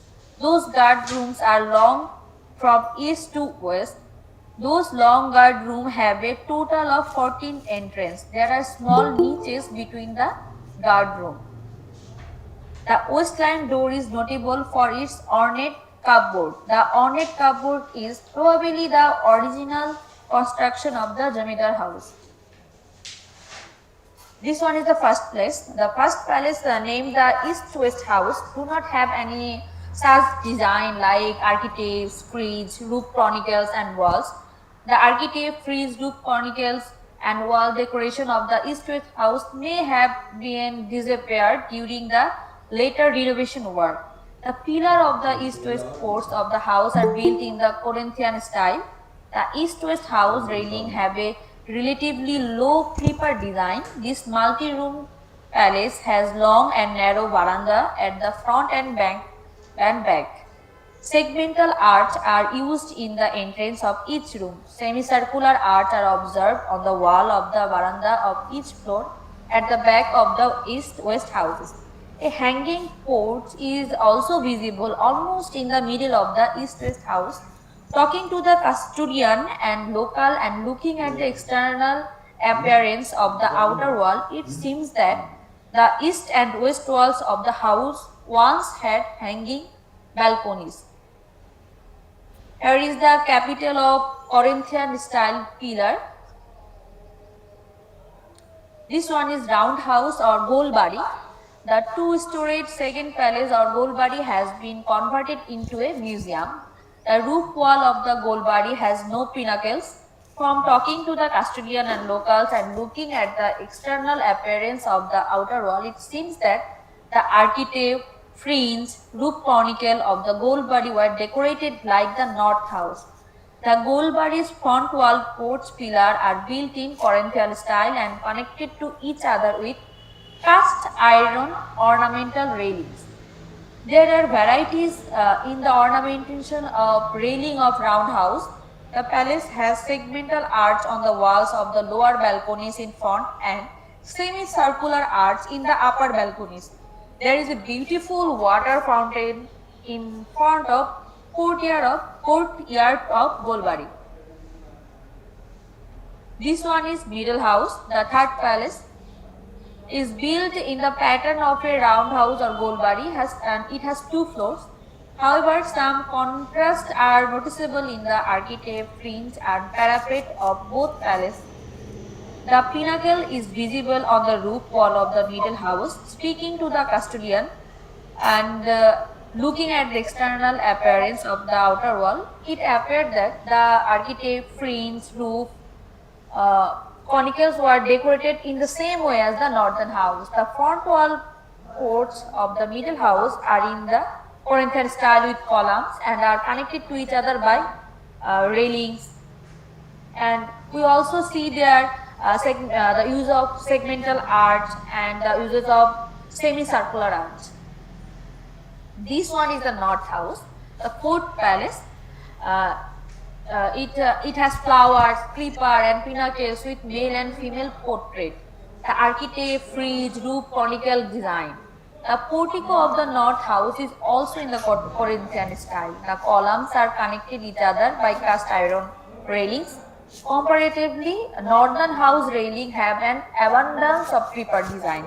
Straight and narrow balconies are visible at the front and back of this multi-room palace.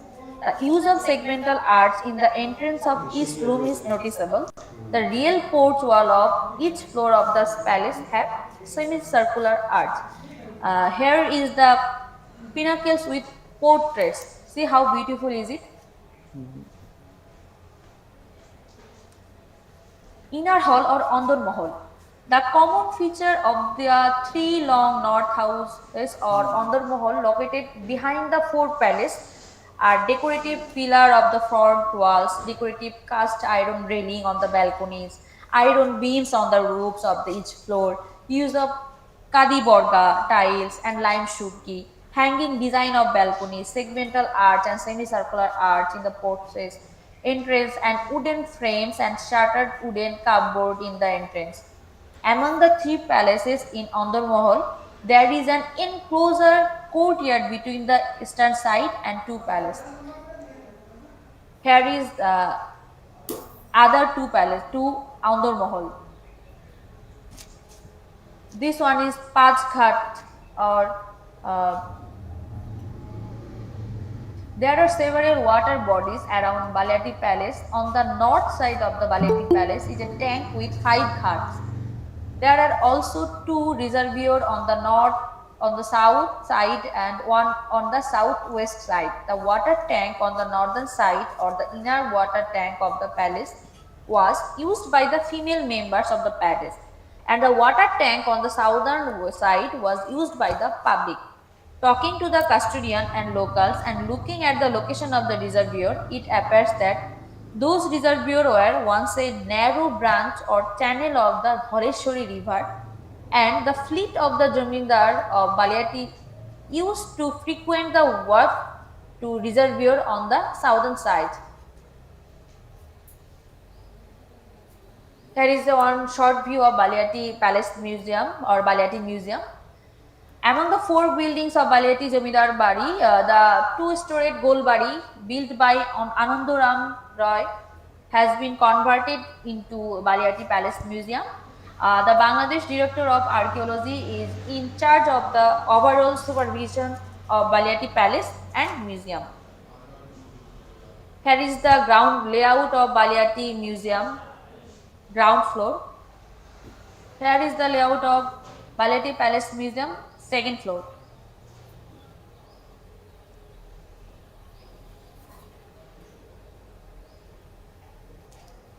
The gallery 1, the museum exhibition start from the ground floor entrance. Iron chests are displayed in the rectangular gallery on the ground floor. 4 iron chests are displayed on the north and south side of the gallery, 12 on the east and west side. Iron chests are known to have been used by members of Jamidar family to store their valuable artifacts, paper and money. Iron chests have been collected from different parts of Baliati Palace and presented in the ground floor gallery. Up the west side of the gallery 1 is a staircase with wrought iron railing. To the left of the stair is gallery 2. Gallery 2, the room is roughly square. The wall of the room were later painted yellow. Gallery 2 is adorned with 3 wooden showcases. The first showcase is the showcase on the south side displaying pujas items, glass lamp, hanging lamps, dim lights, wooden fireplace, seats.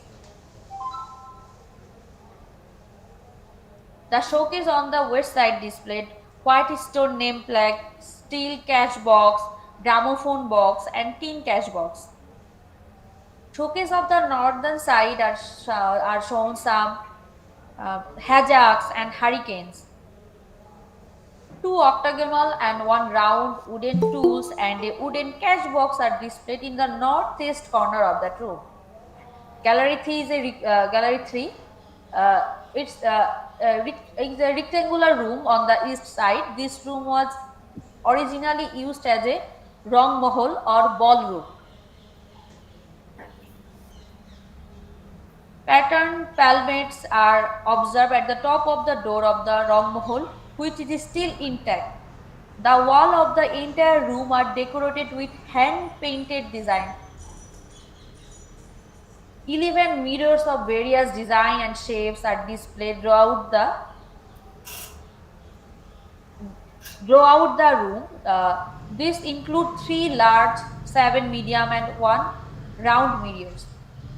On the south wall of Rang Mahal are displayed a picture of an unnamed son of a Jamidar.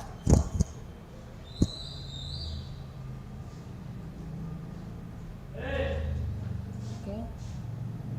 See a round mirror. The north wall has decorated doors with 2 doors closed and the middle door is in use. 2 ornate white stone Nundi sculpture are displayed on a wooden platform in front of 2 closed doors. Gallery 4.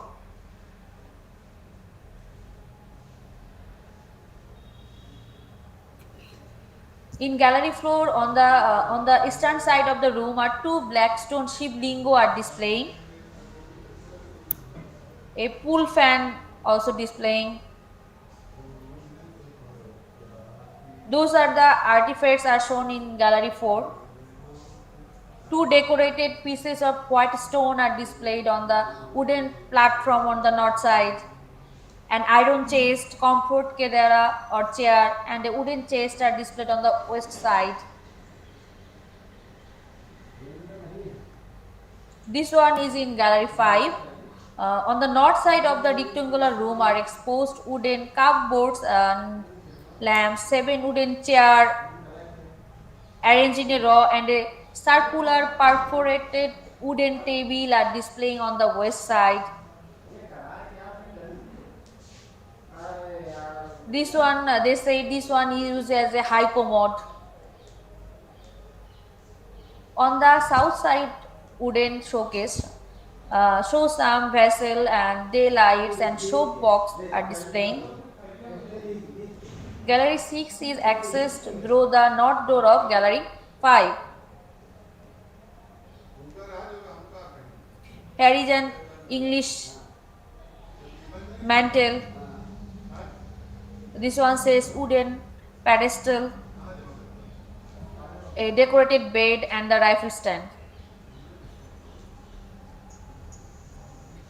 The circulation system of Baliati Museum is one-way forced circulation. Shamima, just a minute. You have 5 to 7 minutes more.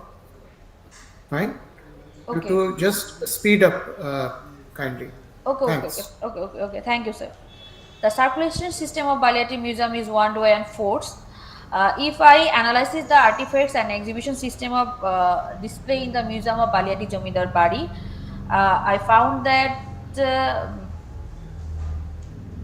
some problems and inconsistencies in the exhibition artifacts. The second building of Baliati Jamidar Bari has been converted into Baliati Museum, but no signboard or banner containing the name of the museum has been seen there. As a result, the location of the Baliati Museum is not easily visible to the visitors. Then we see 17 iron chests are displaying in the gallery number 1, but no information is presented there.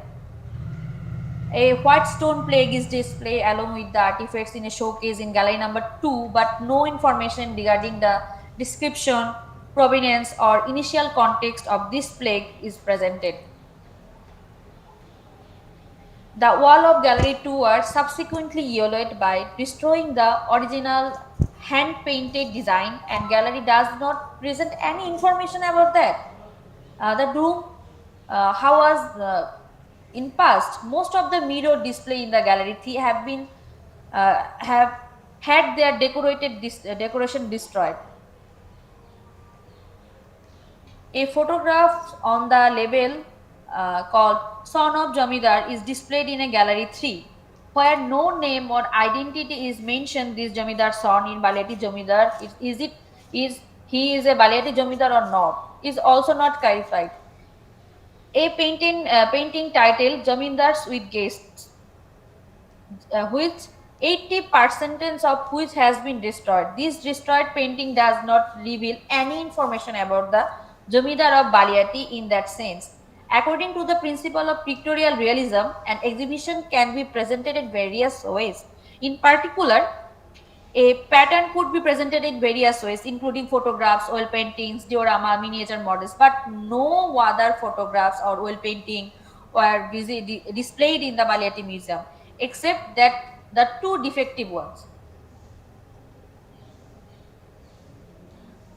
Okay, if we analyze the total exhibition system of Baliati Jomidar Bari. Baliati Jomidar Bari exhibition system refer to the complete Baliati Palace exhibition system. The circulation system of the museum in Baliati Jomidar Bari is controlled, but the circulation system of the entire palace permission is uncontrolled. That's why visitor can move as per their choice and convenience. At present, out of 4 south-facing entrance of Jamidar house, 3 entrances are closed and 1 entrance is used. 3 of the 4 houses are almost identical, whose have been remodeled, and north house is still in its original state. The 3 house has been completely whitewashed, which has spoiled the authenticity and integrity of this palace. It was necessary to identify that exact color of the palace through XRD analysis by the appropriate authorities and paint it accurately. Okay, if we want to build a palace museum in Baliati Jomidar Bari, we have to understand, or we have to, first of all, we have to clarify the space. Here if we see, here we can declare as a public space, here we can declare as a private space, and that will be the service space.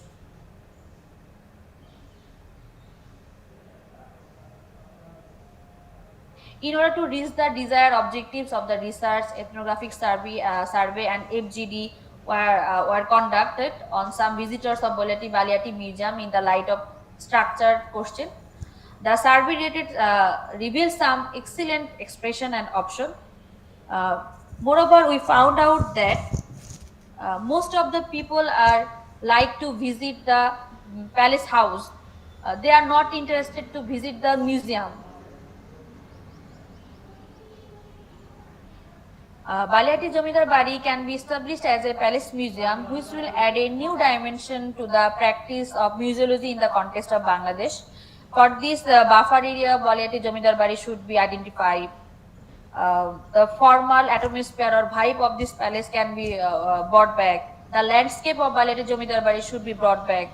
Baliati Jomidar Bari spaces need to be fixed, especially the occupied portion of the service space need to be restored.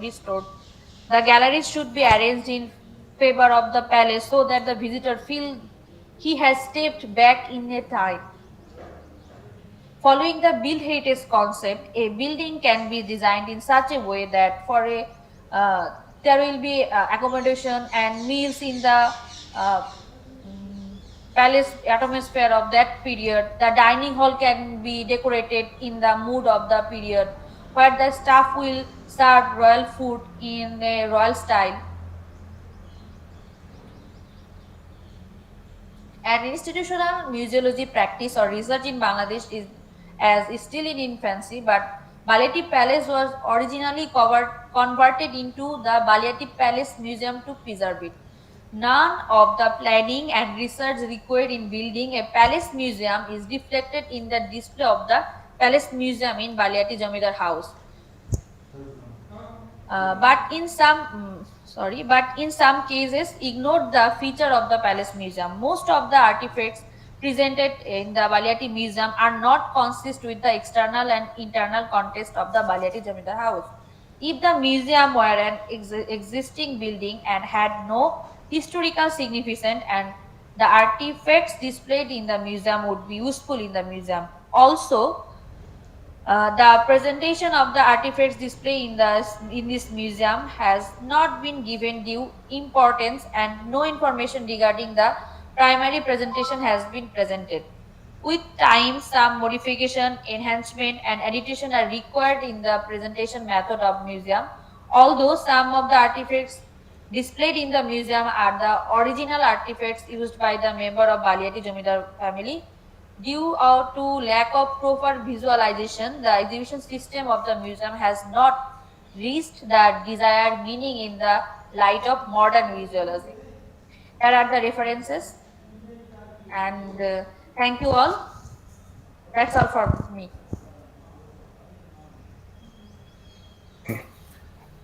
Thank you, Shamima, Shemo. That was a good presentation. But it was of special interest to me because being a museologist, I definitely have very much interest in converting the old palaces into museums.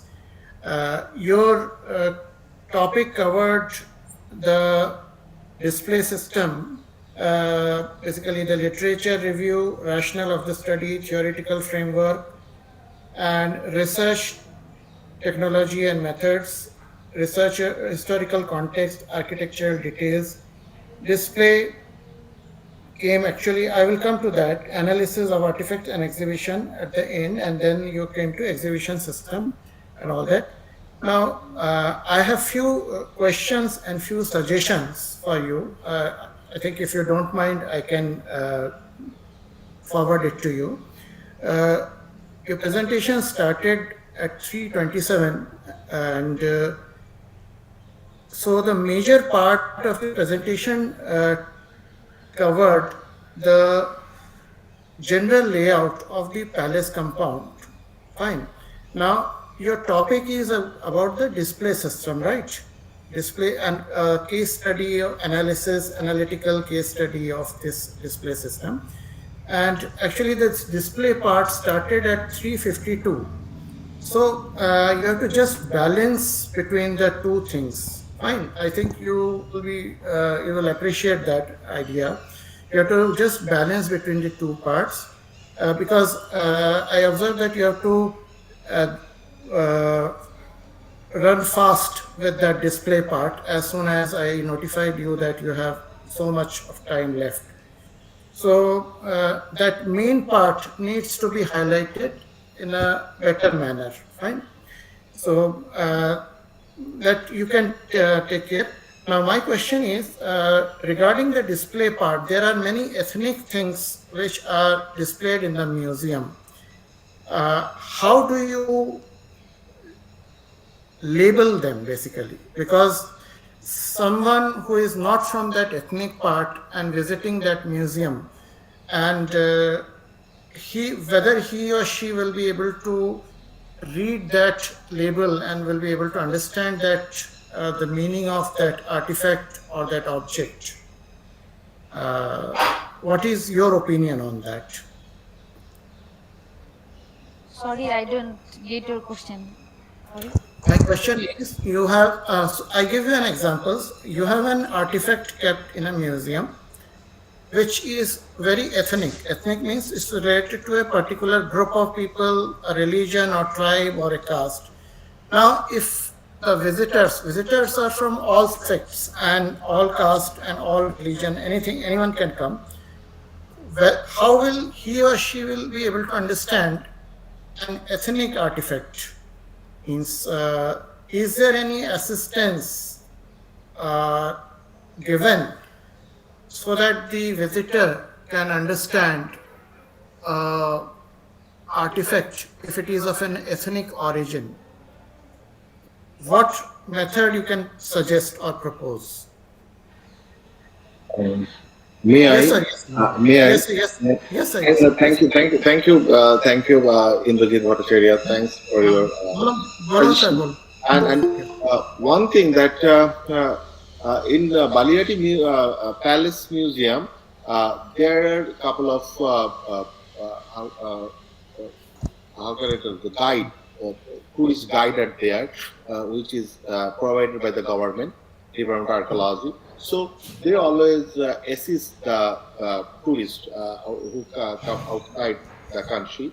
They always assist those things, and they describe those ethnic things. Like that, she mentioned that some hurricane or hazard, this type of words, maybe you hear that. So those hurricanes means the local lamp. So local lamp will locally call that things. But to explain these things, there are a couple of guides are there.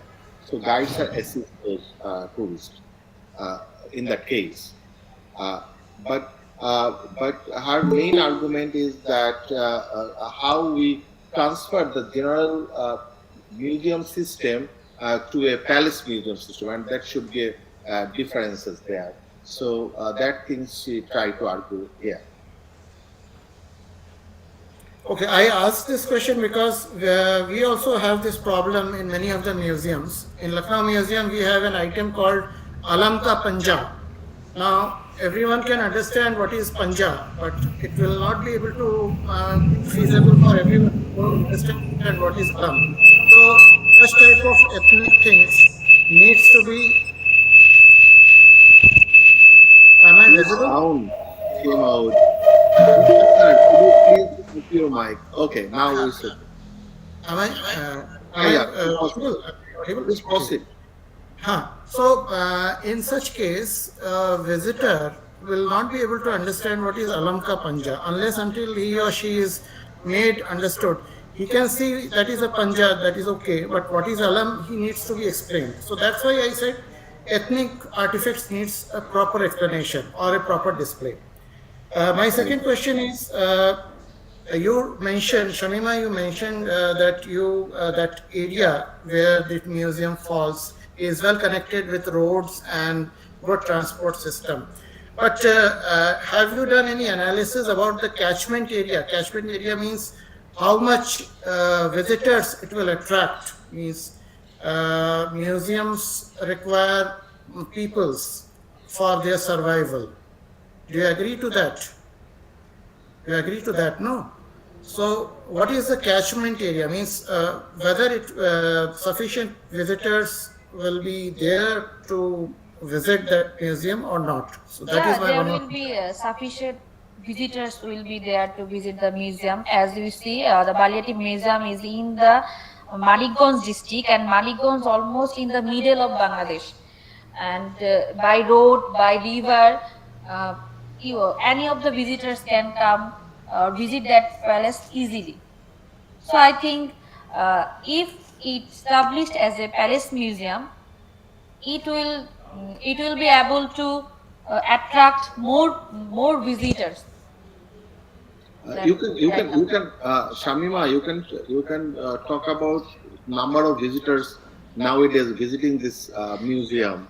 When I was doing this research, that was COVID period, so the limitation of the visitors that time was limited.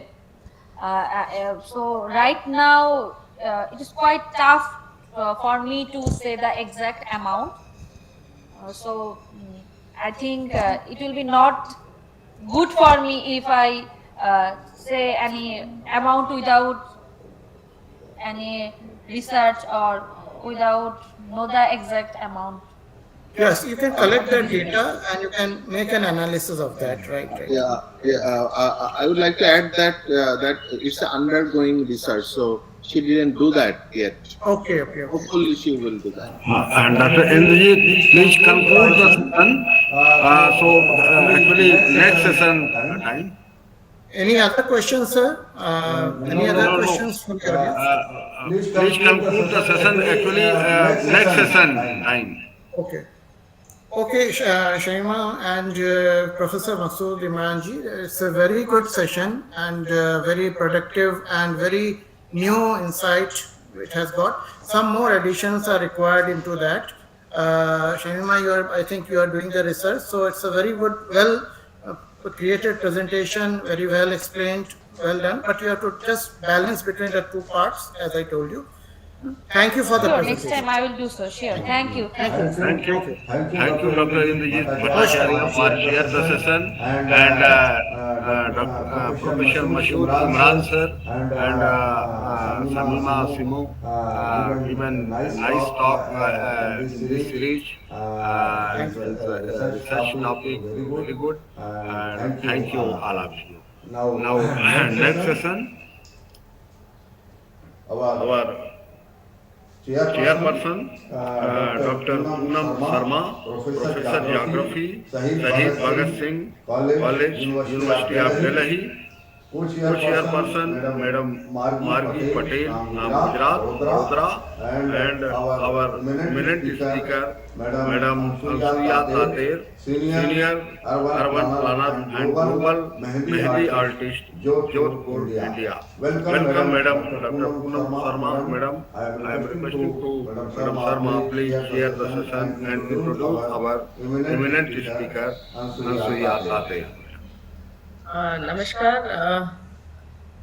Professor Mishra, and good evening, all the participants who are attending. I think I don't see, is there speaker here? I don't see speaker's name in the list. Yes. And Dr. Miss Anusaya, are you present? She is not, she has not yet joined. मैं phone लगा रहा हूँ madam जी थोड़ा late हो गया है तो हो सकता है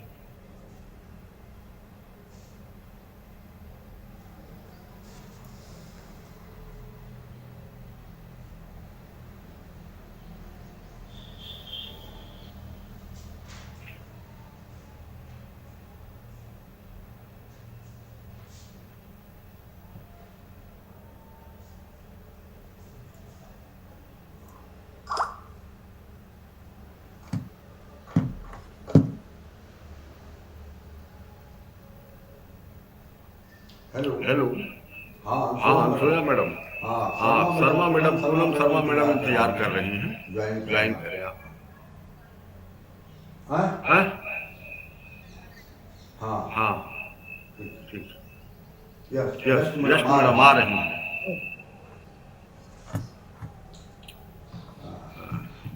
तब तक आप इंट्रोड्यूस कर दें मैडम उनको Okay. I thought, fine. So our speaker, Miss Anusaya Tata, she is a master's in geography and she's a urban M.Tech in urban planning. She's also done a postgraduate diploma in geoinformatics, and she also has the Mehendi Design Certificate course. She has published quite some good number of research papers at national and international level. She's a geoplanner and also she is registered with the Jodhpur MSME, Government of India. She is an associate member of Indian Institute of Town Planners. She is a Mehendi designer. That is her hobby, which is turned into her profession as well. She had also worked as urban planner with CADCOM consultants, with Jodhpur Development Authority, with the Metro Survey Jodhpur, SJ engineers. So she has a very varied kind of experience as an urban planner, and how she's now, putting her efforts into her mainly designing skills. She has also been part of the Jodhpur Master Plan 23, Jodhpur Development Plan to 2031, that is the futuristic plan which has been developed. She has also been part of the zonal development plans and the annual action plans for the Jodhpur city. Her important Mehendi projects include Priyanka Chopra and Nick Jonas' wedding. That's really a very big thing that she has been the Mehendi designer for Priyanka Chopra and Nick Jonas' wedding. She has also been she has taken care of the Mehendi event of MEW Events Mumbai. She was also the Mehendi designer for Babita Phogat, we all know Indian wrestler, her wedding Mehendi. And also the global signature brand event Mehendi function, Mumbai. She was also in charge for the Mehendi design of that event. And various Hollywood and Bollywood international actresses, fashion divas. She has been associated with the various Mehendi events and the wedding programs. She was also Mehendi designer for Weber Gallot, one of the Indian politicians' Mehendi functions, and many other. There's a huge list. I'm just picking up certain names and speaking that she was involved. She was in charge and managed the complete Mehendi designing for really very big artists at national and international levels. Wonderful. I'm really loving reading, going through the CV of Miss Anusaya Tata. It's a really interesting that one somebody's hobby can give you that much of international and national fame. With these words, I invite you to deliver your talk on Mehendi, the traditional art. Welcome. I hope she has joined. Thank you, All right. thank for the kind words. So should I start? Yes, yes, please go ahead. Do we have our co-chairperson here? Would she like to say something, or should we go ahead? Yeah, Anushya, please go ahead. Yes, ma'am, yes, ma'am.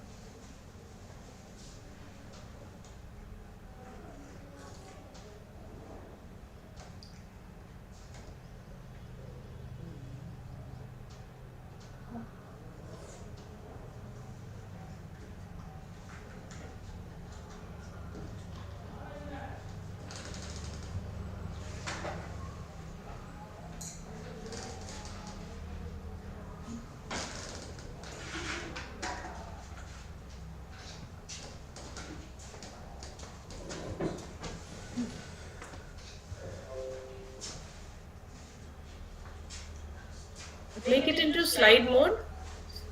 Slide. Mehendi art as messenger of culture and tradition, practical appearance. Anushya, I would request I'm you. audible? Yeah, you are audible. I would request you to make your slides into presentation mode. Okay.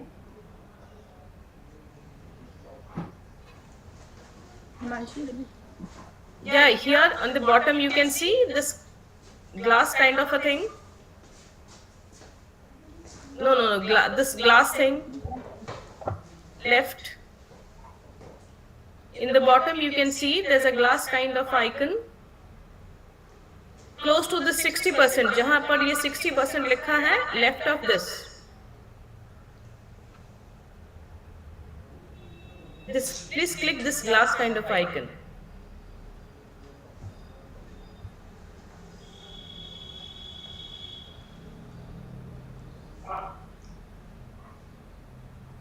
Is it okay, ma'am? Click it. Yeah, again click it. Should I start? Yes, you can start. It is not yet in presentation mode. It is not yet in presentation mode. Okay. You click that glass thing. Bottom में आप देखिए आप bottom में जहाँ देखिए जहाँ 50 इसके बगल में देखिए राइट में जहाँ पर आपका कर्सर है उसके राइट में देखिए नो राइट आप लेफ्ट में देख रहे हो राइट में देखिए ये ग्लास जैसा है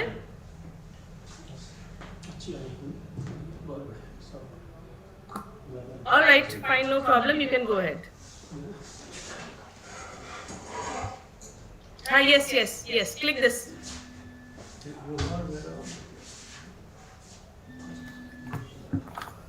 no problem please go ahead Okay, ma'am. Okay. Thank you, ma'am. Mehendi art as messenger of culture and traditional practical experience.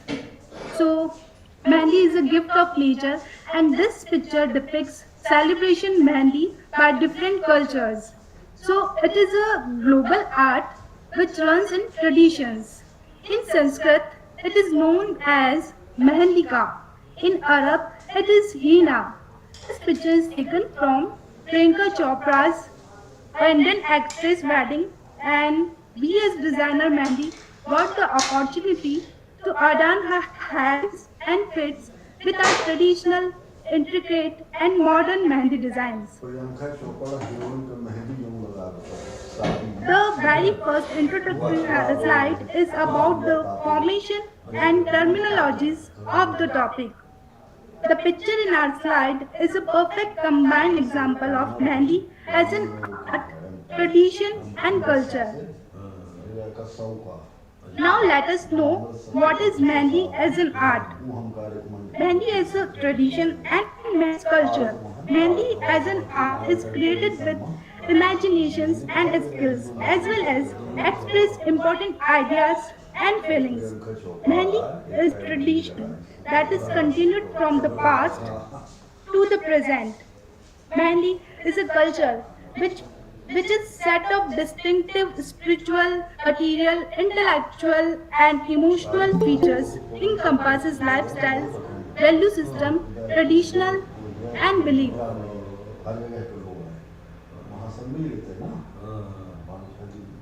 Now let's came to practical experience of Mehndi. Mehndi art come to me hereditary. So in this Priya, picture, my mother. are the slides moving or I am not able to see? Any other participant? Any other participant? Are the slides moving? No. No, No, no, madam. ma'am. No, ma'am. Okay, Yes, yes. Now it is. Yes, yes. Now moving. Okay. Go Now we ahead, are please. able to see this Mehendi practical So I'm on experience. third slide. Please go ahead. Now let's come to the practical experience of Mehndi. Mehndi art came to me hereditary. So in this picture, my mother, Nari Ratna awardee in Mehndi field, is applying Mehndi on feet. My grandmother, Nanisa, was also fond of Mehndi and she adorned her hands and feet with Mehndi regularly. I saw her always with color palms and nails. So, Mehndi has always been a traditional culture art for us at a personal level. It gives us a sense of continuity, allow us to explore new ways of thinking, and brings opportunity to express our creativity. Historical significance of Mehndi. Mehndi has great historical significance. It is used in many ancient civilizations such as Babylon, Egypt, and many others. Mehndi is flourished in hot desert and semi-desert areas. According to Köppen's climate classification, these zones fall in BWH and BSHW areas. As Mehndi have great cooling properties, therefore people lives in hot climate areas use it in their day-to-day life. Origin of Mehndi in India. According to some folk tales, Mehndi is directly related to the Mahakali form of Ma Durga. Based on folk tales, when the deities were being attacked by demons and were unable to stop them, then Ma Durga decided to help them and she started destroying the demons, and that time the goddess did not realize that she was completely filled with blood. Rishi Muni and other gods got scared seeing this form of goddess. Lord Shankar made the goddess realize that her form was frightening everyone. Only then Ma Durga manifested a goddess with her willpower. This goddess was very beautiful. That's why later she called as Sur Sundari. It was on the order of Ma Durga that she adorned the hands and feet of goddess by becoming a medicine. After which goddess Durga was very pleased to see the Mehendi decorate hands and feet.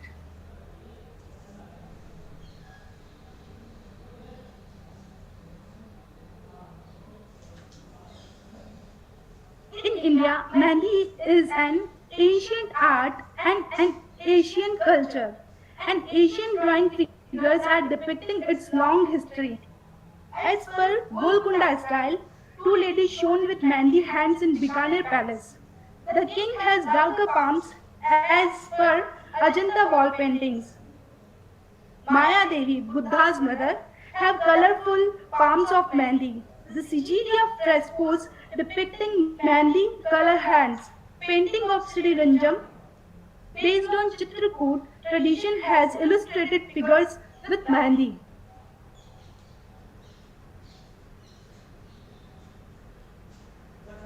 Mehndi in Rajasthani culture. Mehndi has been folk art and folk tradition in Rajasthan.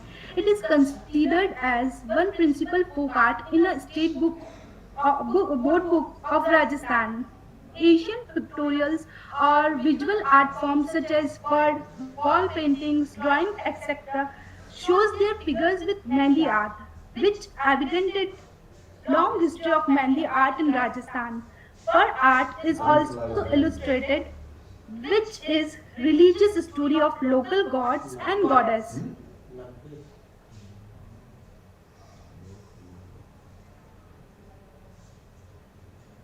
So it's time to throw light on global cultural expression of Mehndi.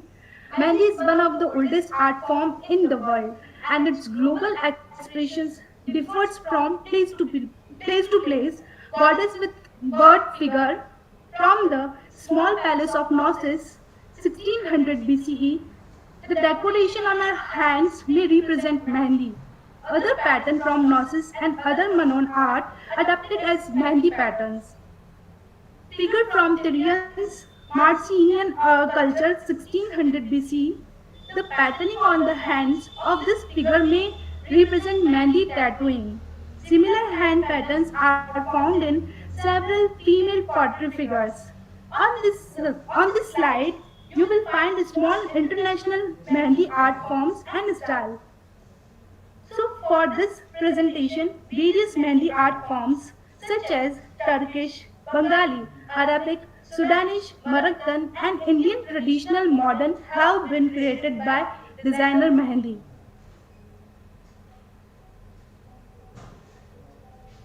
Heritage values.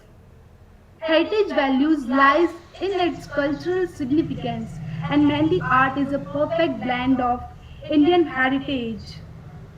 So do you know what is cultural heritage?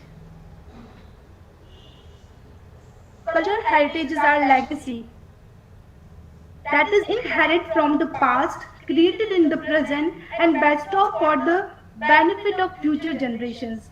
Mehndi is used to celebrate love, beauty and grace through special festivities, personal and cultural milestones, or to simply relish its artistic elegance.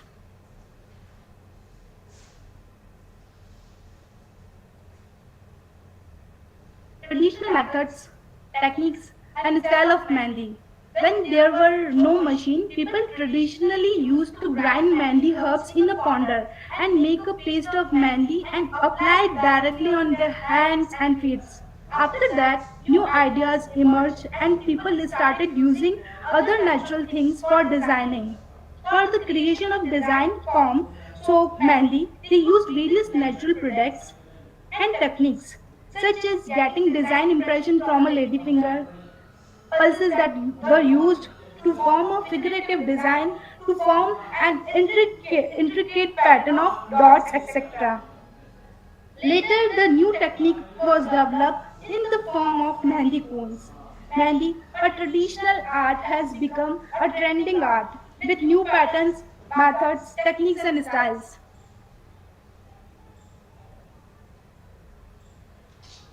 Traditional process and style. The herbal plant of Mehndi is found in the Marwar region of Rajasthan. The city is famous for its production in the world.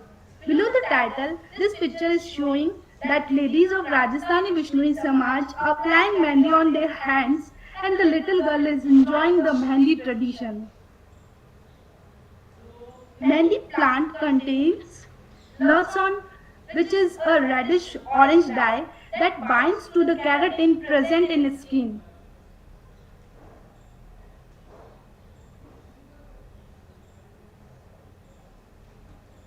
It's time to celebrate cultural trends of Mehndi in Indian communities. In Indian communities, Mehndi has always been a reason for inner happiness. Mehndi plays an important role in our Indian culture. Everyone feels relaxed, calm, and cherish the artistic movements from heart. As we can see in our slide, the women's, whether she is modern or traditional, have their own different style and patterns.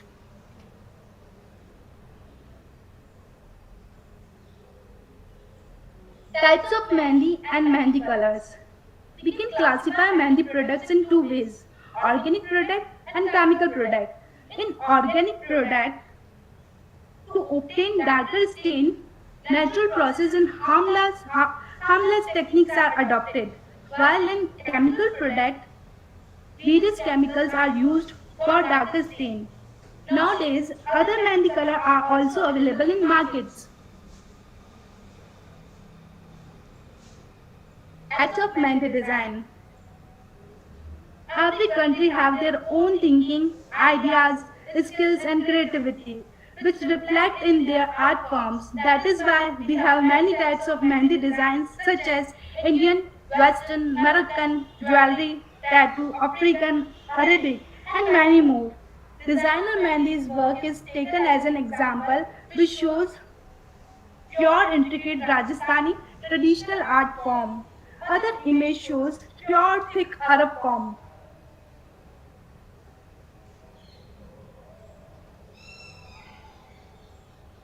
Themes and designs.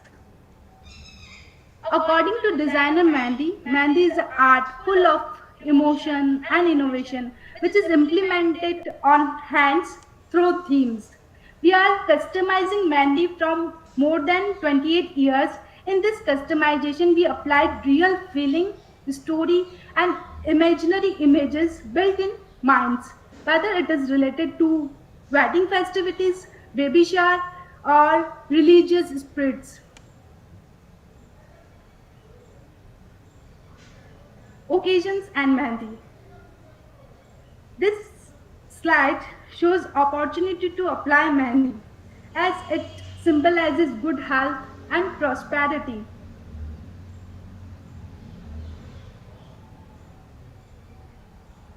Mehndi, an Indian art and an Indian proud.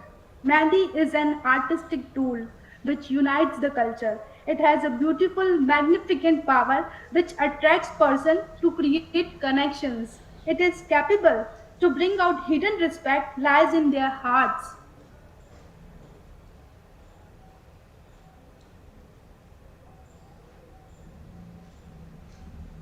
Mehndi is work of blessing and love. It gives feeling of satisfaction and happiness to their creators as well as their appliers.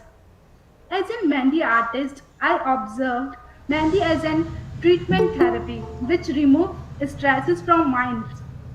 Although it has long process of application, at least 4 hours in case of bride, and after completing bride feels stress free.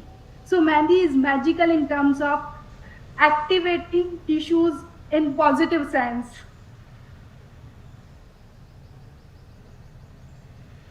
Selected picture depicts Mehndi is creative, Mehndi is traditional, and Mehndi is soulful.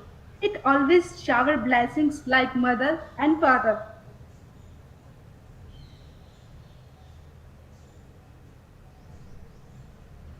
Creativity is one of the important factors for sustainable development because it touches all dimensions of development and it represents the creative thinking process. According to Edward de Bono, without creativity there would be no progress and we would be forever repeating the same patterns. UNESCO underlines the creative sector with important social and cultural values which contribute to innovations, inclusions, diversity, and the expression of identities and worldviews. According to Abdul Kalam sir, when learning is purposeful, creativity blossoms. When creativity blossoms, thinking emanates, and when thinking emanates, knowledge is fully lit. When knowledge is lit, economy flourishes.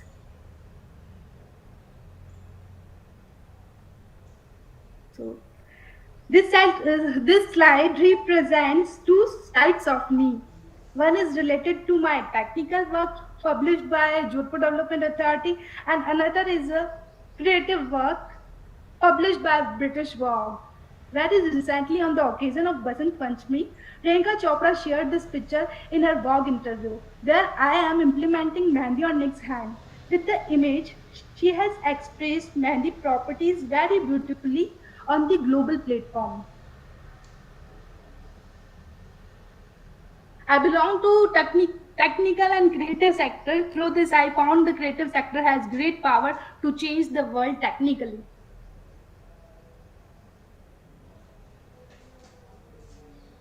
The illustration of the WSDS monogram is remarkable.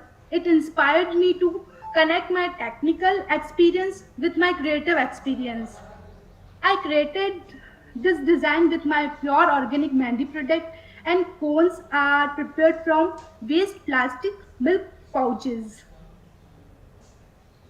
The combination of international Mehndi art forms is created, which represent international efforts for sustainable development. Graph of SDG progress also created with Mehndi with actual published figure of 2020. Other various little details created in some innovative, unique style to bring attention of viewers for sustainable development, such as sun illustration.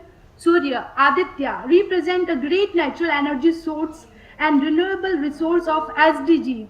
The plant germination design at the bottom is showing elimination of development sterility.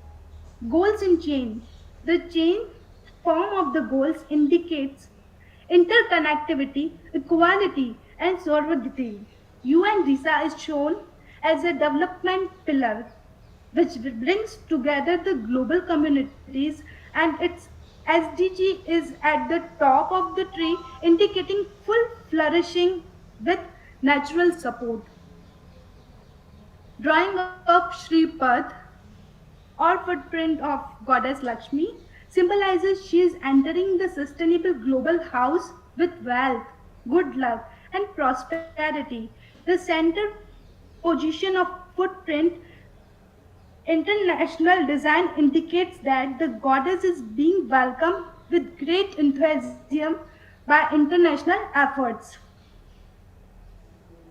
Flying birds representing fly high and indicating the high altitude of each atom.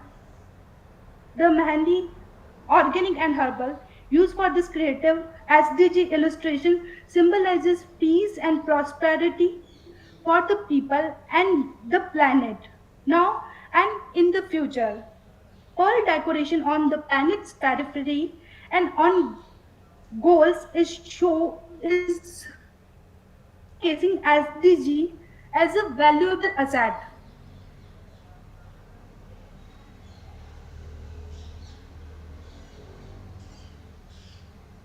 Designer Mehndi believes in innovation, and we try to come with new ideas in each and every attempt. This sheet shows how social media appreciate these efforts and also influencing their viewers to be creative, skilled, and innovative.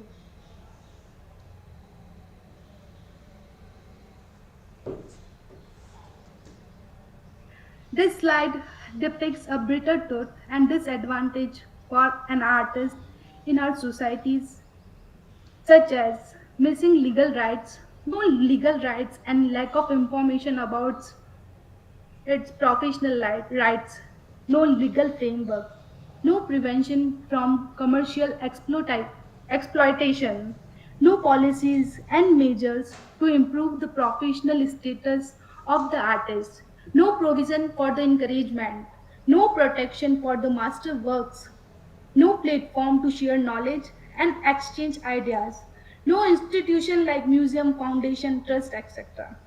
No action from international and government bodies, no specific definition for this precious artistic work in Indian law, no provision for copyright holdership, no grant for artist and his/her legal representatives, absence of work authenticity.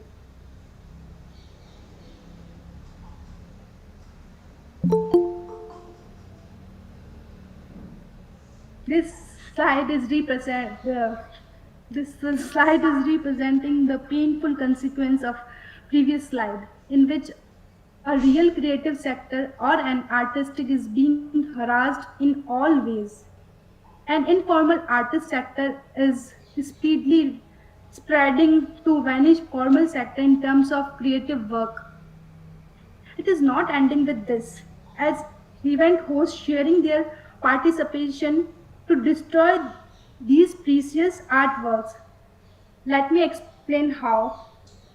In modern times, event planners are acting as feudal lord or feudalists. This denotes no transparency in deals executed, believes in free bid, maximum profit from both sides, exploitation of ignorance, promoting the informal nature of the creative sector and creates unregulated artwork. The event host team is creating an informal market in Mehndi, and the informal nature of the creative sector, the inexperienced and the unskilled are jumping into Mehndi projects with low prices offered.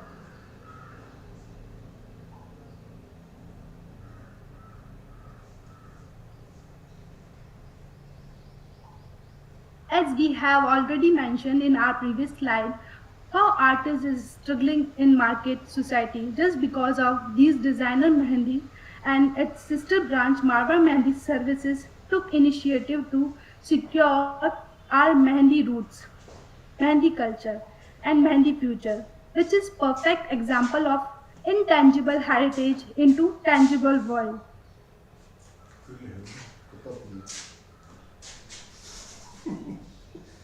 For designer Mehendi, art of Mehendi is an important field which is to be conserved, and we are working on this from last 30 years. Through our art, innovation and ideas, we throw light as well as give message in every field, whether it's expansion of Indian spirituality or global Save Soil movement, whether it's related to tangible heritage or about conservation of built heritage.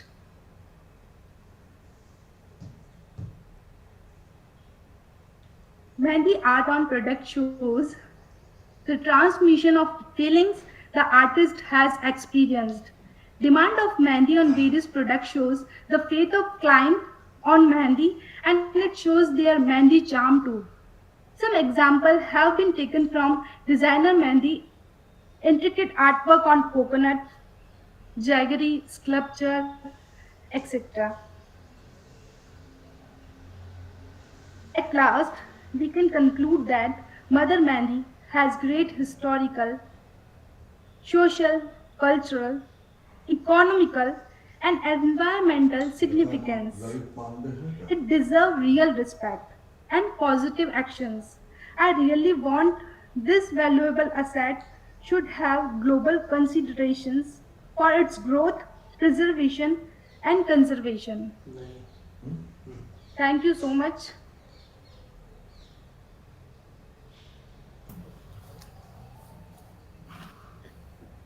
Congratulations, Sansoya, you have presented very well.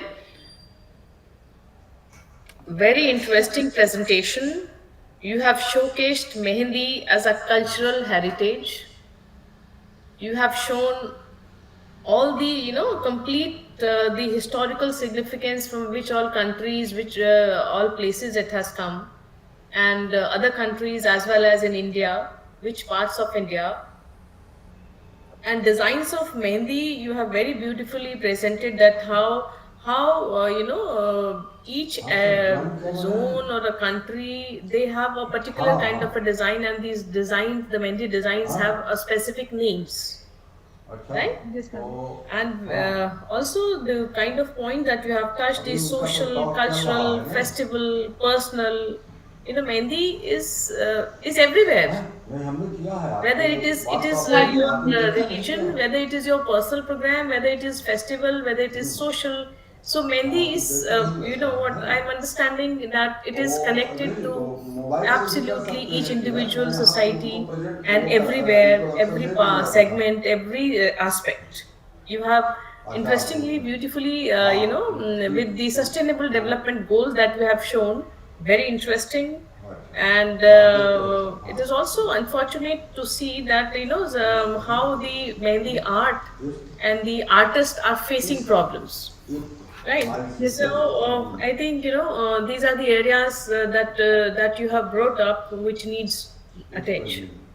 So I appreciate that you have really brought Thank up you, ma'am. very well all points that are connected with the Mehndi art.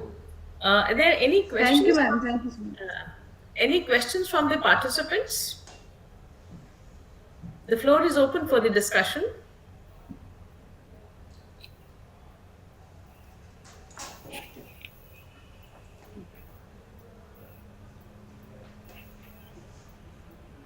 Any participants who would like to give their opinion or their Yes. experience? Yes, sir. Yes.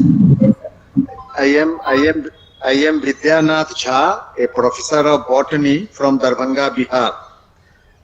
I would like to ask some questions from botanical point of view. I think Yes, sir. botanical name of Mehdi is Lawsonia inermis. Is there any Yes, sir. difference between the Mehdi plants or Mehdi leaves or the dye that comes out of it of Indian sample and the samples outside India or even within India, within different parts of India? Is there any difference as such?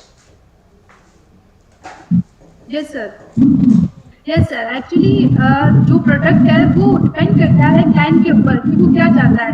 अगर वो chemical product को लेना चाहेगा तो उसमें 100% लॉसोनिया के अलावा भी अदर आपको केमिकल्स उसमें मिल जाएंगे। लेकिन हम अगर ऑर्गेनिक प्रोडक्ट पे जाते हैं तो अभी भी उसमें 90% जो नेचुरल डाई है वो ऐड होती है।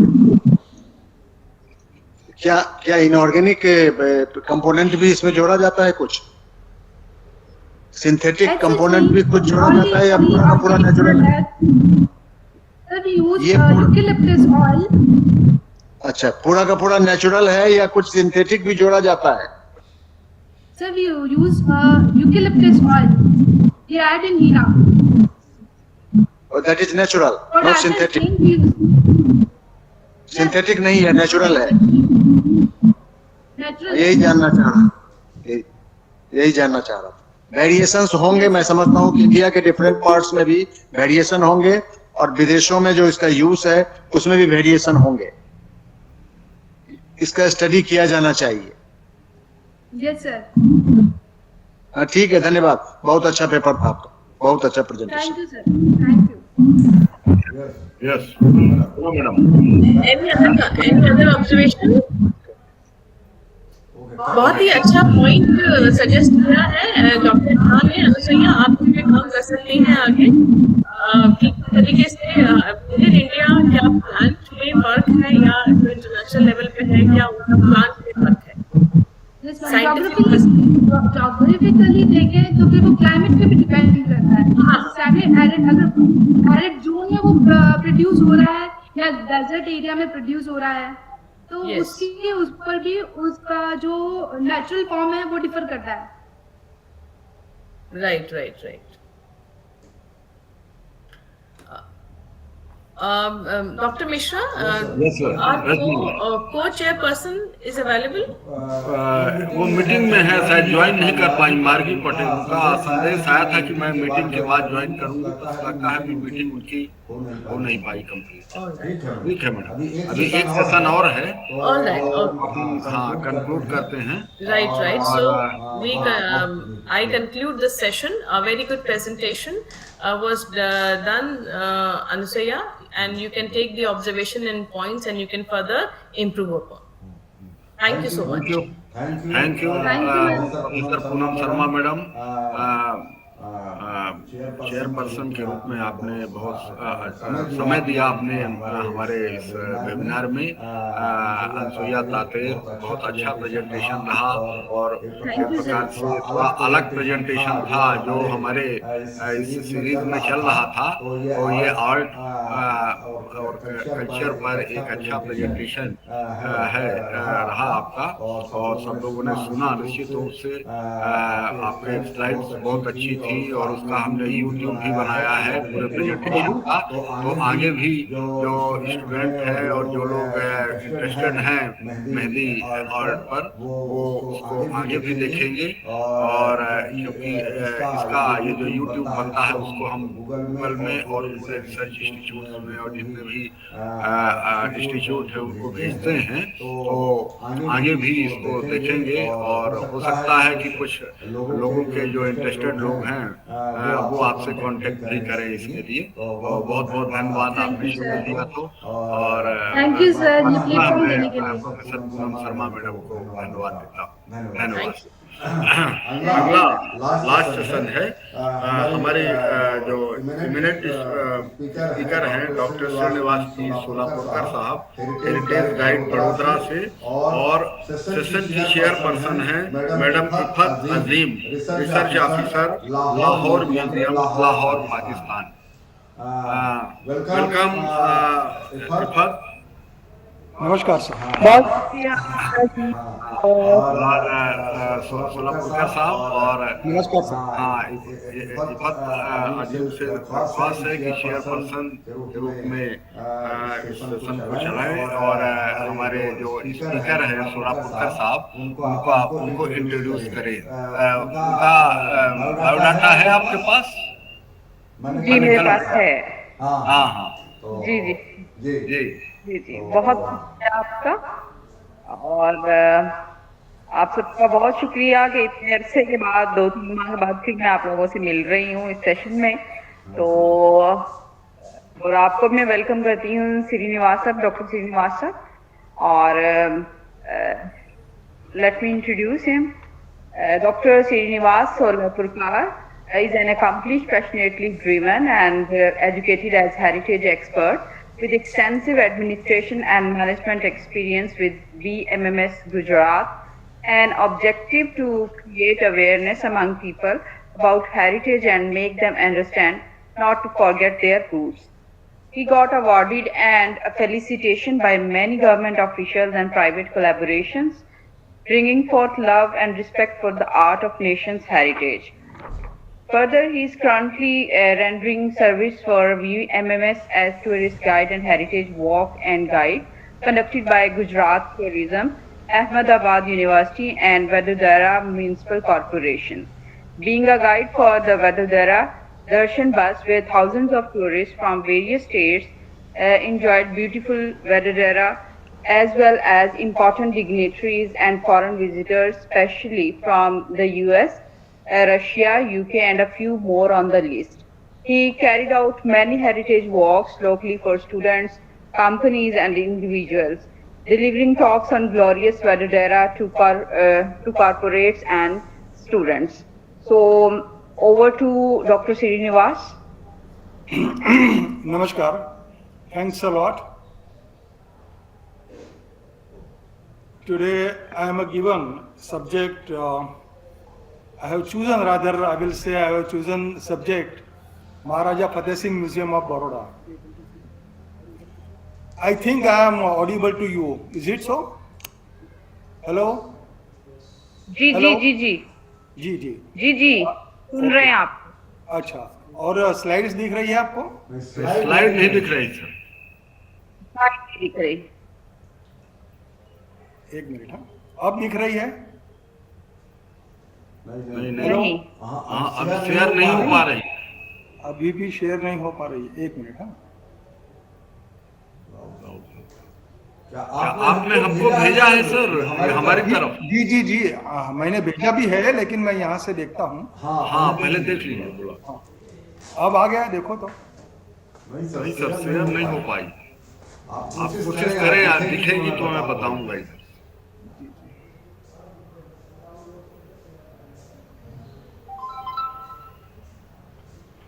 कोई टिप दे सकता है? सत्येंद्र कुमार जी।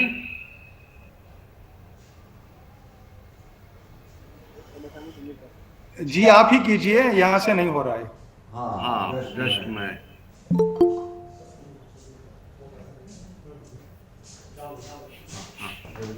डाउनलोड कर बस डाउनलोड करके बस 1-2 मिनट में करता हूँ। ठीक है ठीक है।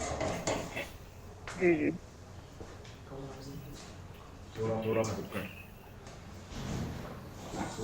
Srinivas, try to present yourself and then share your screen. Okay, okay. You are just trying to share the screen right away. That's why it's not happening.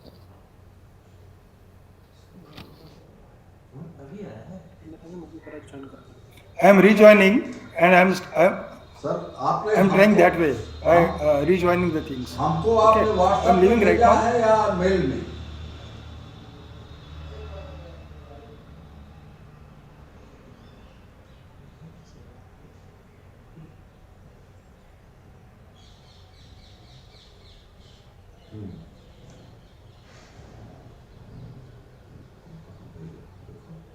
Mail में देखो उनके। मेल तो खुला है। मेल तो खोल।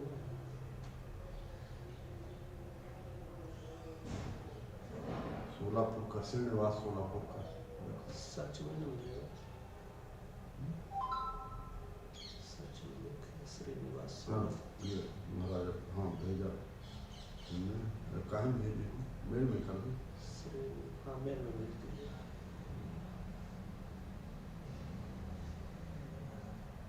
सर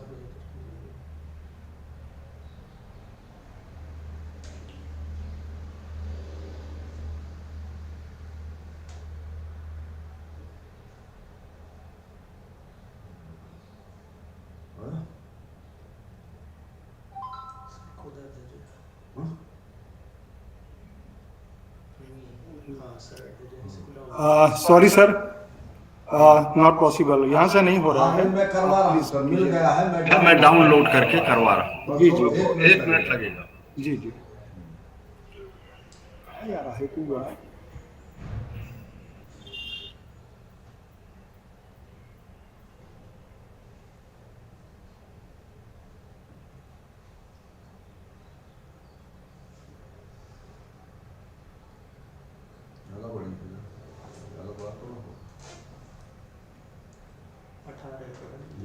सेव करके वो कर दीजिए शेयर डायरेक्ट।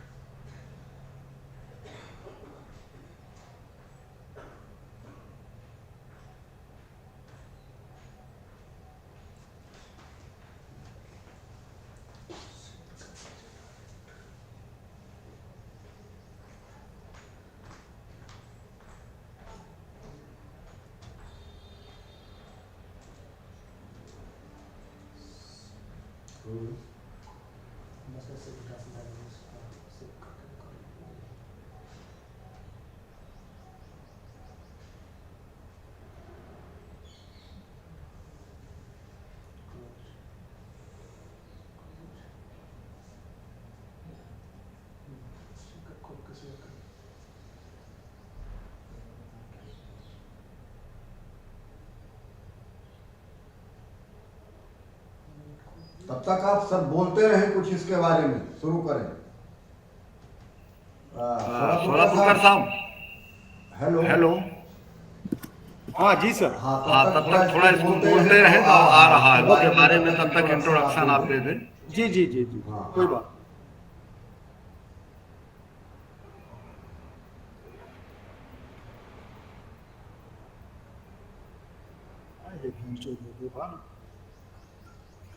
इसकी हिस्ट्री बताते जाएं आप, हिस्ट्री शुरू कर दें तब तक। हाँ ये आ गया। Yes sir. हाँ good. Maharaja Fateh Singh museum Vadodara.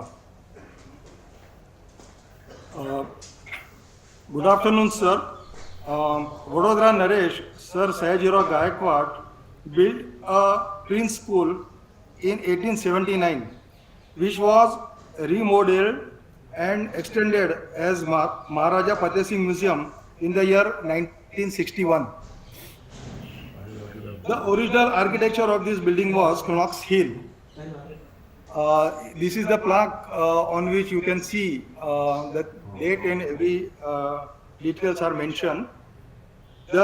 This Royal Museum is globally famous for the exclusive, rich, precious and costly collection.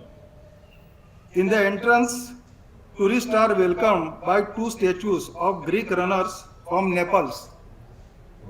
The first slide the beginning slide. If you elaborate this, there are two people just near to this gate, and they are runners from Nepal.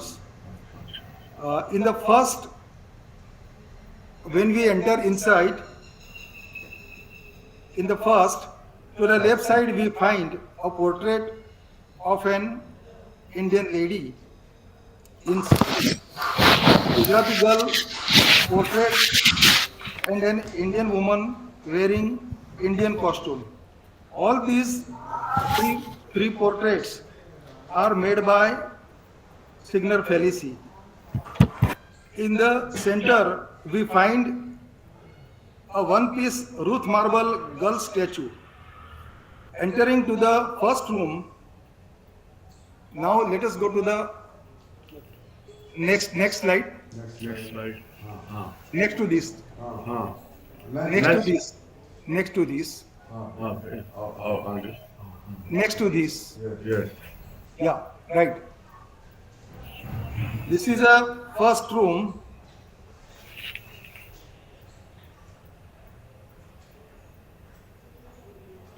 Entering to the first room, we find the half bust of marble of Sir Sadashivrao Gaikwad III and Maharani Chimnabai II. There are photos of Tarabai and Mallarao Gaikwad also. There is also a portrait of Anandrao Gaikwad and Maharaja Ranjit Singh Gaikwad. On the eastern wall, just opposite what you can see right now, the main landscape, the big picture, is a Khanderao Maharaj with his supporters, and there are two group photos in crystal glass frame, which are of Maharani Jamnabai along with Tarabai and young Sadashivrao. In the second frame, Sadashivrao Gaikwad is with Maharani Chimnabai. That is their newly married photo, which is in a crystal glass frame. The whole museum is divided in several galleries. We find a portrait of Sir T. Madhav Rao, which was painted by Raja Ravi Verma in this hall also. Now we are entering to the Raja Ravi Verma's gallery, which consists of several portraits, and these are the original portraits of Raja Ravi Verma. Raja Ravi Verma's gallery consists of, next to this slide, please change the slide. Yeah, this is the picture of Tarabai and Sir T. Madhav Rao. Okay, now next slide. Yeah, this one. This is Raja Ravi Verma's gallery, in which there are several portraits of Raja Ravi Verma. First is Yuvrani Tarabai's portrait, then Maharani Chimnabai first, then Sir Sadashivrao Gaikwad coronation portrait, Maharani Chimnabai second, then Ganga, Shantanu and Devavrat, then Lord Madhav and Radha in moonlight, anxious Radha, Arjun Subhadra, Nal Damayanti, Shakuntala Priyamvada, Bharat with cub and lioness, Shantanu and Matsagandha, Vishwamitri and Menka. These all portraits originally made with rich vegetable color by Raja Ravi Verma. His original portraits of Goddess Lakshmi and Ma Saraswati are existing in Gaddi room of Lakshmi Vilas Palace. Raja Ravi Verma was provided a special studio with all necessary colors, oil paints, equipments and tools in these premises. Recently, this studio is restored for art activities. Here you also find dancing statue of South Indian dancer and statue of Waterman. Both these statues are made by famous sculpturist Signor Felici. Signor Felici and Panindranath Bose, they were outstanding and eminent sculpturists commissioned in Baroda for several purposes. And here in this museum, you find maximum artwork of Felici and Panindranath Bose statues. Next to this is a replica section. Please change the slide. This is also Raja Ravi Verma's gallery slide. Okay, and here you find these chairs are made out of crystal. They are originally crystal made chairs and these sofa kind of things.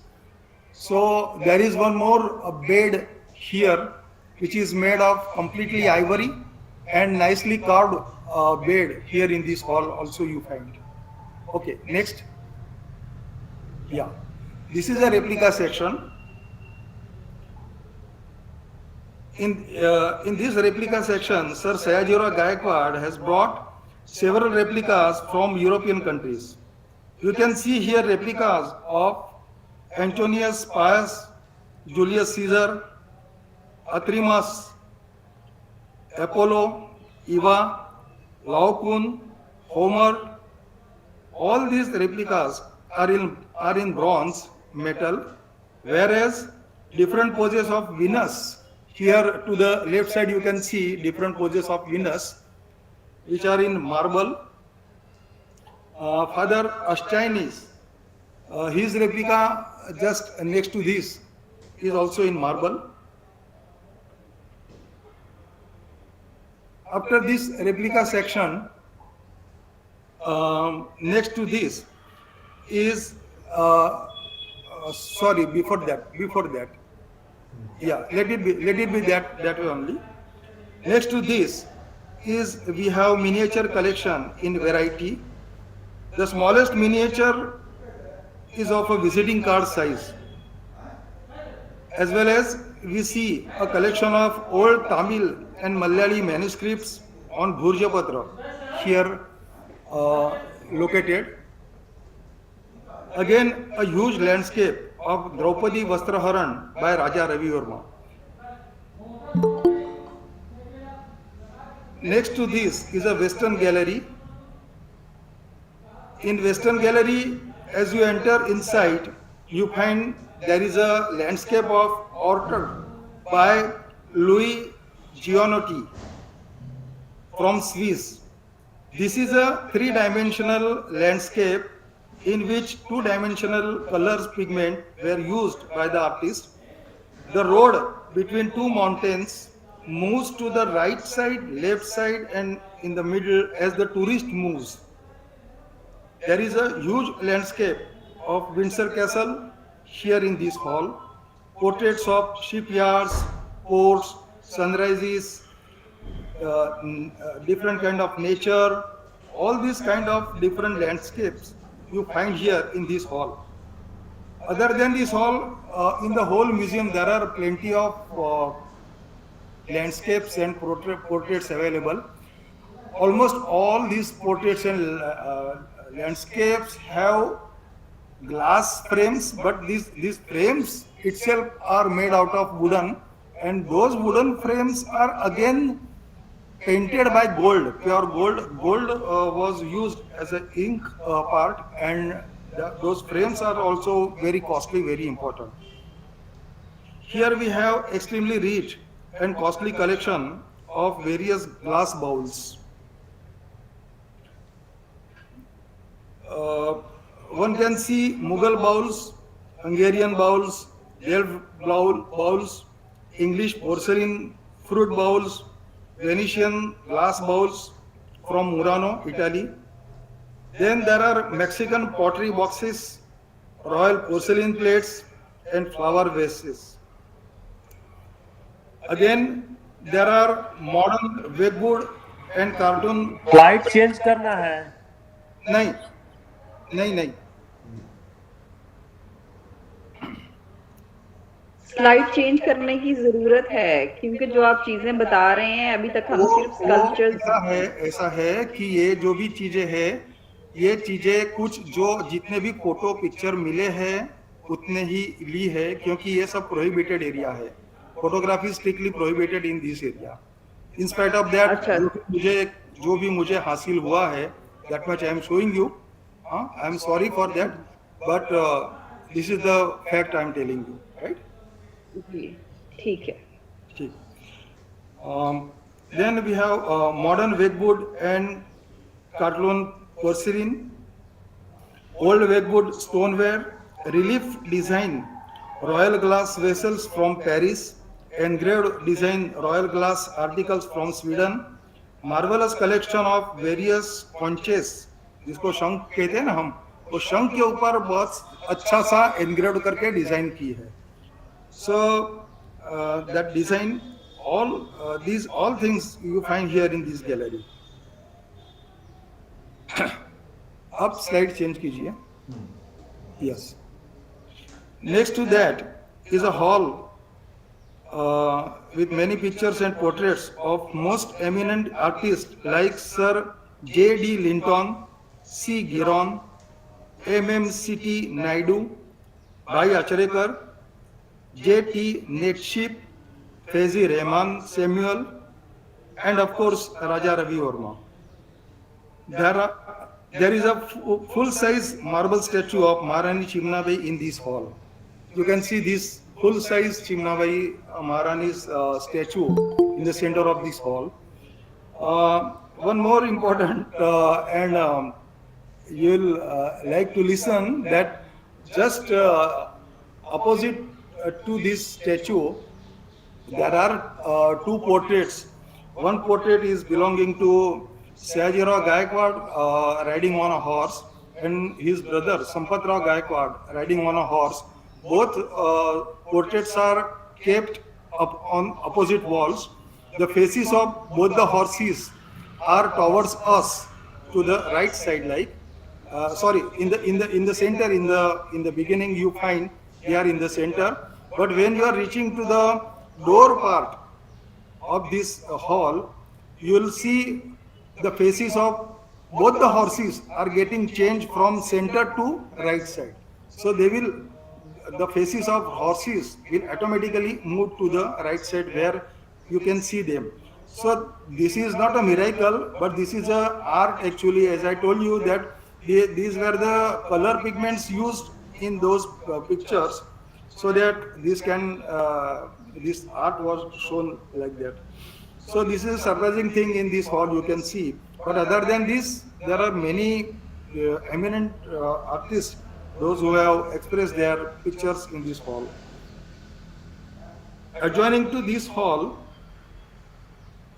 is a landscape of Canal of Venice. It's a very good and very big portrait, and the Constantinople Istanbul portrait.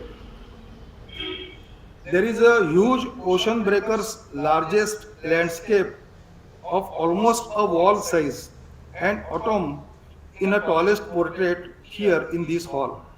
Next to this hall, there is a, as I inform you right now, a huge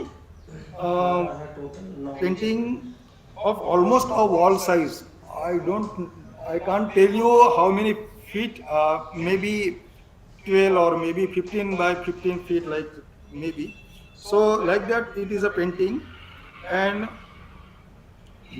the name is Ocean Breakers of that painting, and there is a tall autumn painting, means the name of the title of the painting is Autumn, and it is also one of the tallest painting here in this hall. So these are the huge portraits brought by Sir Sadashivrao for us to see the magnificent world of art. Next, please. Yes. Before this hall, we have Asian Gallery also, And this Asian gallery, it consists rich, costly and valuable collection from Japan, China, Burma and other countries. We have horsemen, archer and ovidemon in bronze collected here in one showcase. In Japanese collection, we have different Japanese palace pictures, Japanese enamel flower vases, decorated round design boxes in lacquer, porcelain Shinto goddess, then Pu Tai statue, a small statue of Pu Tai is also here, and Pu Tai is one of the 7 gods of facilities in porcelain. It is kept here. Here are some metal cord beautifully designed pedestals, small and big essence burners, table lamps, flower stands and huge tall wax candle stands. Now the slide which you are visualizing right now is a Titan gallery. In this Titan gallery you find again the magnificent pictures of Western and European kind of countries. This Titan gallery you see unique landscape collection of Western culture in which you see Flora Titan, Mary Magdalene, then Judith with her Holofernes, Master Dolorosa, Madonna with gold flint and the Venus Urbino. These are the unique things you see here in this hall. As well as you see here is a chandelier in the center. This is a original chandelier. Like this, there are many in almost all halls you find. Along with this, there are furnitures, there are some small statues also here in this hall. And this main statue you can see in the center, it is just on one leg. This boy is standing just on one leg and supported on one leg and keeping his finger on the top. So this is also very important to see all these things. Okay, next please. Right. Now, next to this is a Ruth marble. This is a Ruth marble statue of a girl, and it is very magnificent. It is one piece Ruth marble made out of.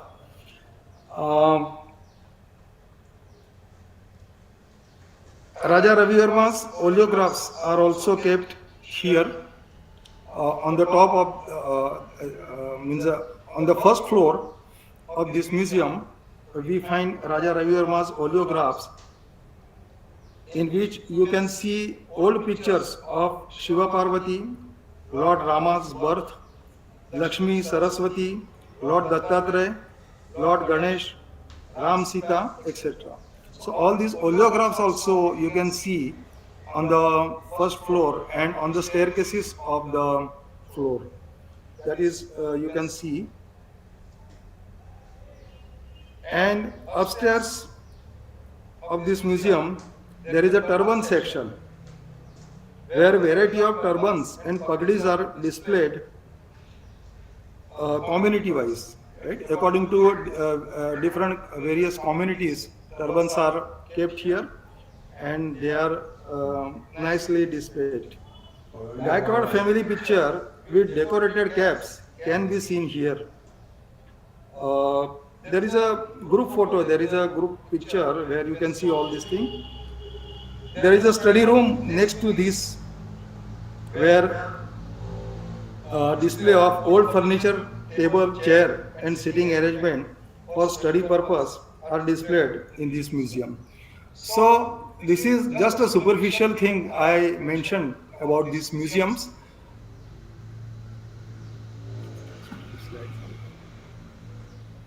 Next please.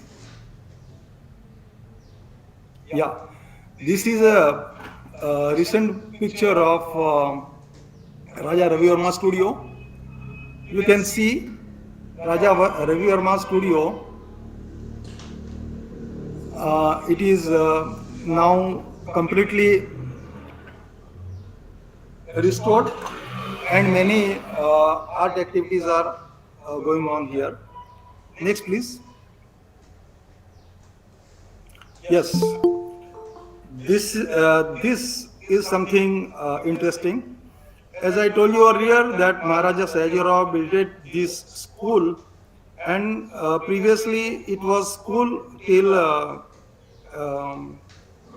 before independence. It was a school, and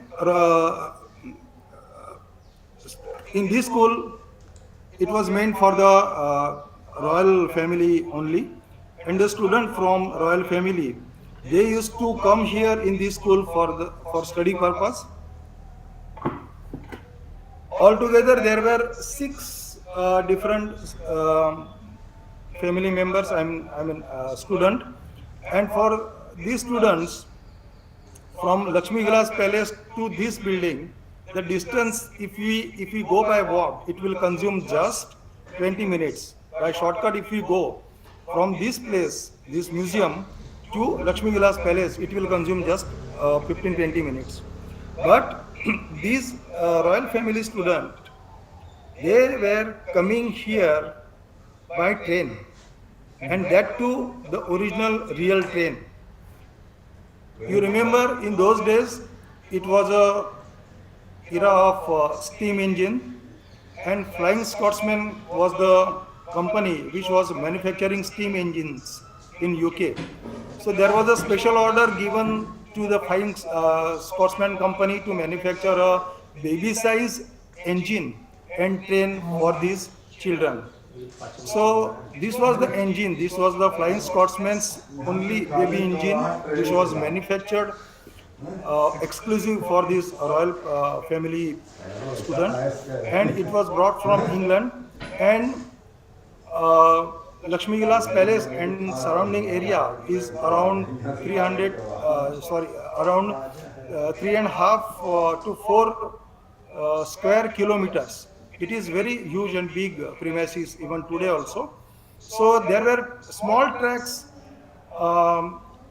in the premises which were leading this train to the museum, and students were sitting in this train. This was the engine. The compartments are separately kept somewhere, but these compartments were very small, and in one compartment only 2 children can sit. So like that, there were only 3 to 4 compartments were, and this engine was taking those compartments, and it was going. This train used to travel from Lakshmi Vilas Palace to the whole premises with full of flora and fauna, and after 40-45 minutes around, it used to come here in the museum. To the school, of course. It was not museum. At that time, it was a school. So, by enjoying nature, by enjoying birds and other animals, the student used to come here, sitting in this train. Later on, when it was converted into a museum, this train was given to the Vadodara Municipal Corporation, and this train was kept in Sayaji Garden for many years. And in our childhood, we have enjoyed this train in Sayaji Garden also. The outstanding thing of this track is this, that generally we talk about narrow gauge, meter gauge and broad gauge, but these tracks are just 10 inches wide, 10 inches, the smallest, measure. So 10 inches wide track, and on which this engine and this train used to work, is something, interesting. So this train then after was given to the Vadodara Municipal Corporation, and it was in Sayaji Garden. This train was running. Some 40-50 years before, there was a movie of Shammi Kapoor named Brahmachari, in which there was a song, popular song, Chakke pe chakka, chakke pe gaadi, gaadi mein nikli apni sawari. So this song is shooted on this train only. This was the engine shown in the shooting in the movie also. So this is something very interesting to know. Next, please. Yeah, these are the small sculptures you can see surrounding in the museum. These are small babies kept with stone structures. Next, please. This is Lord Shiva's idol you can see here, and some decorative stone pieces before it was museum. When it was school, from that time it is there existing. Next, please. Here is a museum cafe. We can see there's a small cafe surrounded with many trees and many plants. Some traditional benches also you can see here, and you can have a small refreshment like tea, coffee, or biscuits like. So it's a very interesting, and it's very pleasurous to have a cup of tea over here. And next, please. Yes, this museum is also surrounded with Motibagh Cricket Club. Here is a Motibagh Cricket Ground, which is very popular, and BCA, that is Baroda Cricket Association, is one of the richest cricket association in India. Here every day you can see in these pictures, if you can enlarge it, if you can, just see if you can enlarge it. But otherwise you can see to the extreme right side, students are playing here, they are practicing for cricket. And here is a logo of Baroda Motibagh Cricket Club. And this is a Motibagh ground you can see. This Motibagh ground is up till now so many Ranji Trophy kind of matches and other small matches used to happen on this ground. And Kiran More, Yusuf Pathan, Irfan Pathan, Pandya, Hardik Pandya, Pandya brothers, then Atul Bedade, all, then Chandu Borde was also a test cricketer of here, and Chandu Borde was belonging to Baroda.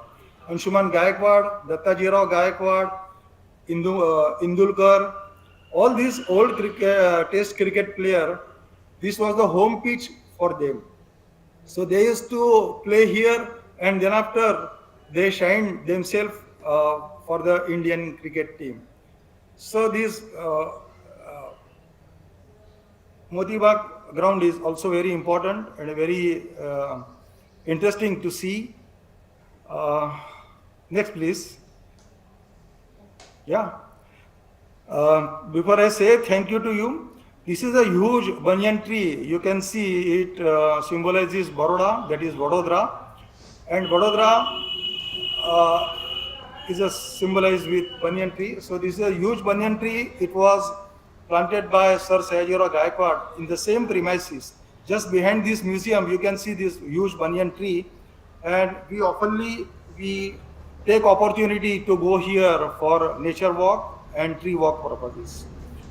So this was the all superficial idea I gave you about the museum and the surrounding. So thanks a lot, and thank you once again. Thank you, Sharma sir, for giving this opportunity. Thank you.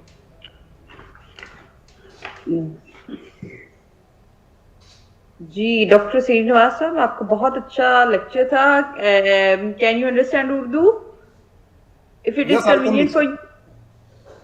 तो मुझे देखें, मैं एक museum person हूँ, मैं as a curator Lahore museum में काम कर रही हूँ, और मुझे बहुत अच्छा लगा. एक तो ये है कि राजा रवि वर्मा की गैलरी को, क्योंकि आपको मैं थोड़ा सा इसमें डिस्कनेक्ट थी क्योंकि 5 मिनट के लिए मुझे एक इम्पॉर्टेंट कॉल थी, वो मैंने ली. सो कहीं मैंने मिस ना कर दिया हो, क्योंकि उनका बड़ा एक इम्पॉर्टेंट रोल है वेस्टर्न और इंडियन आर्ट का जो है, उसका कन्फ्लुएंस और उसको लेना, और फिर बाद में यही इंडियन और जो मतलब वेस्टर्न पर्सपेक्टिव को जो है इंडियन आर्ट में लेके आए, और फिर फर्दर प्रिंटिंग में भी उनका बहुत किरदार था। और फिर इसके अलावा जो उसका मुझे एक जो चीज थी वो मैं आपसे पूछना चाहती हूँ, जैसे ये म्यूजियम जो है वसैया जी गायकवाड़ से रिलेटेड है, लेकिन एक चीज की मुझे ये समझ नहीं आ रही कि ये फतेह जंग म्यूजियम बड़ौदा इसको क्यों कहा जाता है। ये थोड़ा सा मुझे है, मतलब फतेह जंग टाइटल अगर था तो ये किसका टाइटल था या इस म्यूजियम का नाम क्या, इसकी रेलेवेंस, मतलब ये मुझे थोड़ा सा बता दें। नहीं, ये फतेह सिंह राव ऐसा है उसका नाम, it is pronounced as Fateh Singh Rao, ये पहली बात है। और फतेह सिंह जो नाम है वो सर सयाजीराव गायकवाड़ के जो पहले जो पुत्र थे उनका नाम था, उनके नाम से ये नाम दिया गया है। क्योंकि अनफॉर्चुनेटली फतेह सिंह राव बाद में गुजर जाते हैं, कुछ सालों के बाद उनकी प्रेजेंस में वो गुजर जाते हैं, ऐसा है। अच्छा, तो इसलिए उनके नाम ठीक है। से मैं पढ़ने में लगी मिस्टेक थोड़ी सी, तो मैं इस वजह से था।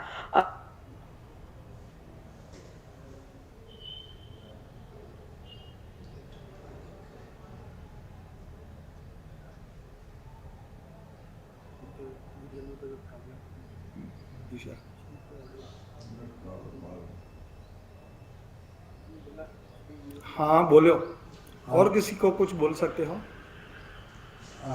अल्केश जी, हेलो अल्केश जी, हाँ मैडम का शायद उधर नेट जो बॉल थे और डिफरेंट जो चीजें जो आप अगर हमें उसकी इमेजेस मिल जाए तो वो हमारा ये गाइडेड टूर बहुत ही ज्यादा फ्रूटफुल होता। और अगर आप सब सुनो, आपने पहले क्या कहा, हम सुनाई दे नहीं रहे। वो नेट का आवाज नहीं आ रही थी मैडम, फिर से दोहरा दें उसको। जी, मैं ये आपने मेरे पीरियड रूम का सुना कि मुझे बहुत अच्छा लगा उनका डिस्प्ले जो है।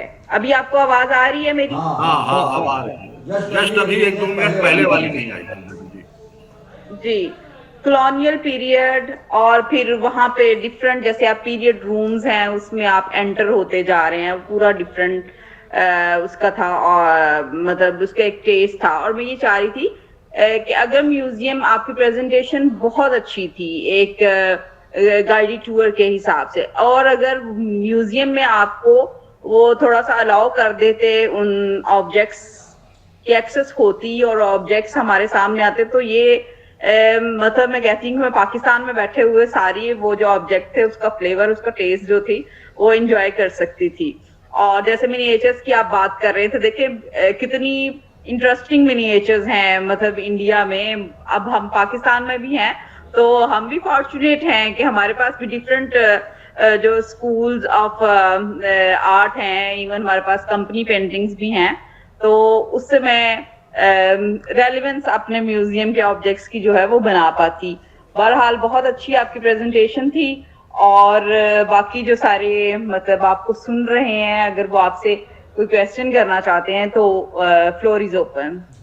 बड़ोदरा से जवेरी जी हैं, बड़ोदरा से जवेरी साहब।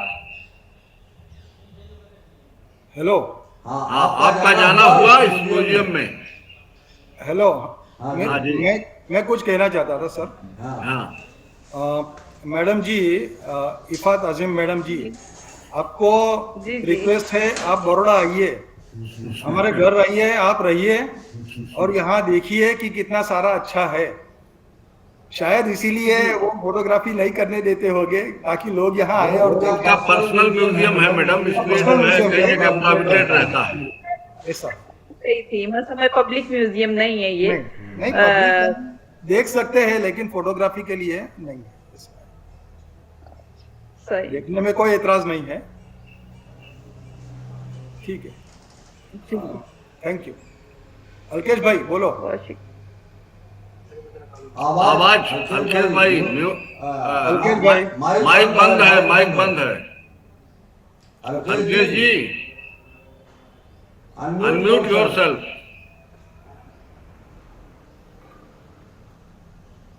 Srinivas ji, I was just watching that and the thing Mishra sir asked that आपने बचपन में देखा. Yes, I had seen when I was very small child, maybe around 8 or 9 years old, those museums. And today I was just talking to my son that we would visit this museum, and I was going to give you a call after this session. Sure. I am today in Baroda, so this is the first time I'm attending this general conference from India. Usually I join from US every time. Right. USA से हैं madam, अभी आए हैं अपने mother को देखने के लिए Baroda. Very nice. Nice to see you, sir. Definitely we'll meet you tomorrow. Okay, I'll give you a call by tomorrow, day after tomorrow. Yeah. Sure. I'll call you tonight only, and we will fix a day where we can see the museum. He wants to see some museum. Sure. Thank you. I just finished my tour from Udaipur, so I'm just now again back on this road. Right. बहुत धन्यवाद सोलापुरकर साहब, बहुत बढ़िया presentation रहा बड़ौदा के museum के बारे में. और इफ़त मैडम ने उनके ऑफिस का समय हो गया होगा, लेकिन उन्होंने टाइम दिया हमको, और बहुत धन्यवाद सभी को. और कल पुनः 10:20 पे अपन से भेंट होगी, और 2 तारीख तक चलती रहेगी ऐसे ही, है ना. तो शायद हम 2 तारीख को भी ले रहे हैं, क्योंकि कुछ टॉक अभी हमें मिल रही हैं. तो शायद अभी 1 तक हमारा शेड्यूल है, लेकिन शायद 1 दिन और हम बढ़ाएं 2 के लिए. तो आज के लिए सभी को धन्यवाद, और कल फिर मिलते हैं. और अंकेश जी, ओके. नमस्कार. Thank you.